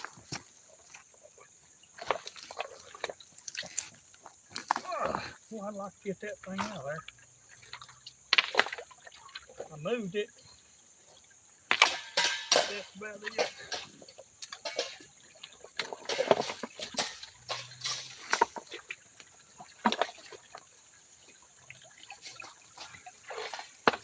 You get this damn book, you can bring your sluice tomorrow.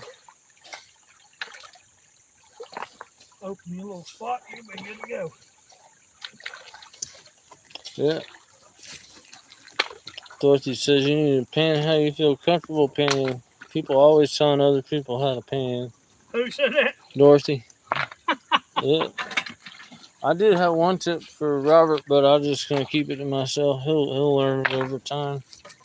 When he stratifies, he needs to make sure the tip of the edge of his pan's above the water, and Oh, his back edge. I'll see him stratifying a little bit and letting material slip over the edge. I was gonna say something, but I just said, he'll learn. Oh, you should have. Well, Two Toes is big about that. I used to watch Two Toes, and he said if you're ever stratifying, if you're ever shaking your pan side to side, you better make damn sure that pan is flat, or that at least the bottom edge of the bottom edge is the low point of the pan. He said if it's not gonna be flat, at least make sure that's the lowest point. I've caught myself doing that. Yeah, I used to. In yin, though, the gold claw, that's how you pan the gold claw. Is you kind of shake it and let it run off like that. Yeah. And I was having trouble with a gold claw when I first got it, and Yin took the thing out of my hands, and she just grabbed it, and she's doing the gold claw perfect. Oh. She knows how to get that gold claw working. And she watches the videos and stuff with me. I make her watch it. I put it on the TV. I'm like, honey, My watch wife, this. She gets so mad at me because I watch a bunch of it. Uh-huh. She goes, I told her we was coming down here to meet you. And she goes, well, you pretty much know him by now, don't you? I said, yeah, I feel like it. Man, I'll tell you, I wish that I could get this sugar crap under control, and maybe I can. I was taking insulin, and now I'm not having to take any insulin because of the Mounjaro. Are you type 2 or type 1? Type 2. Okay, that's what she is. She's type 2, but And, I was in a place where there's a lot of type 1 people, and yeah, they had it even more. They had to check their sugar like every hour. And before they ate, they had to take a sugar test, and they know how much they could eat. yeah. Well, he had me doing that once, where I would test it before I ate. Yeah. And then I would take, I think it was like 5 units of fast acting. That fast acting insulin, buddy, it will knock you down. I mean, it'll get a hold of you quick. We was up deer hunting. We was out camping. And I wasn't paying attention to what I was doing. And I used to take 30 units of insulin. So I grabbed a bottle and I drawed out 30 units, stuck it in, bam. I hit that thing and I said, uh-oh. Misty said, uh-oh, what? And she said, what did you do? I said, I just shot 30 units of fast-acting insulin. She goes, oh, my God. Well, she started calling the doctor and everything. He said, all I can tell you is tell him to start eating. Glucose pills? You got them little tablets? They don't work on me. Oh, well, okay. But, yeah, I eat every dadgum sweet candy bar, cupcakes that the kids had in that camper. I had to. I mean, my sugar was dropping. I mean, it was dropping, and it was dropping fast. That's what she gets tired too, and she'll say, "Honey, I'm tired," and I'll say, "Have you tested your sugar?" She'd been doing really good up until her trip, and now she's kind of falling off of that. Got to get her back on that. Once in the morning and once at night, and that seems straight. That diabetes crap, though, man. There ain't no. If you don't want to have diabetes, eat grass. That's all you can eat. Go get your pan and clean that right there out. You know there's gold in that sunk in place, Scott. I bet you there. I run Robert off.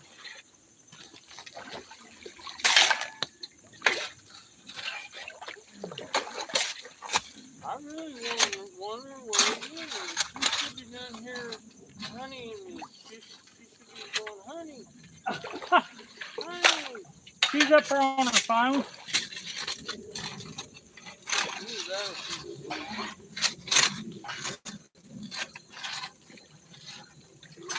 Whenever she comes down, that's kind of her sign that she's ready to go.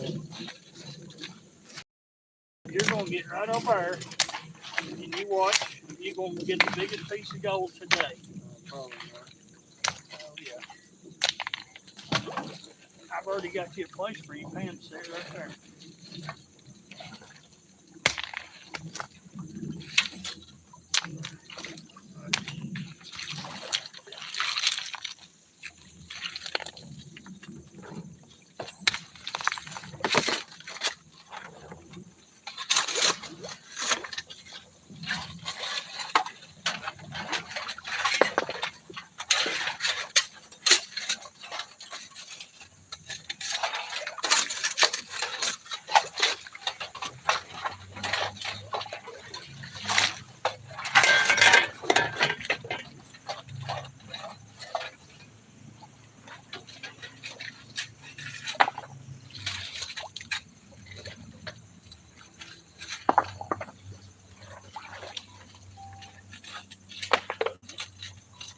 If you can get through it.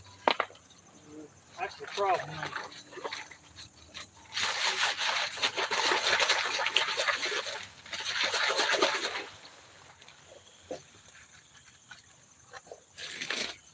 Boy, that's a mixed match.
One thing for sure, you'll not fit this in your backpack.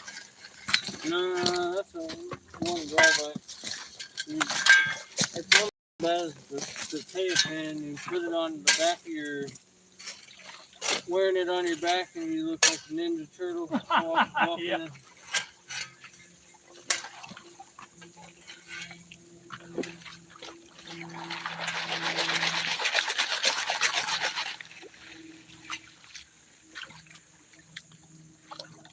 I don't even know if kids these days know what a Ninja Turtle is. I don't know if they're still around, but I think so.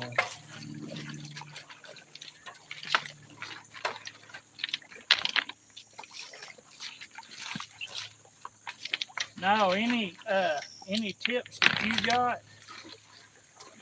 Me and Rob both listen to them. Oh, Because I'm no expert, that's for sure. I'm not only thing I know is this creek pretty well. you got gold in it. No. Yeah, it's got gold in it.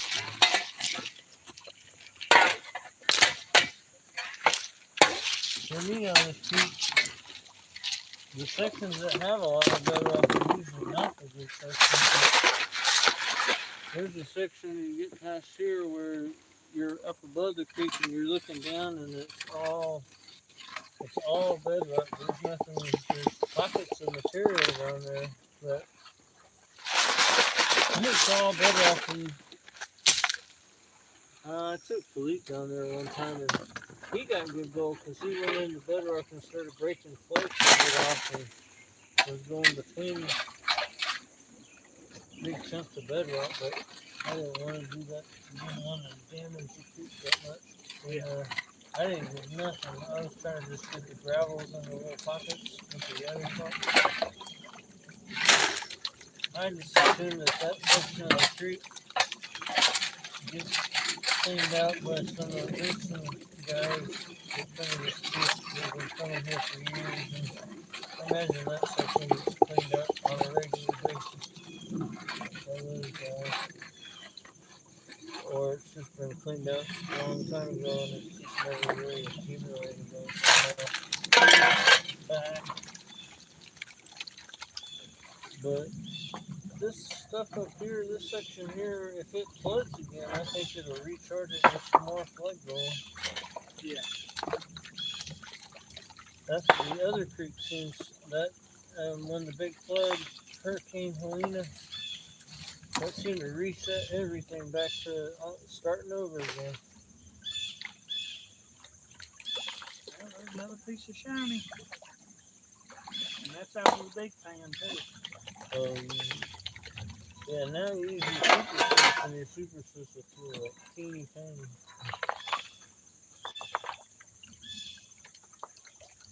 I bet this has gold all in it. What? Yeah, I pulled that out of the dirt right there. Well, it's got wormholes all in it. Mm-hmm.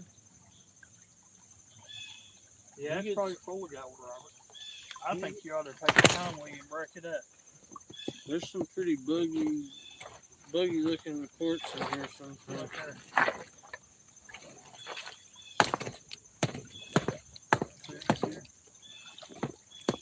Oh yeah, that's a big piece. It's a piece. I don't care if they're big or small. I think they're small.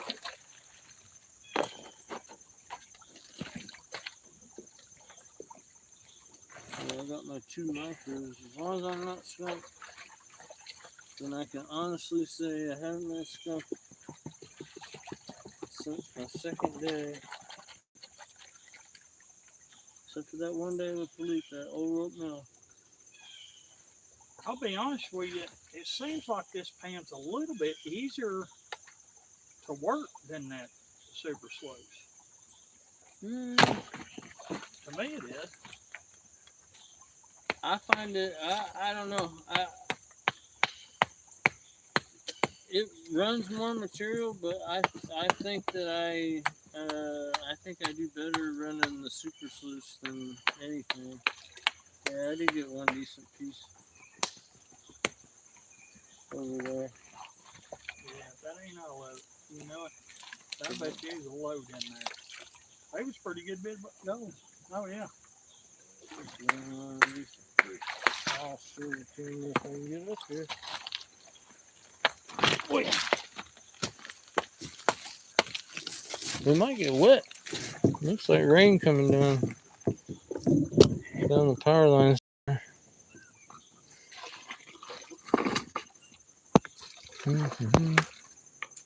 There's one decent piece.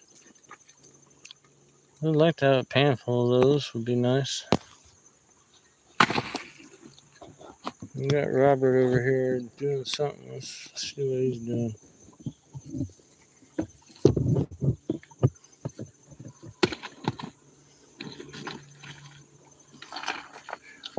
He's not trying to break that bolt. He's trying to wash it.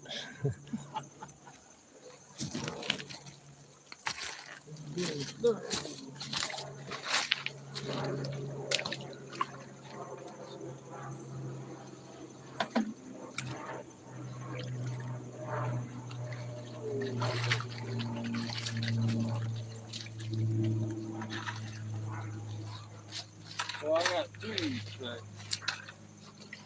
3 specks on it.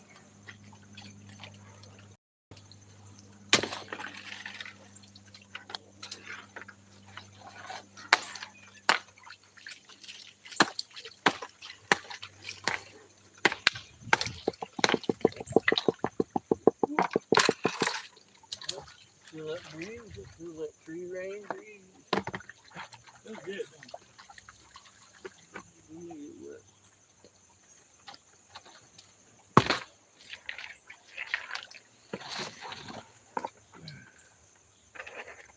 You know, it's not every day that you get the gold pan with a legend, is it, Robert? A professional gold panner. I'm not no legend. I might be a legend. My YouTube channel keeps growing so fast. I don't know why the YouTube channel is growing so fast. How many subscribers you got there now? Probably 14. I'm looking on there. Looks like I got another 350. So probably 14,000.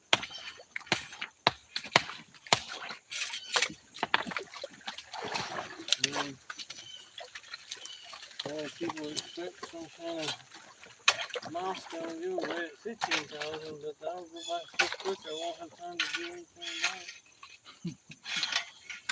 I did one in 1,000. Spent like 3 months planning it. They're about gave up. She's trying to help me.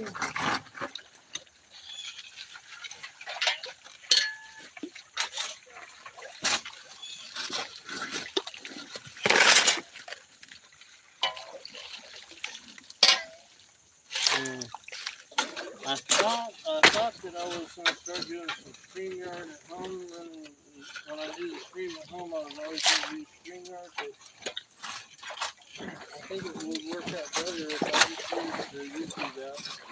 Yeah. I tried twice with StreamYard, and it just doesn't work very good for me. But I think Friday, Gail and I might try to do a paid thing to get around StreamYard. I think I'm going to ask her to host the StreamYard. What is her archaeology? Archaeology and gold? Yeah. Yeah. I think she's got a doctorate in archaeology. But yeah, she's a real archaeologist. I seen a little bit of that gray come out that time. Not much. But I'm getting down there to where it's at again now.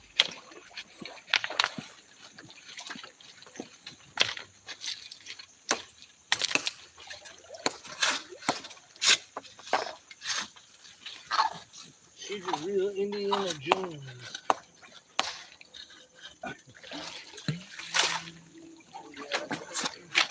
Oh yeah. In that gray cloud. That and a half back here.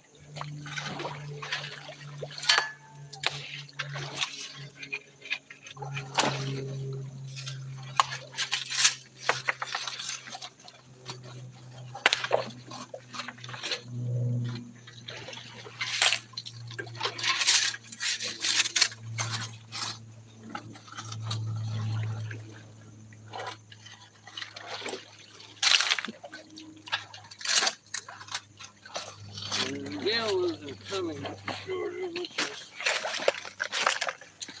Lake Lanier area. Any band-aids anywhere? Rock. East of here.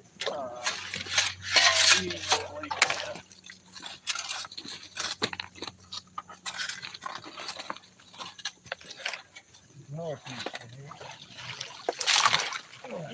here. How deep is it?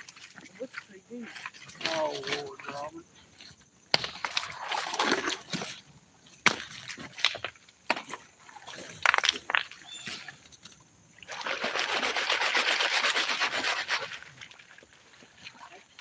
You can see inside of it.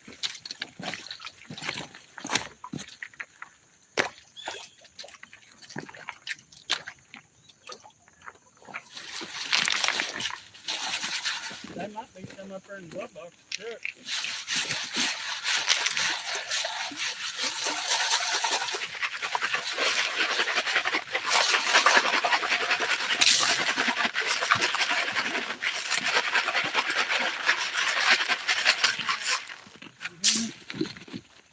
Go up there and check the glove box. Is your truck unlocked? No. My keys are in that where my bottle sticks. That's scary again in the yellow truck. Could be sitting in the passenger seat. Sneak up on her and like jump up and go, ah! Hey, yeah, you might have a band-aid in her pocket purse. If there ain't one in the truck. You can get a paper towel and take care of it. Yeah.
No gold, but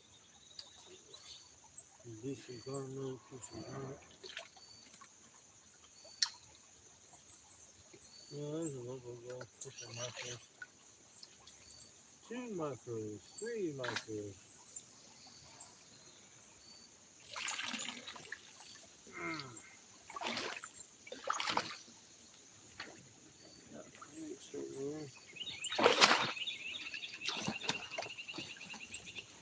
Yep.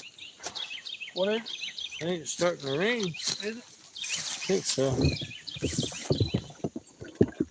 We ain't had no action. We're losing viewers. That's the squirrels running around. I thought I was hearing rain. It's the 2 chipmunks chasing each other.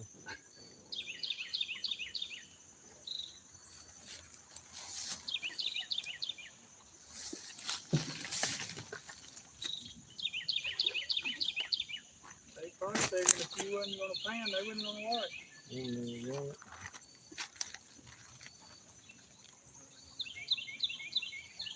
There's actually a couple garnets in that pan. A big old horse farm.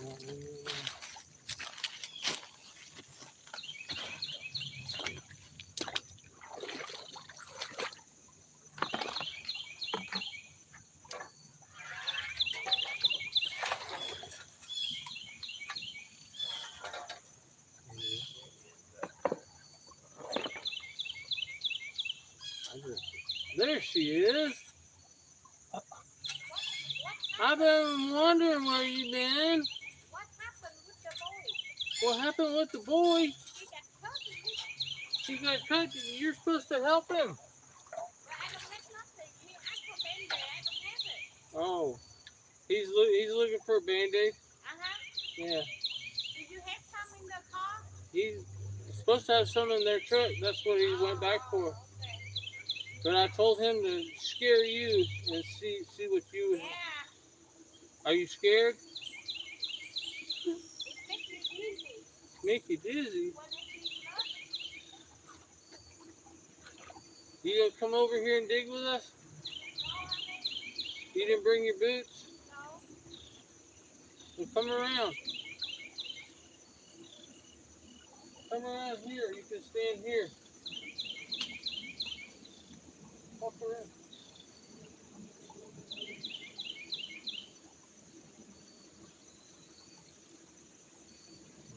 What happened with the board?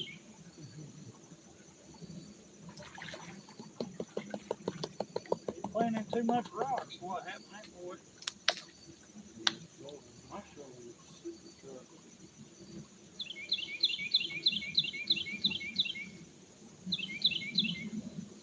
Well, are you sure you didn't have any gold? Well, last time I had. I don't know. I mean, every time I get some, I get gold. You found any gold? I found a little bit. They're finding most of it.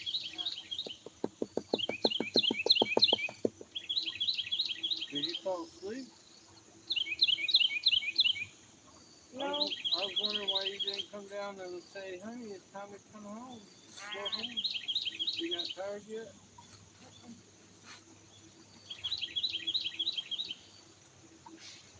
Are you tired? No, No. You hungry? not really. Are you hungry? No. We were talking about he's got diabetes too. Ah.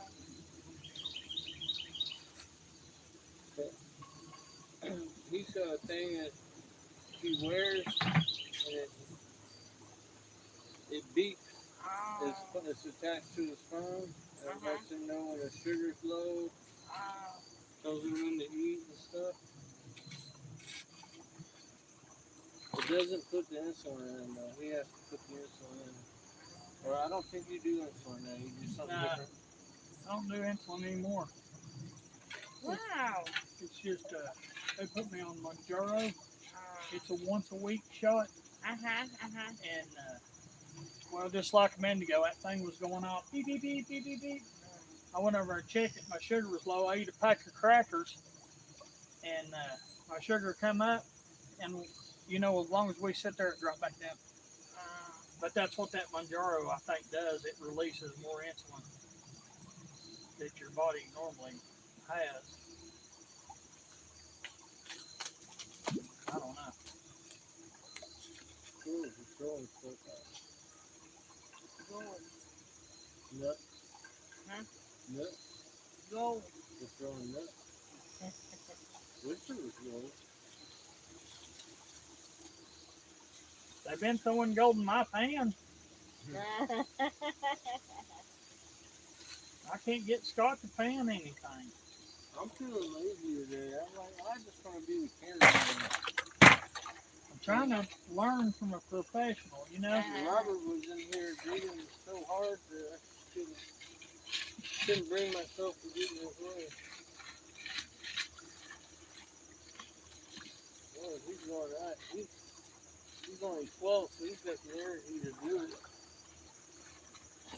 He'll be peaking in about 10 years. He'll be digging a whole yard worth of dirt. If you are able to get him to do it, then Yeah. they change so fast, man. Yeah.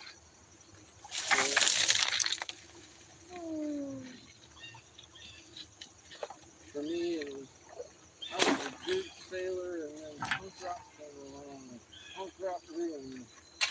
Was you in the military? No. Oh. Nope. Never. I wanted to join after 9/11, and I was just a little bit too old, and they kept extending the age. I was a little bit too old, and even if I got in, they wouldn't let me do anything because I'm legally blind or whatever. I can't even shoot a gun straight. Oh, really? Yeah. What? I don't even. We didn't need you in there, man. My left eye is useless. Pretty much useless. And when I went to college, when I entered college, I entered in the Air Force ROTC program. Oh, yeah. I wanted to be a pilot. I wanted to fly airplanes. And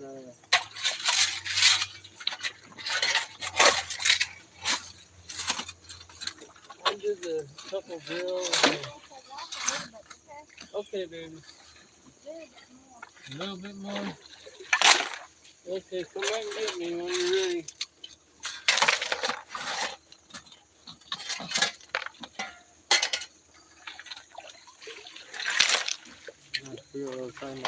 Oh, you want big fly one?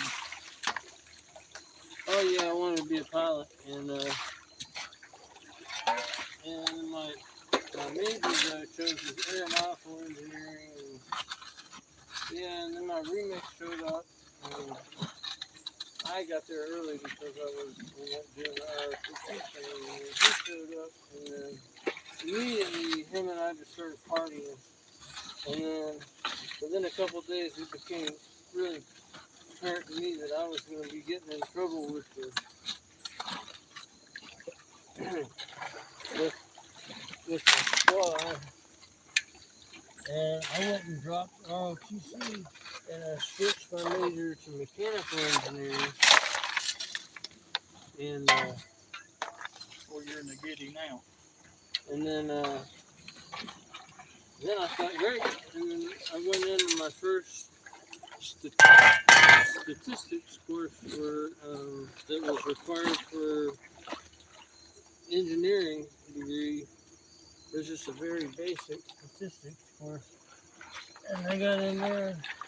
And in high school, I only got up to algebra. I didn't do trigonometry or calculus or any of that stuff.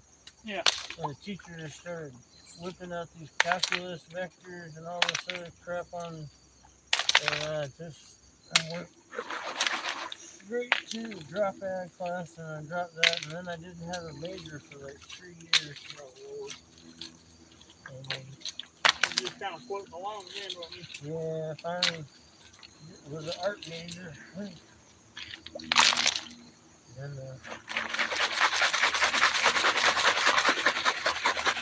at that point, I decided to be an illustrator instead of an engineer.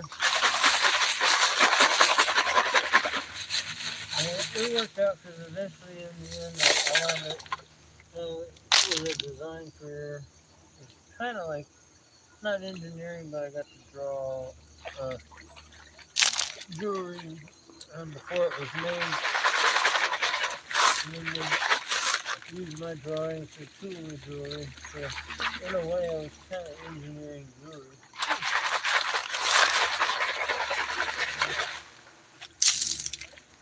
Kind of a cross between drafting and logo work. It's like you take their logo and incorporate it into something that we already kind of had designed for. But they use me mostly for artist concepts so that the salesperson could go show the client what the proposed jewelry was going to look like in the end. Before nowadays, they just, AI makes you say, Everything's done on computer now. well, yeah, I was their first digital artist, but I still did digital art in a more traditional sense. The main saving grace was having the artwork in a file on the computer where if you needed to make changes, you just pull up the file and make the changes. With the, old artists, you had to start over from square one. You wanted to make a spelling change or add a word or, Go put my keys right back over there before they get lost. Hey, yeah, hold that paper towel on it. Oh no, it's still bleeding. Huh? It's still bleeding. But you can open it, it's still not bleeding. But like nowadays, a client can just go online themselves and put their logo in and just use their logo on AI can put it on anything, any design, and they can kind of see it even more realistically than I could do it. Yeah. And so, yeah, it's changed a lot. I got laid off in 2003. I started working there in 1994, and then I got laid off in 03. And then from there, I took off everything, profit sharing, everything I earned in that decade, and I cashed it in. And my mom and everybody was freaking out. You didn't pay penalties, you didn't, you know. Yeah. But I'm glad I did because a couple years after that, then 2008 came and I would have lost all that. All that money would have just disappeared. Yep. So I'm glad I got to spend it. And yeah, I did pet sitting. Did a pet sitting company, and I traded currency was my big thing. And then I was on the farm for 7 years. And I met a girl, and her father basically left her a farm, and we ran that farm for 7 years. That ain't no easy job, is it? No, but I thought though that that's where I was gonna wind up for the rest of my days, and so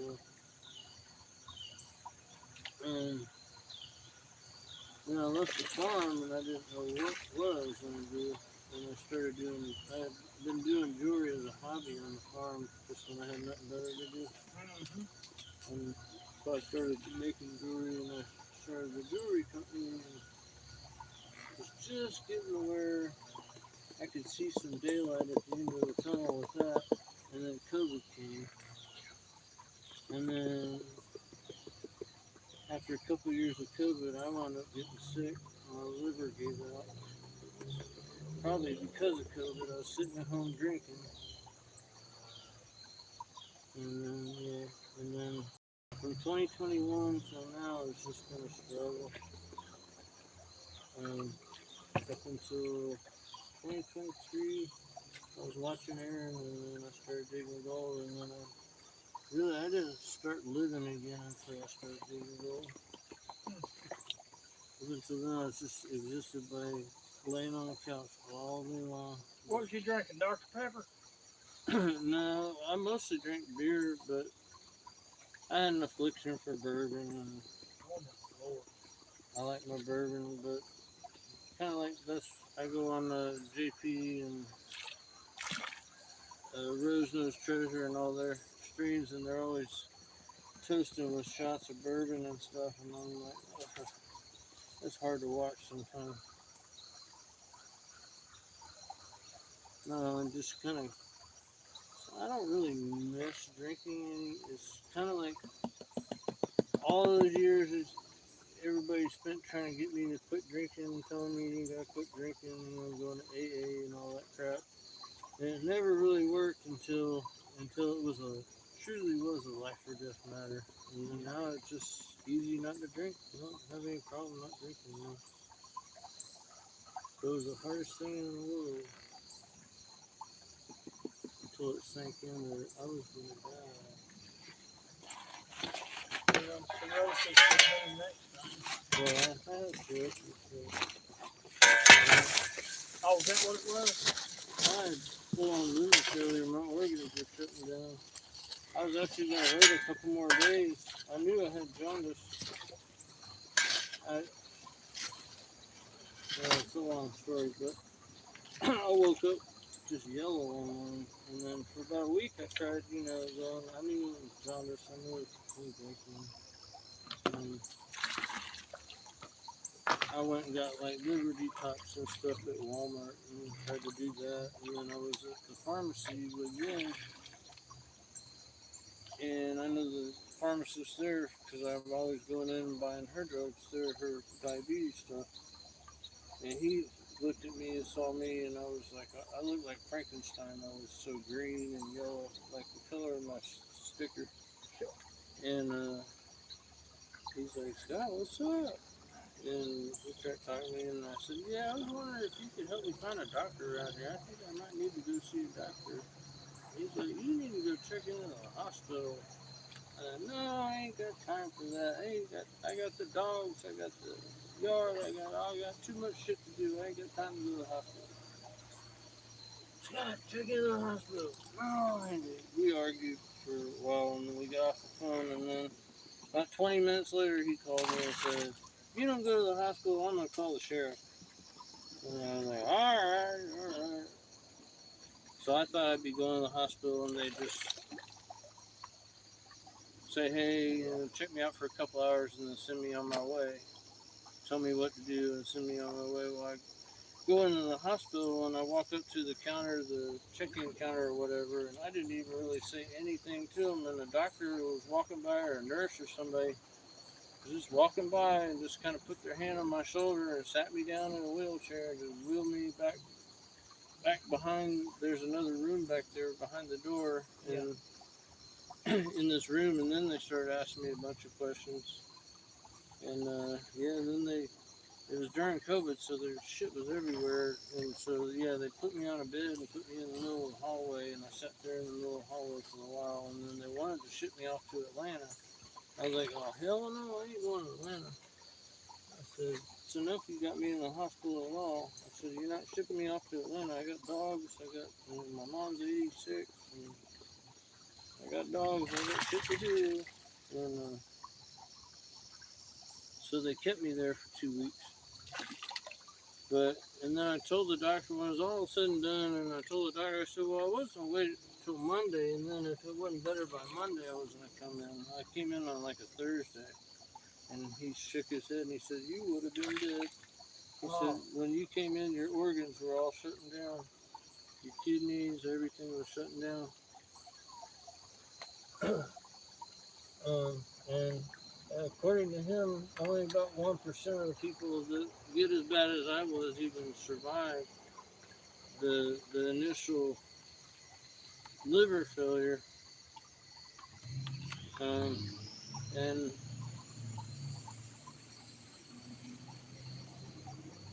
I was doing pretty. I was a couple weeks out of the hospital, about 2 or 3 weeks after I got out of the hospital, and I think they were kind of surprised that I was getting along as good as I was getting along. And they didn't really ask me the question, but they kind of made me think like it was some kind of anomaly or something. And it kind of became apparent that I was kind of an anomaly. And I discussed it with the doctor, and I said, I think what's different about me is I think the other 99 people that didn't make it, they never quit drinking. I said, I think with me, I actually did quit drinking. When I saw myself in the mirror, and I was all yellow like that, and like I felt fine. I got in the shower, took a shower, I was feeling good. I got out of the shower and I looked at myself in the mirror and I was like, holy shit, I was as yellow as your shovel handle. Damn. Yeah, from head to toe. I mean, even my hair looked yellow. And I don't have much hair. And it was a bad thing. But at that very instant, that was it. I'm not even tell about it. You want to talk to him? Alright. Hello. Hey. Nothing, babe. I didn't know he was in the truck. I told you over the video. Hey, Scott. Scott, vouch for me. I know nothing. He says, I know nothing. Oh.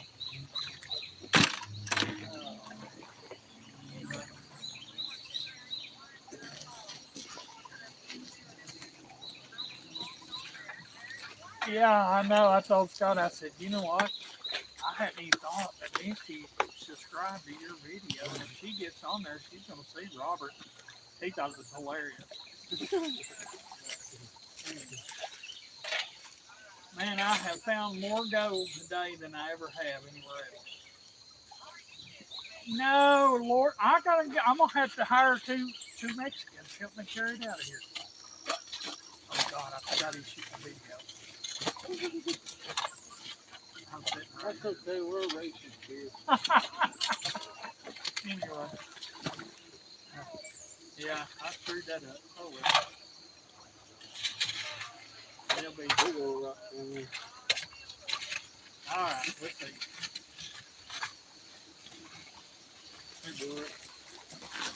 Robert, do you get a Band-Aid? You gonna have to quit or what? No, I mean, do we need to go? Yen was worried about you. Jen said you come up through there whining. No. She said she asked you what was wrong, and you said, "Leave me alone." And run to the truck. Don't talk to me.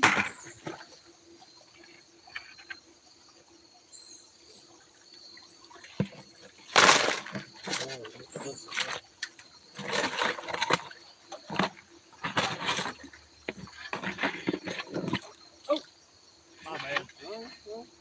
I know I was Don't get wet. Yeah, but that's your own hand, not somebody else's.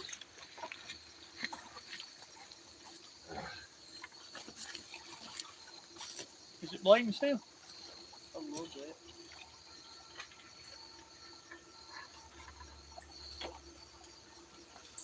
Why don't you soak it in this creek? I already did it and it burned like crazy. Oh, I have a bandana and all this. hey, there's some toilet paper up there in the car.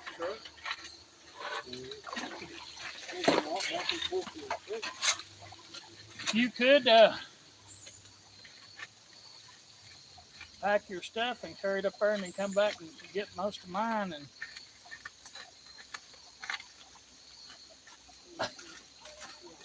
yeah, Yen come by here and she told Scott he's gonna have to wrap it up, I think. She said she's gonna go out for a little bit, maybe about 30 minutes. She probably about 2 minutes. Look here where he's digging. It's 3 o'clock, probably 3:30. He found 18 pieces in one No, I did handful.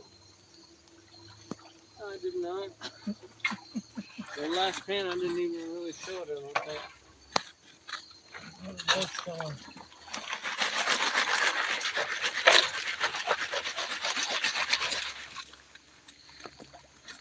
Well, it is raining, Scott. Maybe. Seriously, is. Yeah, sir. Yeah. You can see it raining behind me. You're gonna have to cover your phone, I think. It'll be alright. Oh well. It's in a waterproof case. It's just it overheats in the sunlight. That's the only problem I have with it. And it's a Motorola. It's only a $130 phone. It was really cheap. And that was 2 years ago. A couple years ago. I'll give over $450 for that piece of shit I got. And it is junk. I hate that phone. Well, and I need a new one. I'm getting a Samsung.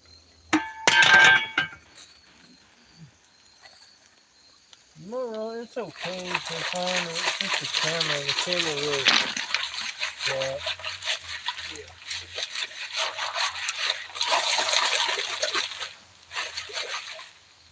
And I have an old Samsung A52 at home, but it's not reliable enough.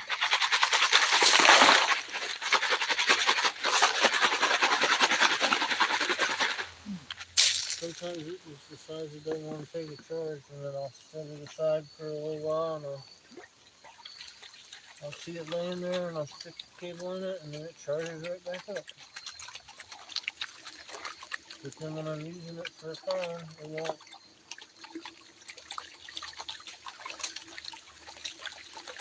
It got wet. That's what happened to it. I dropped it in the creek at Yahuwah. And ever since then, the charging port has been wonky. That's why I got the Motorola. My Samsung was my mom's phone. My sister bought her the same phone, and so I got her old phone. And it was a really good phone. Probably the best phone I've ever had. Samsung A52. Mm-hmm.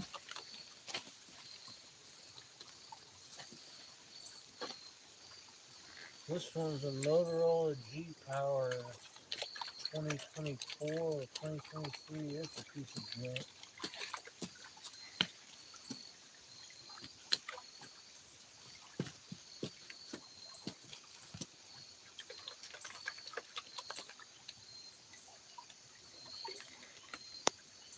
Alright, let's come out here with a big old flat picker.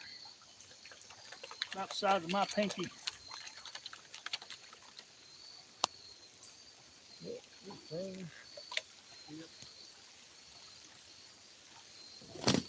Hey, is the bathrooms open up there on the ballpark? Yeah. If you have to, then just go find the tree. That's what I do. Oh no, we go first. Get on the field. Oh, I don't like that boy riding in my truck. there's also a set of bathrooms that when you're walking down the trail, there's a baseball field that you come past. Oh yeah. There's a set of bathrooms behind it. And they used to be open, but they had some kid, teenager, or 20, I don't know how old he was, but he was living in there. And so I guess they started locking the bathroom, but now he's gone. But somebody got him a plane ticket or something to go to Seattle or something. So now he's gone. And so I think they're leaving that bathroom unlocked again. So if we're walking on a trail and you gotta go, you can always run to that one.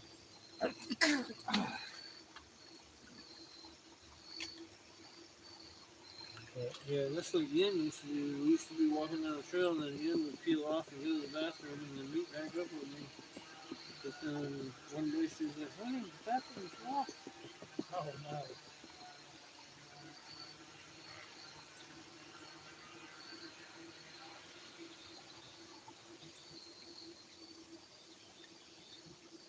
And then she said, she thought that, she said, the boy, I think he's homeless.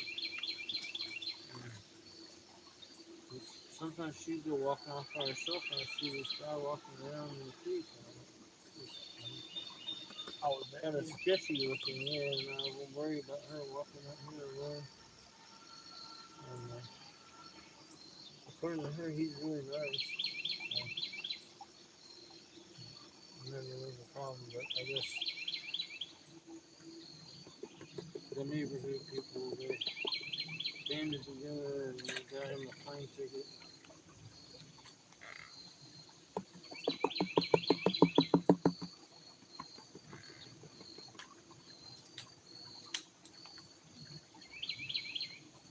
Yeah, it's a couple micros.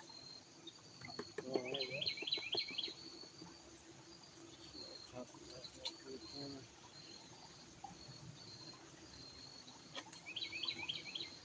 He doesn't look happy. He looks bummed that he can't do it. Yeah, I think we're gonna have to head out here in a minute. I got some gloves he got, like, the back of the truck, some neoprene rubber gloves, whatever.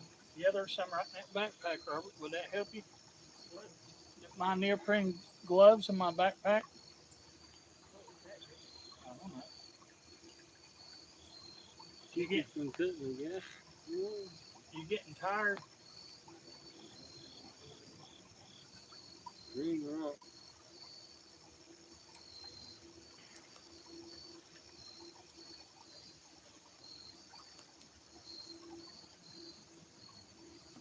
Yellow gold. One little fat Pete. Oh, no, there's two. I got some in there. It's hard for me to get it to show though. Just little two little cars there. Our audience is just not gonna get to see my clothing.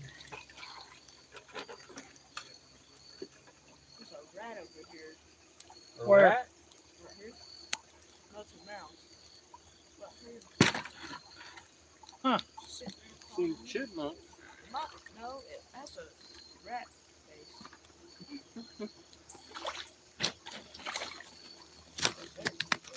You stand right there. There you go. Stand. Oh, I see. Yeah. Yeah. It's like a field mouse.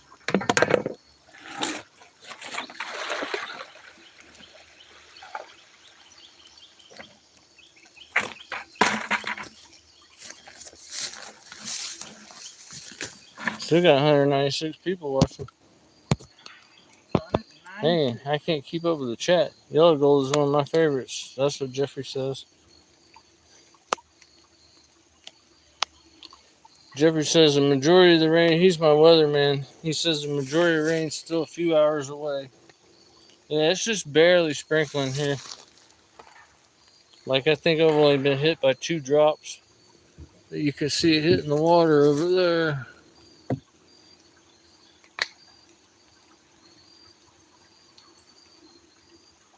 Maybe, maybe not.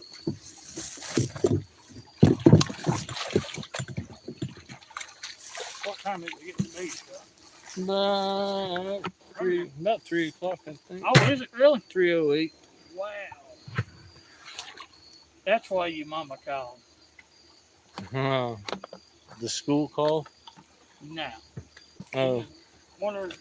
I didn't tell her what time I was coming, but she probably figured I'm heading home about now. Be home by now? Oh.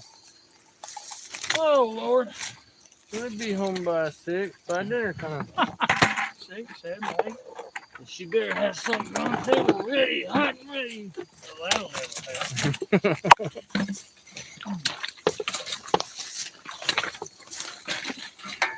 Yeah, that don't work with Yen either. Huh? That don't work with Yen either. Dead legs are moving the right way.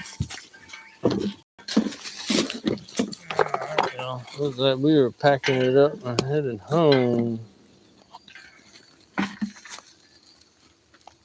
Somebody gave me this blue bucket full of gold.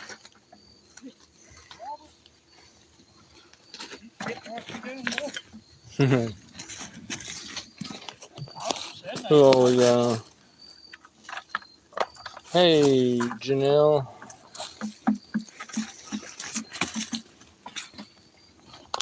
Alright. Well, it's been awesome having Greg and Robert out here today. They got the majority of the gold. I did not get skunked. I did get a couple specks. So, but I was happy to man the camera today. It was relaxing. And thanks everybody that came by. Looks like we got a whole bunch of likes, a whole bunch of views. So thanks everybody for coming. And don't forget to like and subscribe. And then give my friend Alaskan Assassin Adventures. Give him a like and subscribe. And then there's all kinds of prospecting links and stuff off of my channel that you can start from. And then get involved in the treasure community and have a good old time. But thanks everybody for coming, and I will see you back here tomorrow, and I'll be digging the same spot. I'll take it easy, y'all.